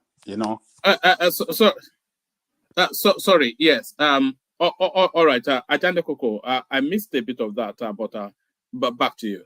You see, I have no respect for them, for Nigerian military, and I will stand by that, because military I can make derogatory statement on them because they make derogatory statement on us, the citizen. They call us bloody civilians. So if they can kill those bloody civilians in that country for many years and nothing happened to them, and they suffer the same fate now, and you're saying that heaven should fall, which country do we run? Who owns the country? Who is serving who? Why can't they just have respect for Nigerian people? I knew what happened during the June 12th. I know a lot of people that were shot. I know some people that I took to hospital, and I know what they went through before they got surgery. So how do you want to tell military that almost killed the Nadeko leaders fighting for democracy, fighting for freedom? They almost killed Wole Soyinka. Wole Soyinka have to run away. Dele Momodu have to run away. Bola Tinubu have to run away because of the threat from the military. Why should military threaten the people? They don't own the country. We own the country. We pay. We bought them the uniform. We bought them the uniform for us to identify them as military. We bought them the gun to defend the homeland. We bought them every equipment for them to succeed in carrying out their constitutional responsibility, which is to defend the territorial integrity of our homeland, not to kill the people, not to kill us. But that is what Nigerian military have been doing to Nigerian people. And who among us know what really happened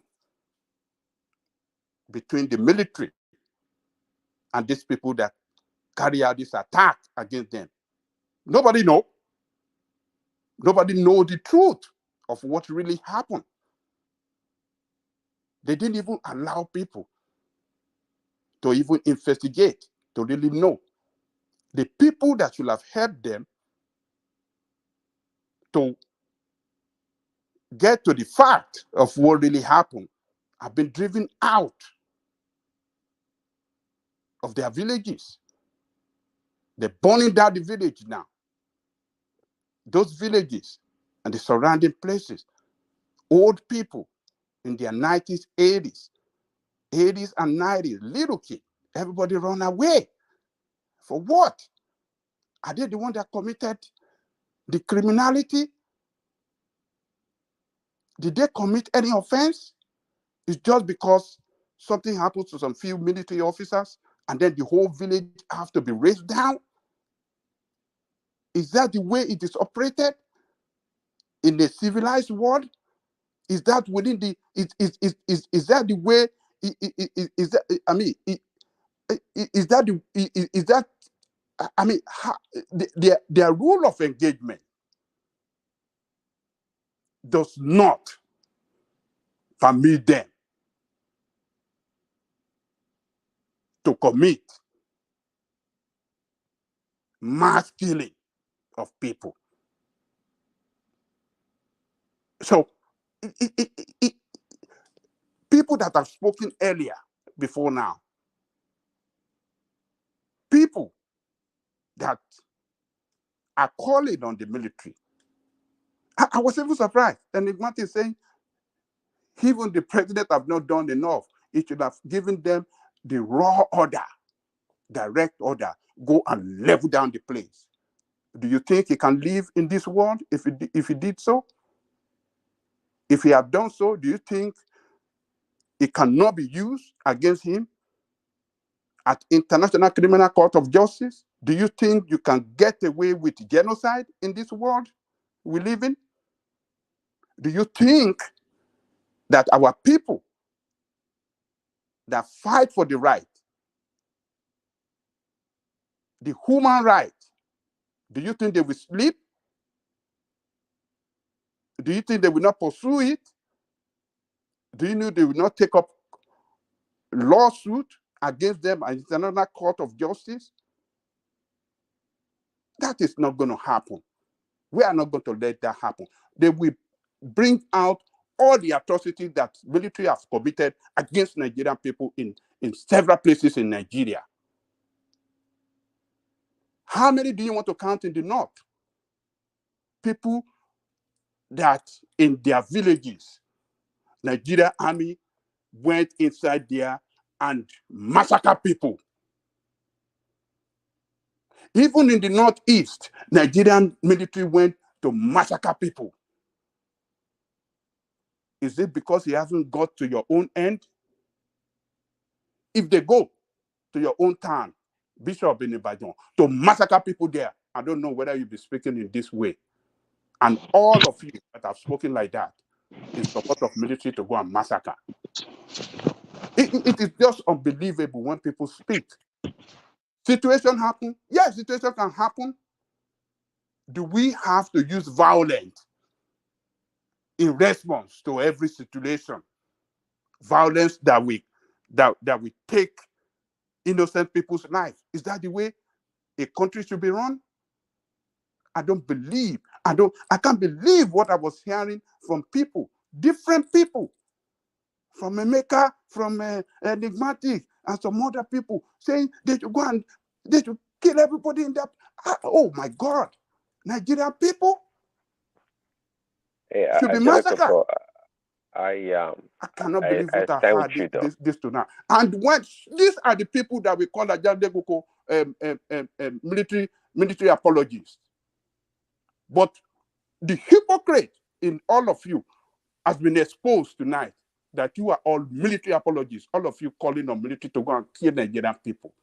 You are with the exception of myself, I think Prince wanted to come in. You are all worst people. You are all worst military apologists. Not Ajaleko. Ajaleko stand for the truth and stand for the right of the people. Yeah. Well, you are worst people. You are worst military apologists, supporting military to go and kill your own people. Hold on, Ekene. It's insane. Can you hear anybody? Ajale Koko. Yes, I'm hearing you. Yeah, sorry. I think Prince wanted to come in, and I don't think they were asking them to go and kill anybody. Just to go and burn down the community. That's all. What does that mean? Well, the people have evacuated. They will evacuate the community and burn it down. Evacuate. So whoever that is, why they don't destroy their properties? But anyways, why must people as punishment now for what the community did? Well, no, just like I said earlier, I stand with Ajalekoko's position. Just like I said, the military, the professionals. We don't want any extrajudicial killings by the military. Yes, they should methodically go after these people and bring them to justice. But because they're military, I mean, it's. I'm not trying to be insensitive, but that's what they sign up for.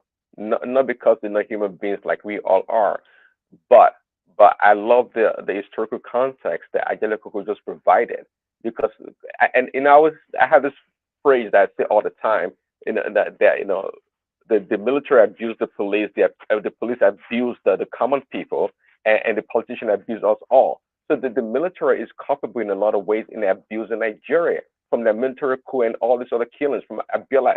The military did that. So let's not pretend that the institution of the military is so sacrosanct that it cannot be talked about. That's unfair.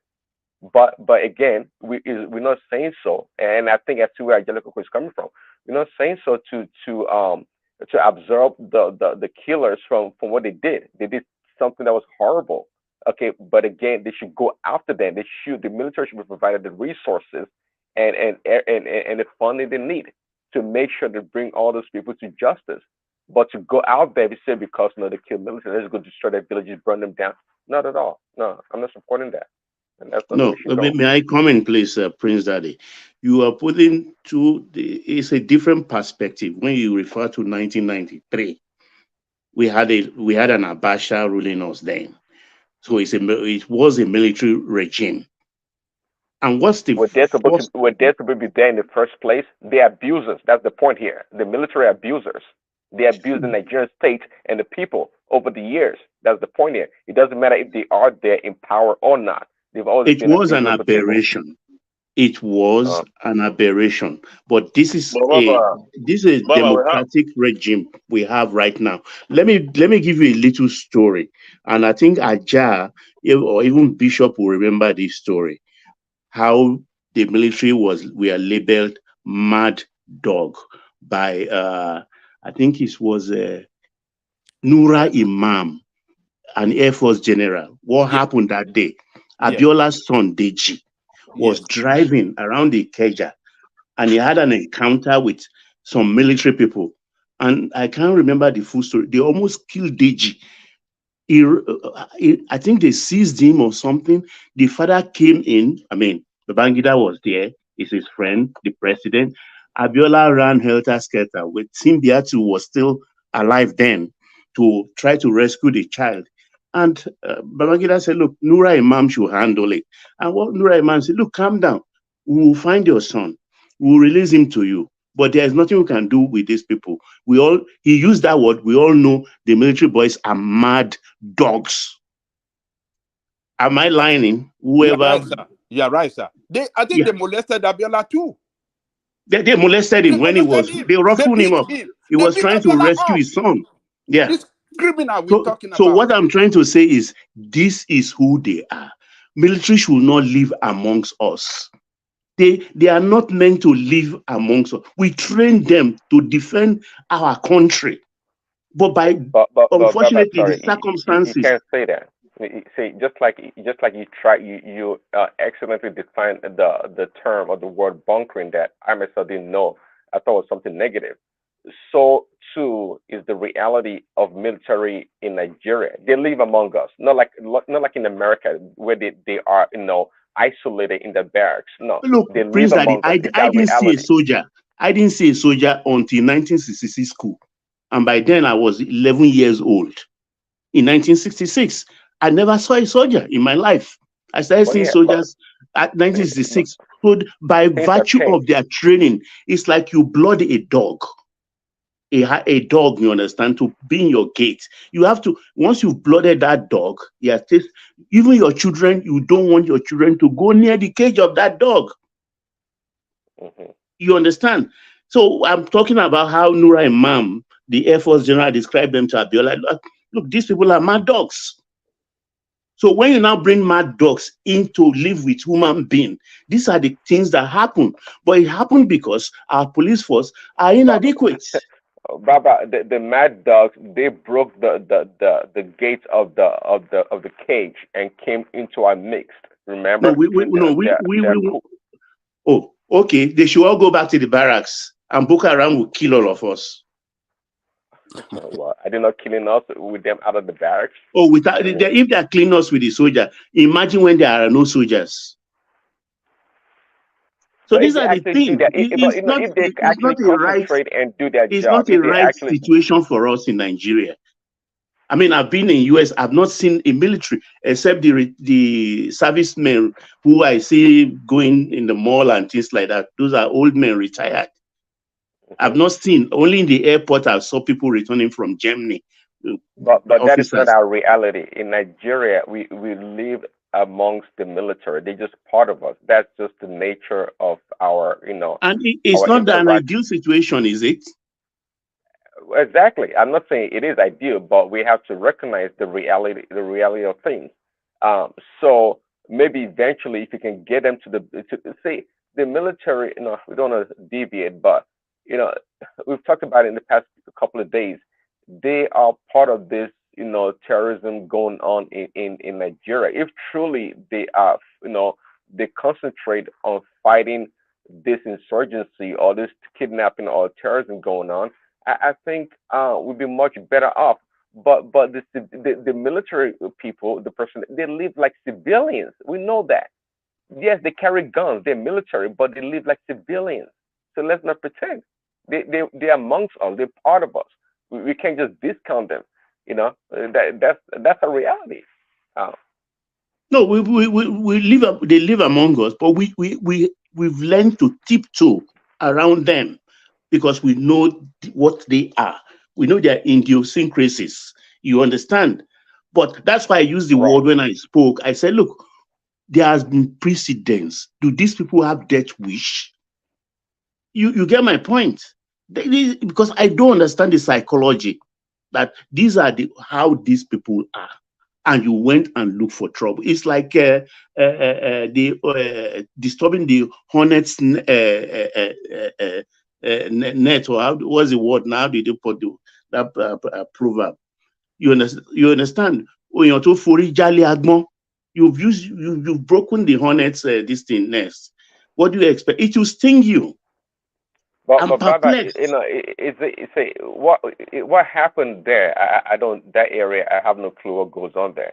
But do you think there's a precedence to what happened? Something there's a seminal event that brought about this attack on the military.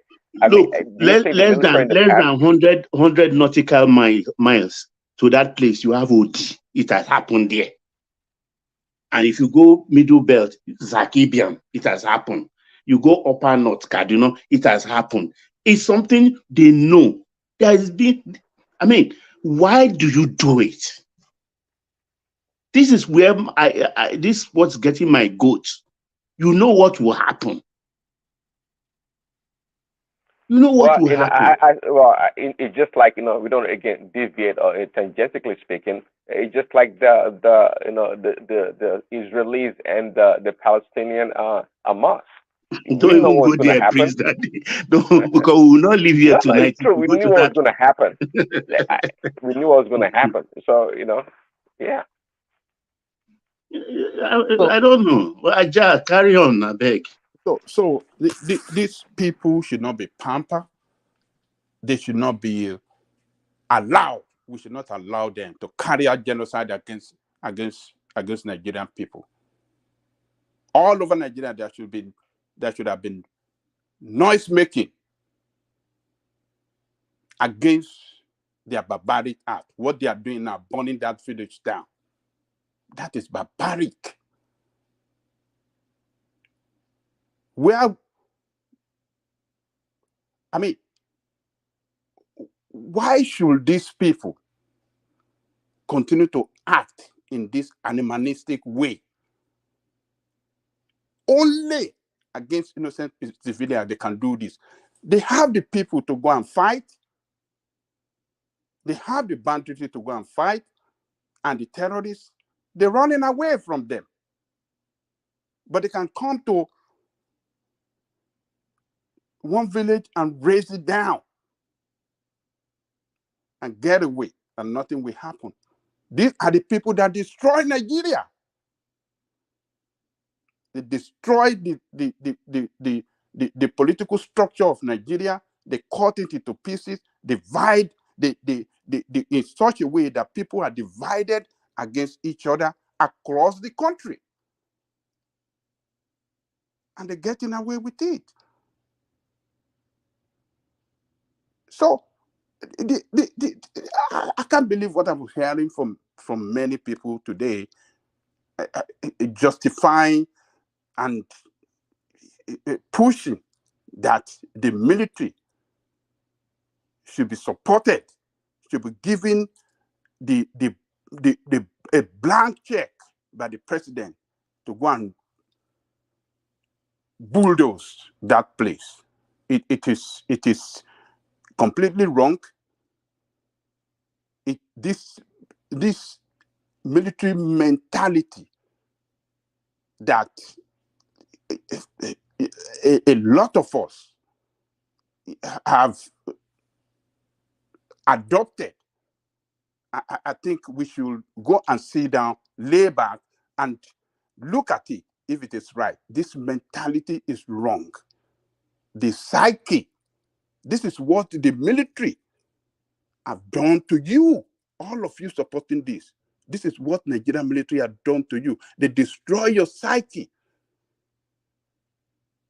to make you feel that what they are doing at any time is justifiable.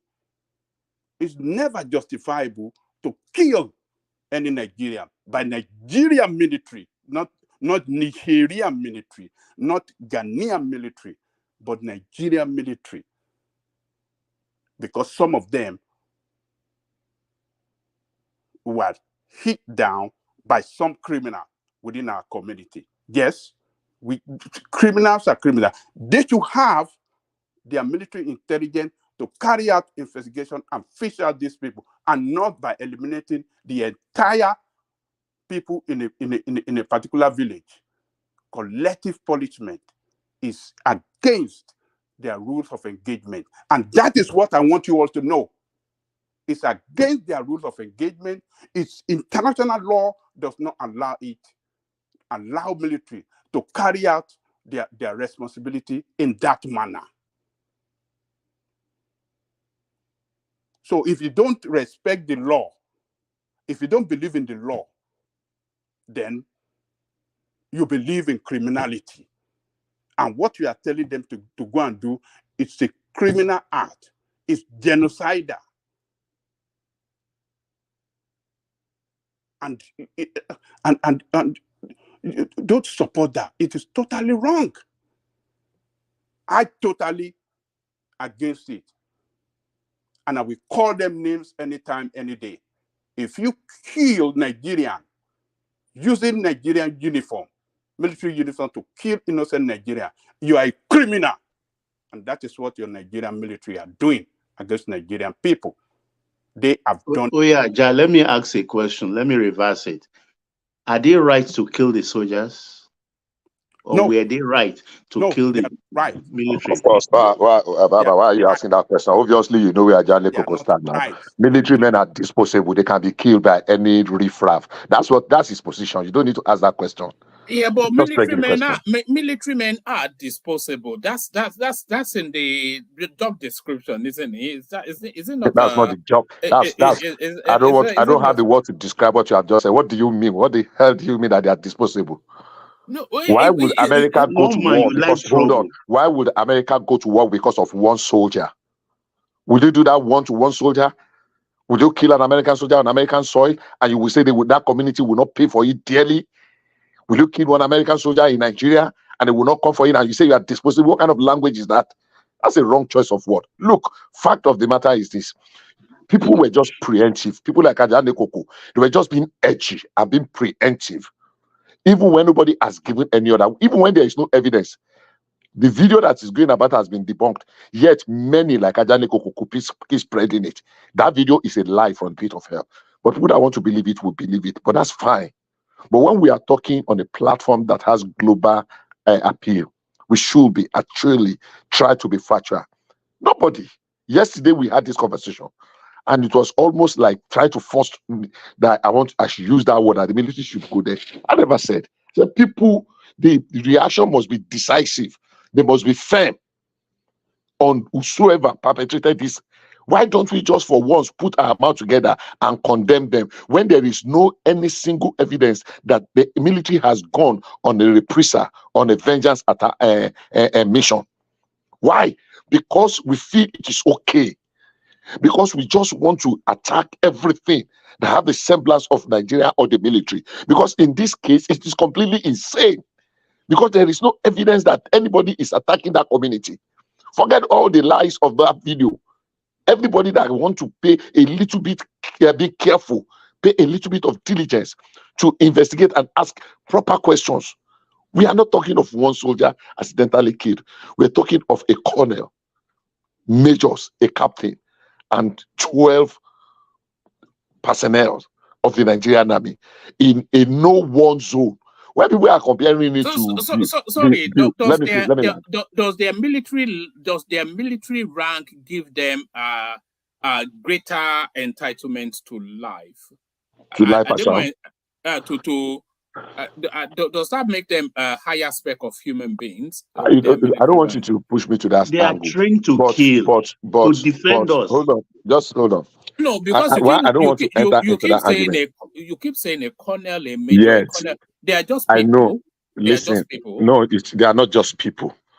By you, ignorantly, they are just people. So they are more. Hold on now. Sorry, is he more a person than you and I? Hold on. To capture a general in the American army, a general, the force they will deploy. Nobody will say it. It is an unwritten code. The kind of force and brutality they will deploy is not the same they will deploy when you capture a rating or a what do you call it? A corporal. It's not. I'm not demeaning the life of any individual. I am saying if you capture an American colonel or commander of the Navy or or the SEAL or whatever in any place, there will be this thing they used to say that hell no fury like a something woman or something. They will visit it. I'm not discountenancing the life of the rating or the sergeant, but it is not going to be the same. Nobody will tell you that it is different, but you will know because the people that will rise up to it. So you will not just take a colonel and just slaughter him. Look, averagely, maybe the man has put in minimum of 25 years. Averagely 25 years, of several training and what have you. So I am not saying his life is more important than the life of another person. I am saying it is criminal. And all we should be doing at this time, why we are not causing for that, is to collectively condemn the actions of those criminals.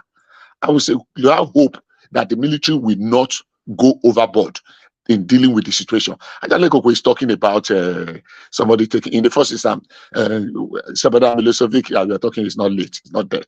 It was chased. I don't know whether it's been released. So that's not correct there. But that's by the way. I say they take us to war court, international criminal, to hell with international criminal court. I don't know what Africans are still doing there. Because that court was only created for Africans. And other people, and the Europeans are people not done worse things. People that we know what they did in Libya, we know what they did in Afghanistan, we know what they did in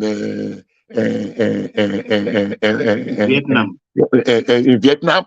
How many of them are they taken to those international criminal courts? And every time we don't talk, you are flaunting. Take them even in Bosnia. They take them in Bosnia Herzegovina, in Serbia. Don't we know what they did? Every time you keep flaunting, they take them. I see there are we kidding? Are we kidding? This is the national ground that we carry on our head. Is it only us that they made those laws for? I just keep ridiculing ourselves, but that's not my fault tonight. My fault is that the military have not said they are going on a veg mission. But rather than address the issue, we are lightly just rubbing off on it as if the life of those 16 people did not matter. We are just fighting and running an agenda that we know where it is. Who has given an order to go and raise the community? Who has carried out an order? Is there any indication that they're doing it? The video. There is. That video is a lie. That video is a lie, woman. There's nobody. Though that video is a lie, but I'm not going to waste time in saying that. You go pay time to investigate it. Call people. But rather than maybe there could be a middle ground, but just taking it on one side and disparaging the military as if the life of 16 people and you added to it that they signed up to die. If it's a war situation, yes. The one we're referring to in the north is a war situation, active war situation where we are dropping bombs on the locations that we can identify. Oh, there have been collateral damages. And there will always be collateral damages in any war. Even the best of the armies of this world, they have their own miscalculation and collateral damages. But just jumping on one side because of our obvious hatred and bias belittles the kind of person that we are, or the people we pretend to be. Completely belittles it. All right, let's get back to Ajale Koko so we can get to the Kenneth quickly. I think he wants to hit his bed. And just to clarify, I'm not saying I'm saying that it's a realistic danger for the profession that they've signed up for not so much that their life is dispensable or disposable. So if that's what came across, then let me reword that. It's more of a realistic possibility in that profession than in most. But Ajanle Koko, back to you. Thank you, one man. Ajanle Koko, bring it home. I think Ekene is battling sleep. Okay, gentlemen, I'm trying to stay awake. I'll bid all of you good night. All right. Thank you very much. Okay. All right, Baba, don't make it so long the next time. We've noticed that you've not been joining us as frequently as you used to. But No, I'm always in the comment section. I'm always there. John. No, keeping Chioma company and keeping her 100. You have to keep an eye on Chioma. She's always flogging them. I don't know why. I know why she's doing that. So I used to get worried, but now I don't mind her anymore. No. She's doing an excellent job. I understand. Okay. All right. Good night, gentlemen. All right. Thank you, Baba. Ajanle Koko, back to you. Yeah. See, one man. These military guys should not have. The president that ordered them to go and carry out justice should not have made that statement. If that statement is exactly, the way it's reported is exactly what the president said. It's a blank check given to them to go and, bulldoze that place. It shouldn't have done so. It's not a good statement. Some people have said, like Richard was saying earlier, if he has not done so, if he has not said so, he will lose the support. Who is the commander-in-chief? Losing support for what? If the commander-in-chief tell them, stop it, don't carry out action, I want to carry out a peaceful means of getting this fact,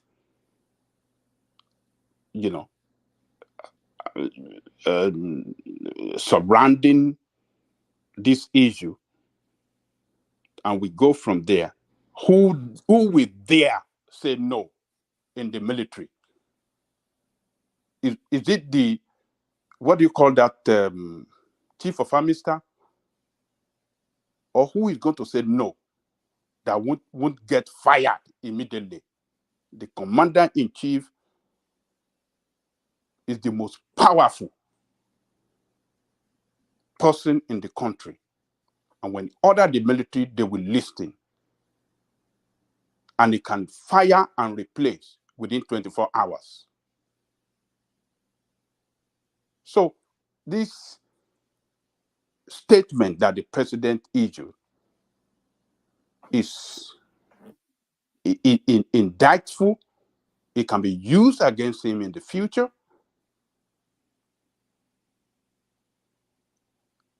And his advisor should advise him better.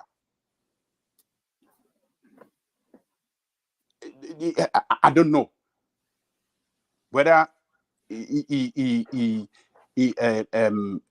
was not well advised, or maybe this is by his own reckless way of doing things sometimes.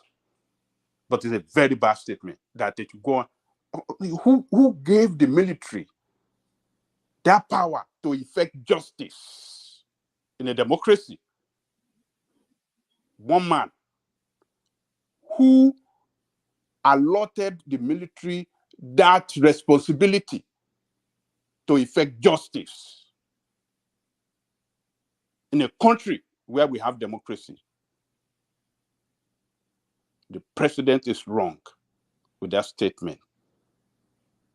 reckless statement, a barbaric statement, and a statement that is capable of tearing the country apart.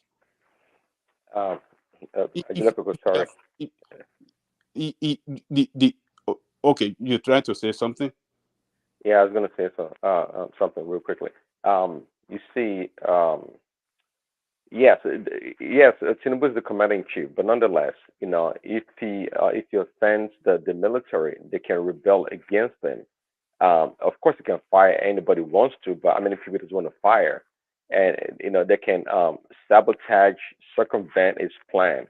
So just like a king without subject is nobody. So he needs the military on his side, but at the same time, he has to be able to curtail their operation or actions. He has to show support, openly to the military. I agree with that, but it doesn't mean that it gives them the full blown authority to do whatever they want to do to the civilians. Yeah, if you look at the headline, he directed the military to go and carry out justice in response to what happened to those military officers. Justice? What does the meaning of justice mean? Daddy Prince, justice, go and carry out justice. How can a president, an elected president, a person that is called Democrat, make such statement? Go and effect justice. Woman, that is how do you interpret that? Woman, how do you interpret that statement? Well, justice has to be effected. It didn't say go and effect injustice. It said justice, not injustice. How do you effect justice? How does military effect justice? What is it part of their, responsibility to effect justice?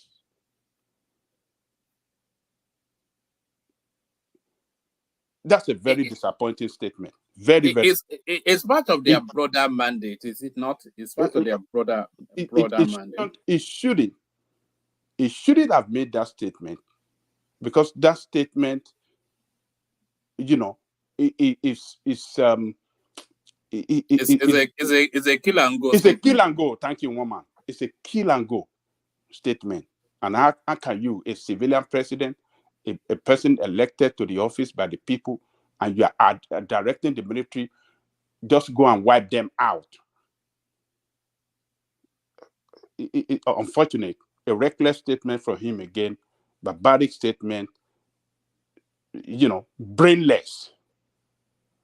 These are one of these way that Tinubu has been doing things that's not right.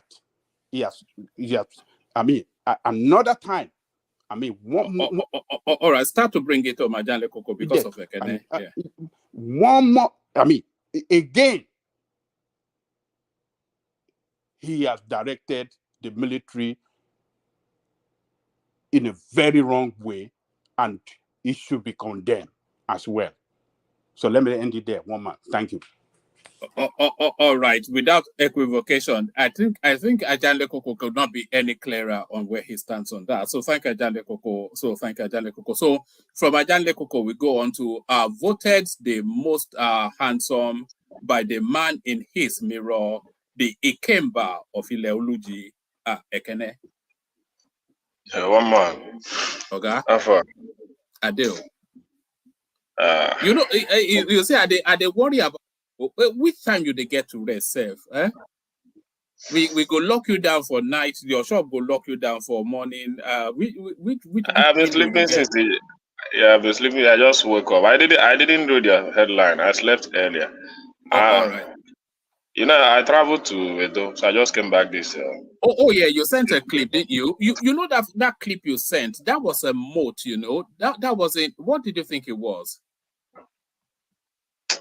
Well, should I share your clip? Should I share it? Do you want me to share it?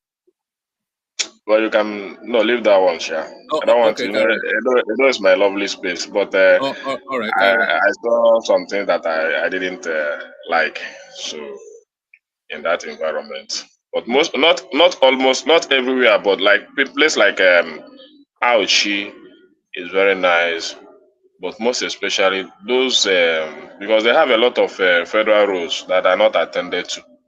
You follow you to Abuja, and those roads are not okay.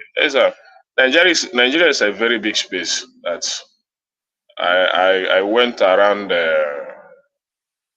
Aoshi, Benin to Aoshi to Ovia. From there, I bust out to Akara Junction to do that Ibunedo University and all those stuff. So I went there for something. I just came back. I went there thinking that I would come back the same day, but it didn't happen. It's even far. Traveling to Aoshi is very far than me traveling to Nsukka in Enugu State. It's very far. I think it's close. It's a very far journey. So, and the situation I saw around villages is just still the situation. Though we have a very large farm, most of the farmers, I saw them rushing to their farms, doing their farm. It's a very lovely space. Farmers are still going to farm there, but some places farmers are not going to farm. Many schools are closed up in most of the rural areas. Many schools, some colleges. So, Is that but because that is of the Fulanis? I think so, because the road I came back, I followed the road. So the other road that I came back to bust out in Ibunedo University, that's a very lonely road. I think it's only my vehicle that went through that road. I didn't see any vehicle pass me. It's just I was carrying a military guy, so he was the one directing me. So I was the only vehicle Is that flying how towards to is that how to travel now? You have to carry a military guy with you. that. Not really. I just have to do it. So for some safety. So it's a very lonely area. No vehicle travel towards that road again because it's very bushy. Sometimes you can go like hour, you will not see any house before you can bust out to any other community. Man, it's not easy. Nigeria is not an easy place. Sometimes I wonder how it's not easy to govern Nigeria. In fact, one man, to my own opinion, they should just divide this country into 6 or 5, which we will still have a very big nation, honestly speaking. Though it's a very big state. Money So there. You see any sign of money for there? Money there, or then just the yeah, it's the a soap Gary. no money there. Money there. They have their town. Now their town is bubbling. Their town is bubbling. But it's just those people living in the village, they're living their normal village life because you only see them in their bike going to even on Sunday, they are farming. You see all this plantain farm, all this many this maize. A lot of them they are farming, and there are a lot of military checkpoints in that remote area. The places you see military checkpoints is inside that villages, not even in the city. That's why you see those military checkpoints. So I think it's because of insecurity that those military checkpoints were there. So, but the villages, they are fine. They are doing fine. So, money they are share, especially farming, because most of their product they bring it to Lagos. They are palm oil. Waiting at the farm, yam, na yam, palm oil. Palm oil, mostly palm oil and cassava, because they do a lot of gari and stuff. So, Nigeria is a very big space, man. Well, this thing that we couldn't join you guys a few days ago because we have a lot of network issue in Nigeria. So, one man, when is Dele coming back? I've not yet been able to speak to his PA. Well, because I know the situation has not really changed significantly. So I want to give it a couple of days, and then when I know that things are improving, then I'll speak to his PA. Well, things changed today. Today, yes, it started changing today, so the network is getting better starting from today. So, but because I brought something for you actually. I'm glad you're here. You remember all the things you used to tell us about Soludo? Yeah. You never miss an opportunity to rubbish him. All right. I want you to listen to this. I've got 2 clips for you. Well, we are here at the invitation of the government. It's a midterm podcast. And for those of us who play football, soccer, it's always the halftime. Is it people? So, and much more importantly, we have seen some of these projects. We have also heard about them. And they are all on ground. One more thing. Prudent management of resources of the state. Because as an economist, you are breaking it down. That everybody in this state should own or get 2,800 Naira month by month from the federal allocation. So it is our commonwealth. And we have entrusted it to him. And he's doing well. He has not borrowed a dime. Even with the House of Assembly giving him the nod to go, I think, for 200 million, 100 billion. But he hasn't taken it. Just like me, I didn't take it. Subsequent governors after me have taken loans from financial institutions. He has not taken. Just like his roads are roads done under the recipe of equality. But he said he has enhanced it with cement, stabilization,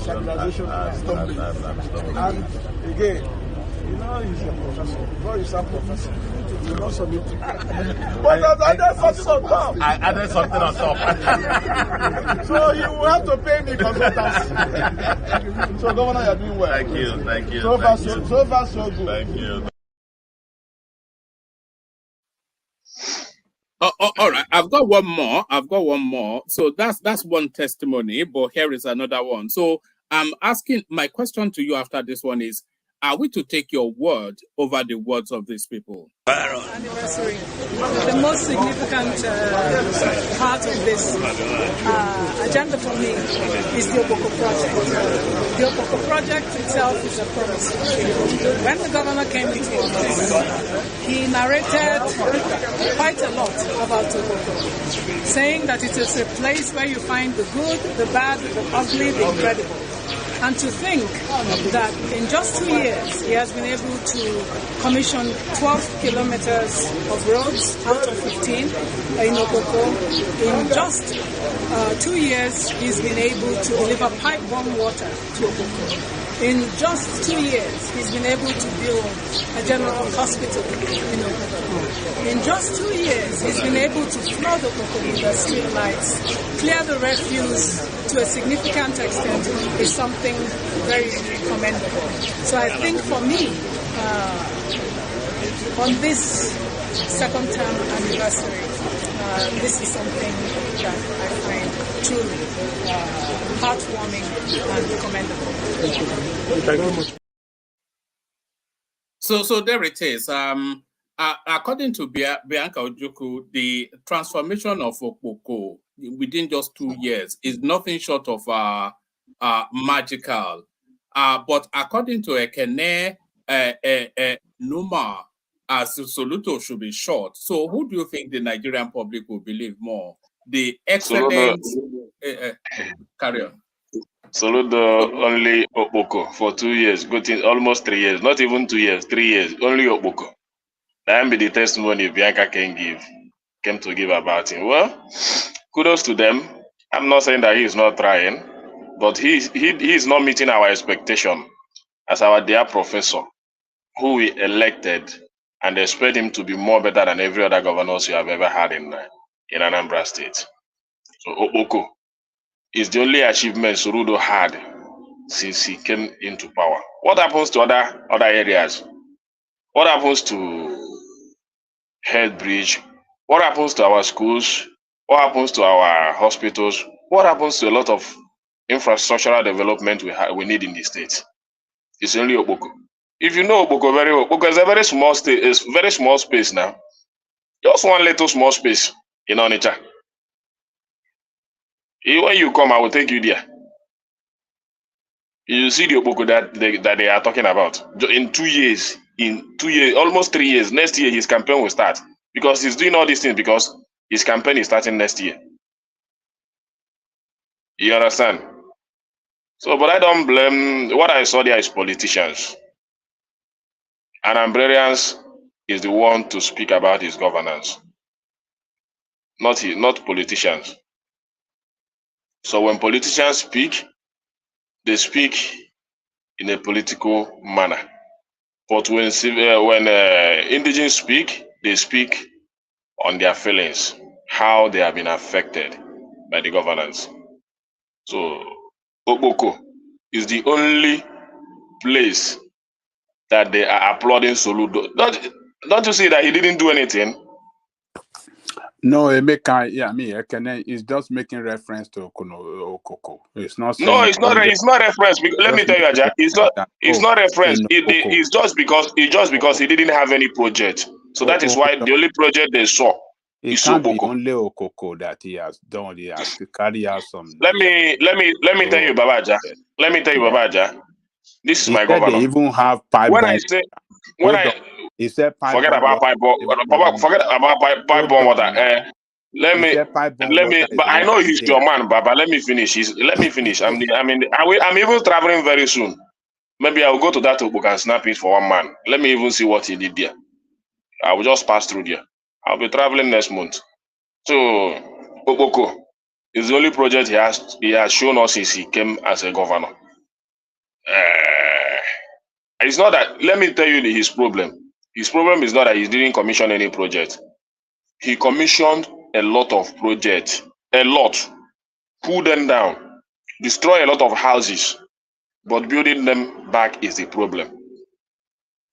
So why will he go and demolish people's properties and houses when he know that he doesn't have the fund or he's not ready to embark in such project? It's just like Odumeje Church that he's destroyed since in the day, just the day he started, he came into office. That was the second day he went there, destroy a lot of things, saying that he would do big water tunnel and all those stuff. Do you know why he destroyed and he did not destroy Odumeje's church, by the way? He only took down some parameter fencing, but do you know why he did that? I know why he did that, but that's because not he was blocking the waterways, similar to what happened in Lagos. It was blocking the waterways. Odumeje. Not only that. It's not only Odumeje Church. Yonsha Grow Park was involved. You understand? Well, Yonsha Grow Park was involved. It's not only because of that water. He excavated that road and said he would do road project from there, join to the other section of the road, then do that drainage. That's the reason he gave. But at the end of the day, he didn't do anything. I'm not saying that demolition is what he did there is not okay, but why not? Why didn't he embark on that project up until today? It's still there. And the 2 years, even 3 years. This is 3 years, not 2 years. We are talking about every day. Every year he's holding anniversary. Last year he held anniversary, 1 year survivor. This year he's planning another anniversary, 2nd year survivor. Maybe at the end of this year, he will hold another one, 3rd year survivor before his next election, 2025. A professor that we rated so high. This is not what we bargained, no, before we voted this man. No. If you people, this man was voted because everybody believed that he's going to be one of the best governor in Anambra State. The best as a professor. Every day he assembled all the people that was removed, all these enemies, even the one that hijacked these ones that hijack this Ngige government. All of them, this man has brought them back into Anambra politics as his godfathers. Ateze, Emekofo, and a lot of them. the big governance remove their power as godfathers of Anambra State. They are the people that kidnapped this Ngige that is standing there behind him, praising him. They are the people that hijack Ngige project, Ngige governance. Let Ngige tell him what he did under 3 years or 2 years as a governor. Let them show their work. You are there celebrating Obuku. Ngige, that Ngige that is speaking there, check his 3 years governance. In Anam, it is everywhere. Check the kilometers of road he did. Check what he did in 2 years to compare to this man that nobody is fighting him. He has every right to do whatever he wants to do to develop the state. He was just relaxing. But all he's doing is appointing people that will help him rig election in 20. I know his strategy. He might still win. I know his strategy. Even in my village, he has elected a youth leader in my village that will help him rig election in 2025. But that might not work because this is Anambra State. So if Oboko is the only achievement of Soludo and people are coming here to celebrate him, I wish you know Oboko self. Oboko that is not up to a field. I wish you know Oboko. Is it Okpoko Michael? Is there a Michael after that Okpoko? No, it's not Oboko. We call it Oboko. I wish you know the place itself. You even see this Oboko they are talking about. That is his achievement for 2 years or 2 years and 3 years. Ekene, why na come steal our name for Lagos now? No be Okoko Michael, na go. No, no be Okoko. No, Babaja, no be Okoko. I just the best with you. No be Okoko, no Okoko. Although he campaigned without Oboko because Oboko is a one kind swampy area, he promised to clean it. Yeah, he did that one, and that's the only thing that they are praising him for. Because bad boys used to stay there, so he cleared that environment. So, but that is his achievement in 2 years. Then put pipe-borne water there, and that is his achievement in 2 years. If that man can provide pipe-borne water in Nigeria, everybody should give him credit too. Which pipe-borne water? Which kind of pipe-borne water are you? Ujuku wife, they tell us say within 2 years, you don't build general hospital for Okpoko, you don't build the road. I said it's only Okpoko now. Compare his other produce. I said compare. I don't want to bring Obi in this matter because if I bring Obi, you people will say I'm talking because of Obi. But compare Ngige, that Ngige that is speaking. Compare his governance of 3 years to that 2 years of this man that nobody is fighting him. Ngige was facing a lot of battle as a governor. They were fighting him left and right, every corner, shooting him, kidnapping him, releasing him. But compare his governance in 3 years to this our English speaking professor in almost 3 years. Compare it. Did anybody condemn Ngige? Ngige governance is visible. It's there for everybody to see. And everybody saw it. But Ekene, hold on now. The financial constraint, you don't want to consider that. You know that it couldn't meet its target for revenue, internal internally generated revenue. It couldn't meet its target. Its target was to raising like maybe 4 billion every month, but he was barely making 1 billion because of the even with all the tasks he imposed in Anambra. Hold on, because of the insecurity in that state and a lot of businesses moving out because of the insecurity to Asaba across the river. So you don't want to consider that all those. I'm not considering anything. I'm not considering anything because you're not fair. You are not fair in your criticism. No, he has every obligation to do that. He has. Let me tell you. Force it. He can't pay for No, it. he must. Let me tell you. Security is first thing. Protection of life and security is the first thing expected of him as a governor. So if you fail in that area and that part is revenue generation, then he didn't succeed. He should go and ask other. He should go and ask other former governors how they did it to fight insecurity. That their regime was rated as the best in terms of security. Even within the limited resources, he was still able to build. I am looking at. He was still able to provide private water. Was still able to build a general hospital. Was still, I mean, he's still able to do a lot of things. So you are talking about Okoko. Babaja, you are talking about building a private general hospital in Okoko. What of hold on? What of 50,000 teachers? I mean 5,000 teachers that he hired. That is your. And I didn't. Nobody saw. That is your. Hold on. The 5,000 teachers that he hired, investment in education that he make, he has, invested so much money on. In fact, Ajale Koko, do you remember when he declared free education? Free education at the secondary, yes. Up to GSS. And no free education now. Hold on. Up to GSS 3. Yes. And no free education now. And we saw. And Babaja, but I'm telling you, there is no free education. Do you doubt that? No, we saw people jubilating on TV now. But I tell you as of today, there is no free education in Anambra State. Kenny, I want to ask you some question. I'm looking at all the projects he commissioned in Anambra, and I'll be asking you this question. You can either deny it or say it's uncompleted or not completed. Okay, just give me 1 minute. Are you ready? If you are ready. So I don't think I have Mr. I don't think I have power for Soludo. These are facts. No, I think Bianca has come out to.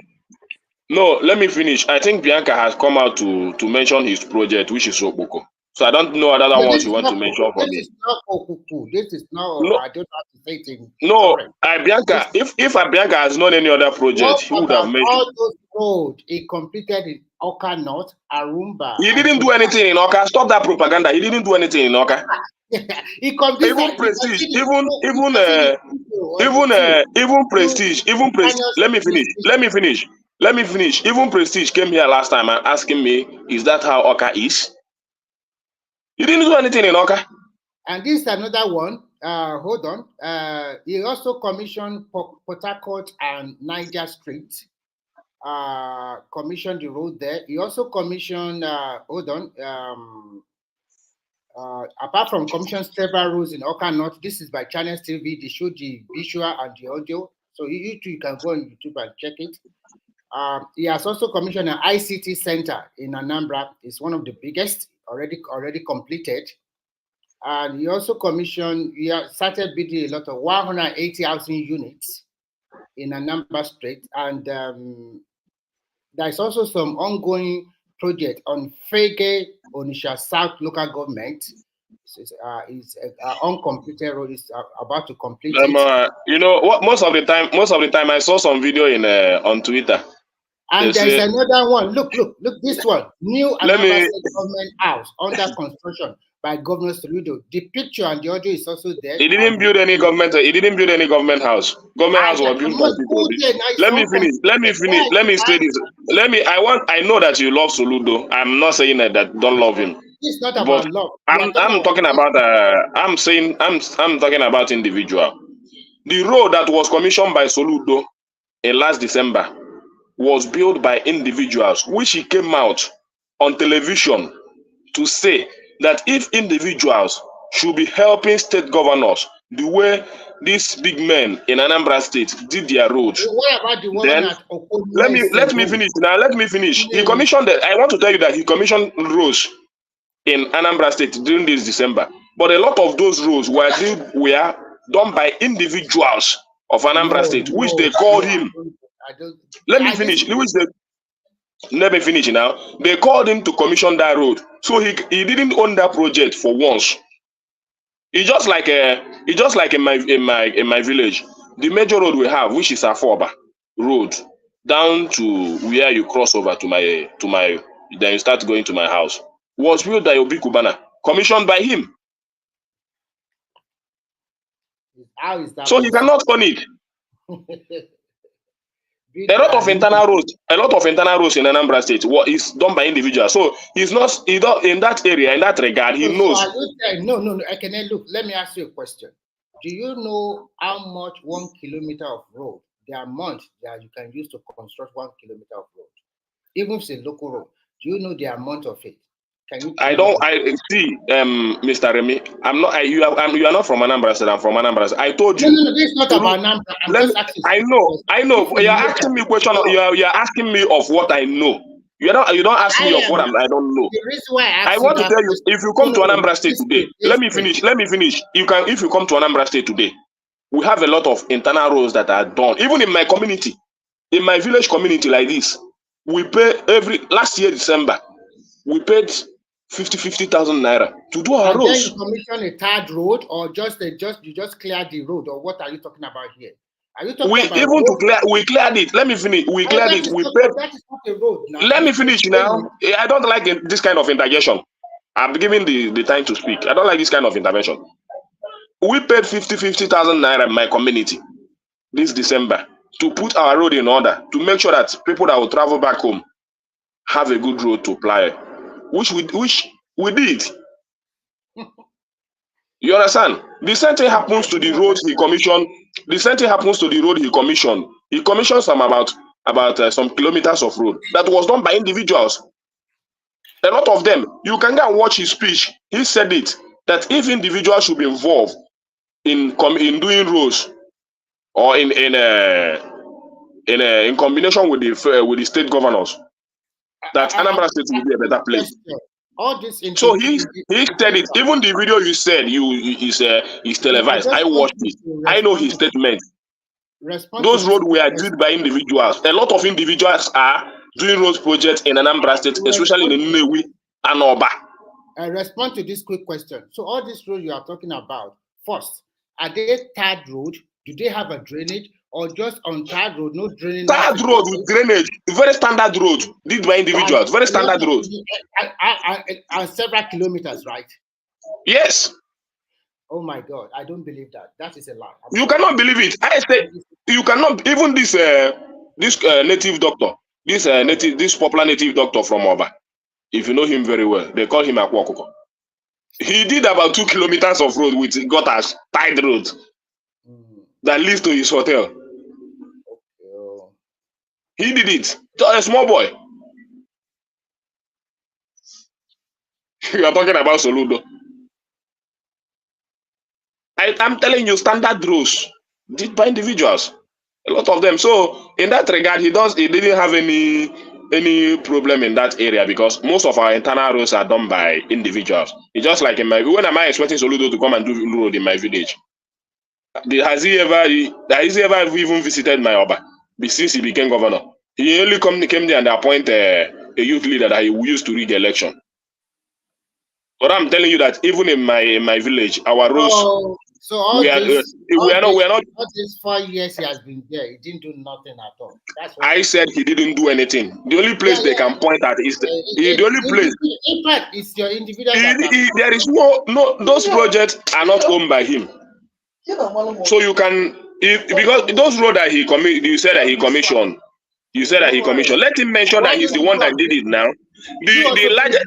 Let me finish. The biggest hospital in Amuishi today was done by what's the name of this man that owns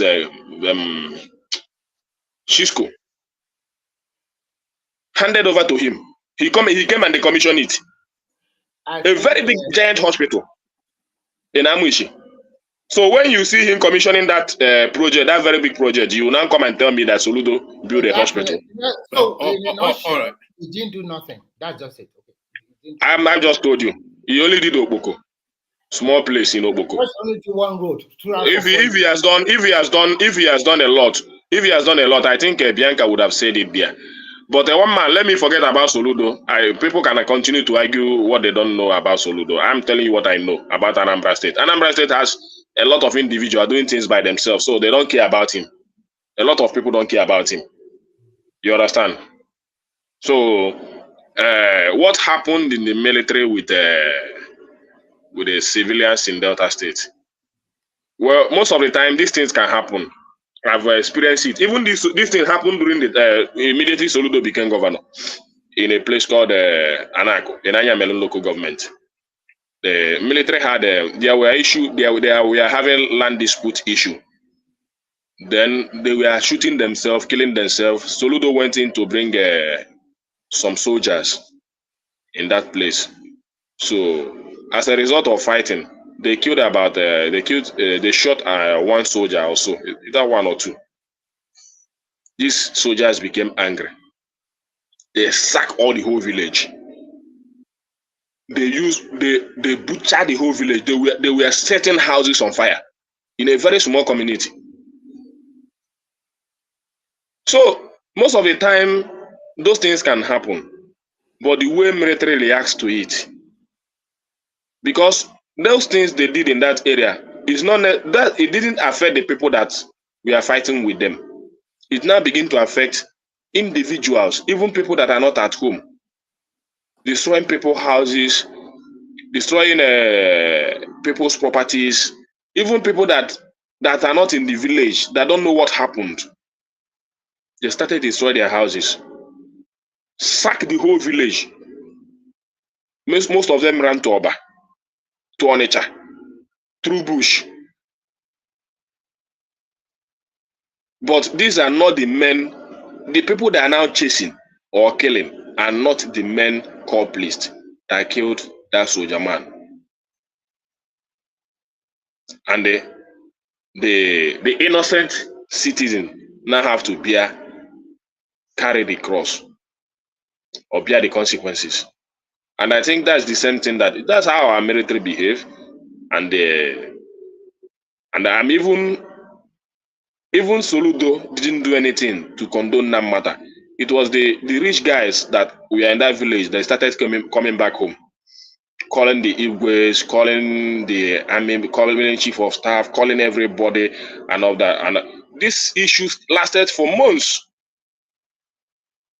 They have already sacked everybody in that village, burned down their houses. If you go to that village now, the houses you will see, they are now starting to elect new ones. You understand? It's still individuals that came back. We are begging them. And at the end of the day, they had a round table and the matter was resolved. Then those military move away from that community. So their action sometimes to the civilians is not good, because I believe that the people that killed militaries in Delta, I don't think it's ordinary civilians that did that. It's not easy to kill a military man or to fight a military. So those houses that are burning, to say that it is not that video is fake is a lie. That video is not fake, because I've seen them reacted in the same manner. So those houses, those people that are killing, they are just chasing the wrong men. I would have think that they would have done a proper investigation and they start to arrest the culprits instead of burning houses, properties down, sacking villages. It's not a proper thing to do. Two wrongs cannot make a right.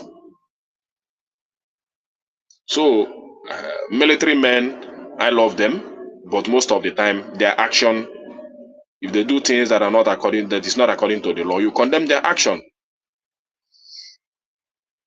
So they should know the people that do these things, and they know. Most of the time, it might be this militant and all those dangerous guys in the community, and they know. I'm not happy that those military guys were killed. But in terms of seeking for justice, they know where to find it, and they know the people to arrest. Burning down villages and people's houses is not the right thing to do. It's quite pathetic, and they always do that. They think they can always vest their angers on the civilians. Anytime that such incident happen, it's easy for them to vest their angers on the civilians. It's very bad. One man, I sent you a video of a school that fought upon school children in Bauchi State. Yeah, I saw it, but it's not anything I can play, unfortunately. It's too graphic. For you, I just send it to you for you to see what we are running in Nigeria. A school building fell upon school children. School building. All this mud house, mud building fell upon school children, and then we are breaking it, bringing these small keys outside. This building fell upon them. Very pathetic. In Bauchi State. Is that your daughter we can hear in the background? Is she waking up? Yes, they are waking up. So very bad one, and our governors. This one, I don't think I will blame Tinubu for this. I blame the state governor. The state governor is a very bad one. Very bad one. They see all this. They see their, especially in the north. Why don't they take education serious? Why? They just see it as nothing. They will just pack children in a mud house and leave them there, and they will be telling you that the kids are in school. Very bad. So one man, I don't have much to say. I would have said a lot, but I just have to go. Thank you.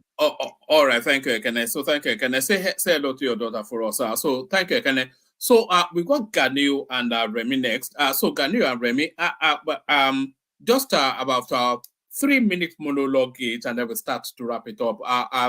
None of my co-hosts are available to take the after hours. So we go first to Remy, who gets just to share thoughts with us, and then Ganiu can wrap it up. Remy, good to see you. Yeah, thank you, woman. I think it's quite condemnable what happened in the Remy, please, let me before you continue, please don't be angry. Go and check this the record of this man called Bishop of Ozoblo. Check his record. All the roads in Ozoblo, he almost completed their roads. Just this one man. You can Google him. Bishop of Ozoblo. And the Soludo commissioned them. You can go and check. Okay. So to me, it shows that sometimes, although what those people did and killed 12 officers is totally condemnable. That means they don't respect they don't respect our military, and this thing has been happening several times. So we can blame both hands because this creek is the restive region where a lot of things always happen. You cannot go there for peace and then leave your guns or wherever around and without no support team. And we can also blame the military going there to destroy their houses if the video is truly true, setting them on fire. But I ask myself, why do people always think we are local, we are upset, we are the one ruling in this region, we can kill anybody we like, even military or wherever, and nothing is going to happen? In as much as we are blaming the military, the action of those boys in the creek or maybe any other area in Nigeria killing our soldiers there is not good, because these are the people that are defending us. Nobody wants to die.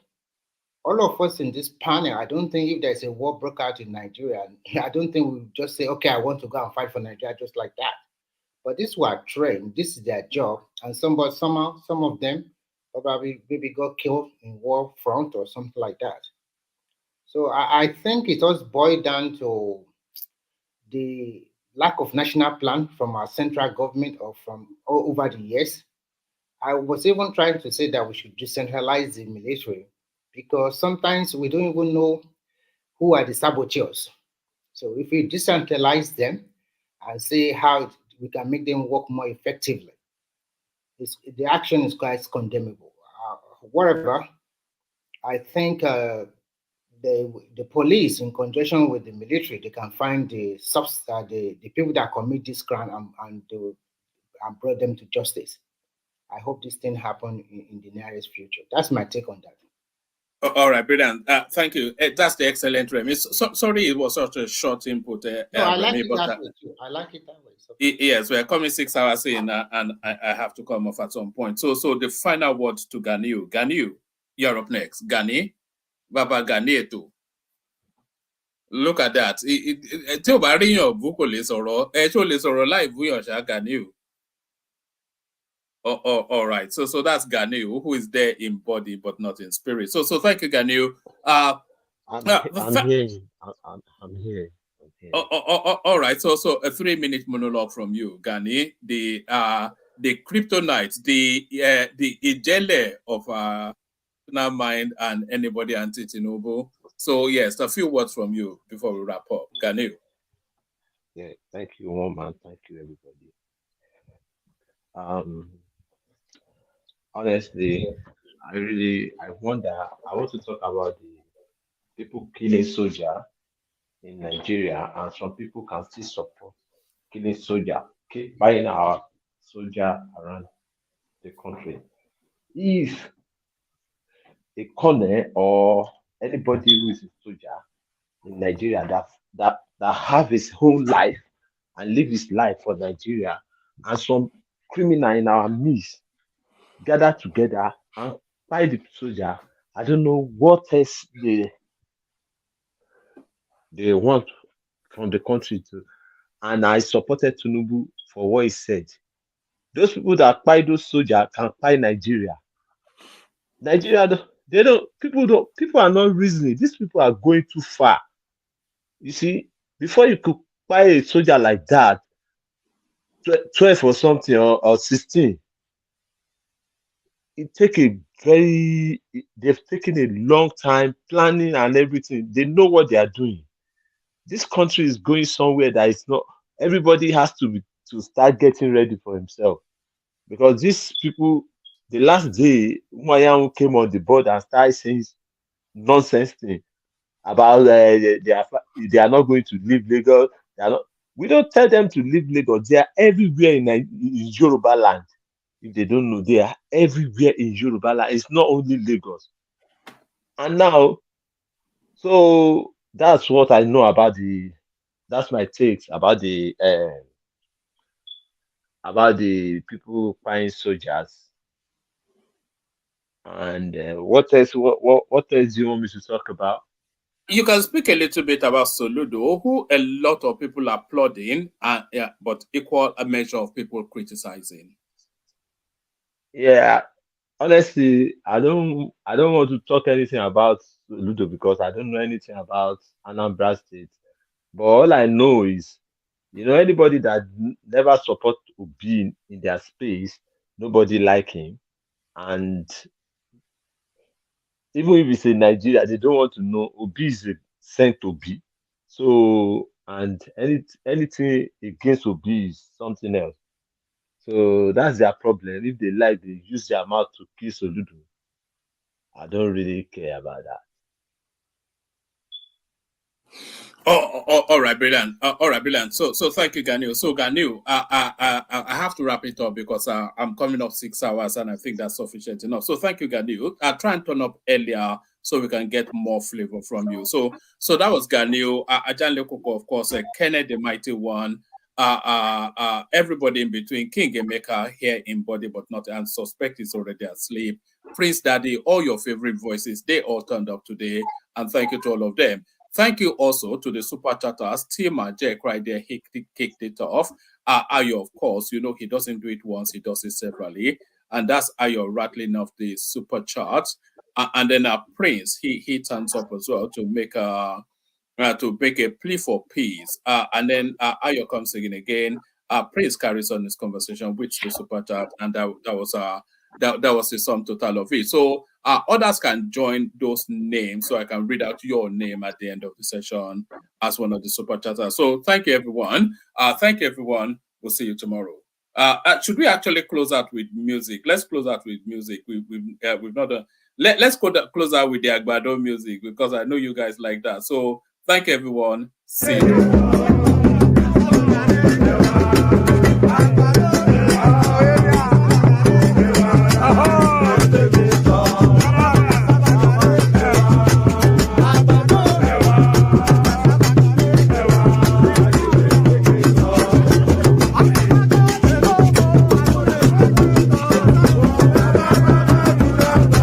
Let's make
Okay now.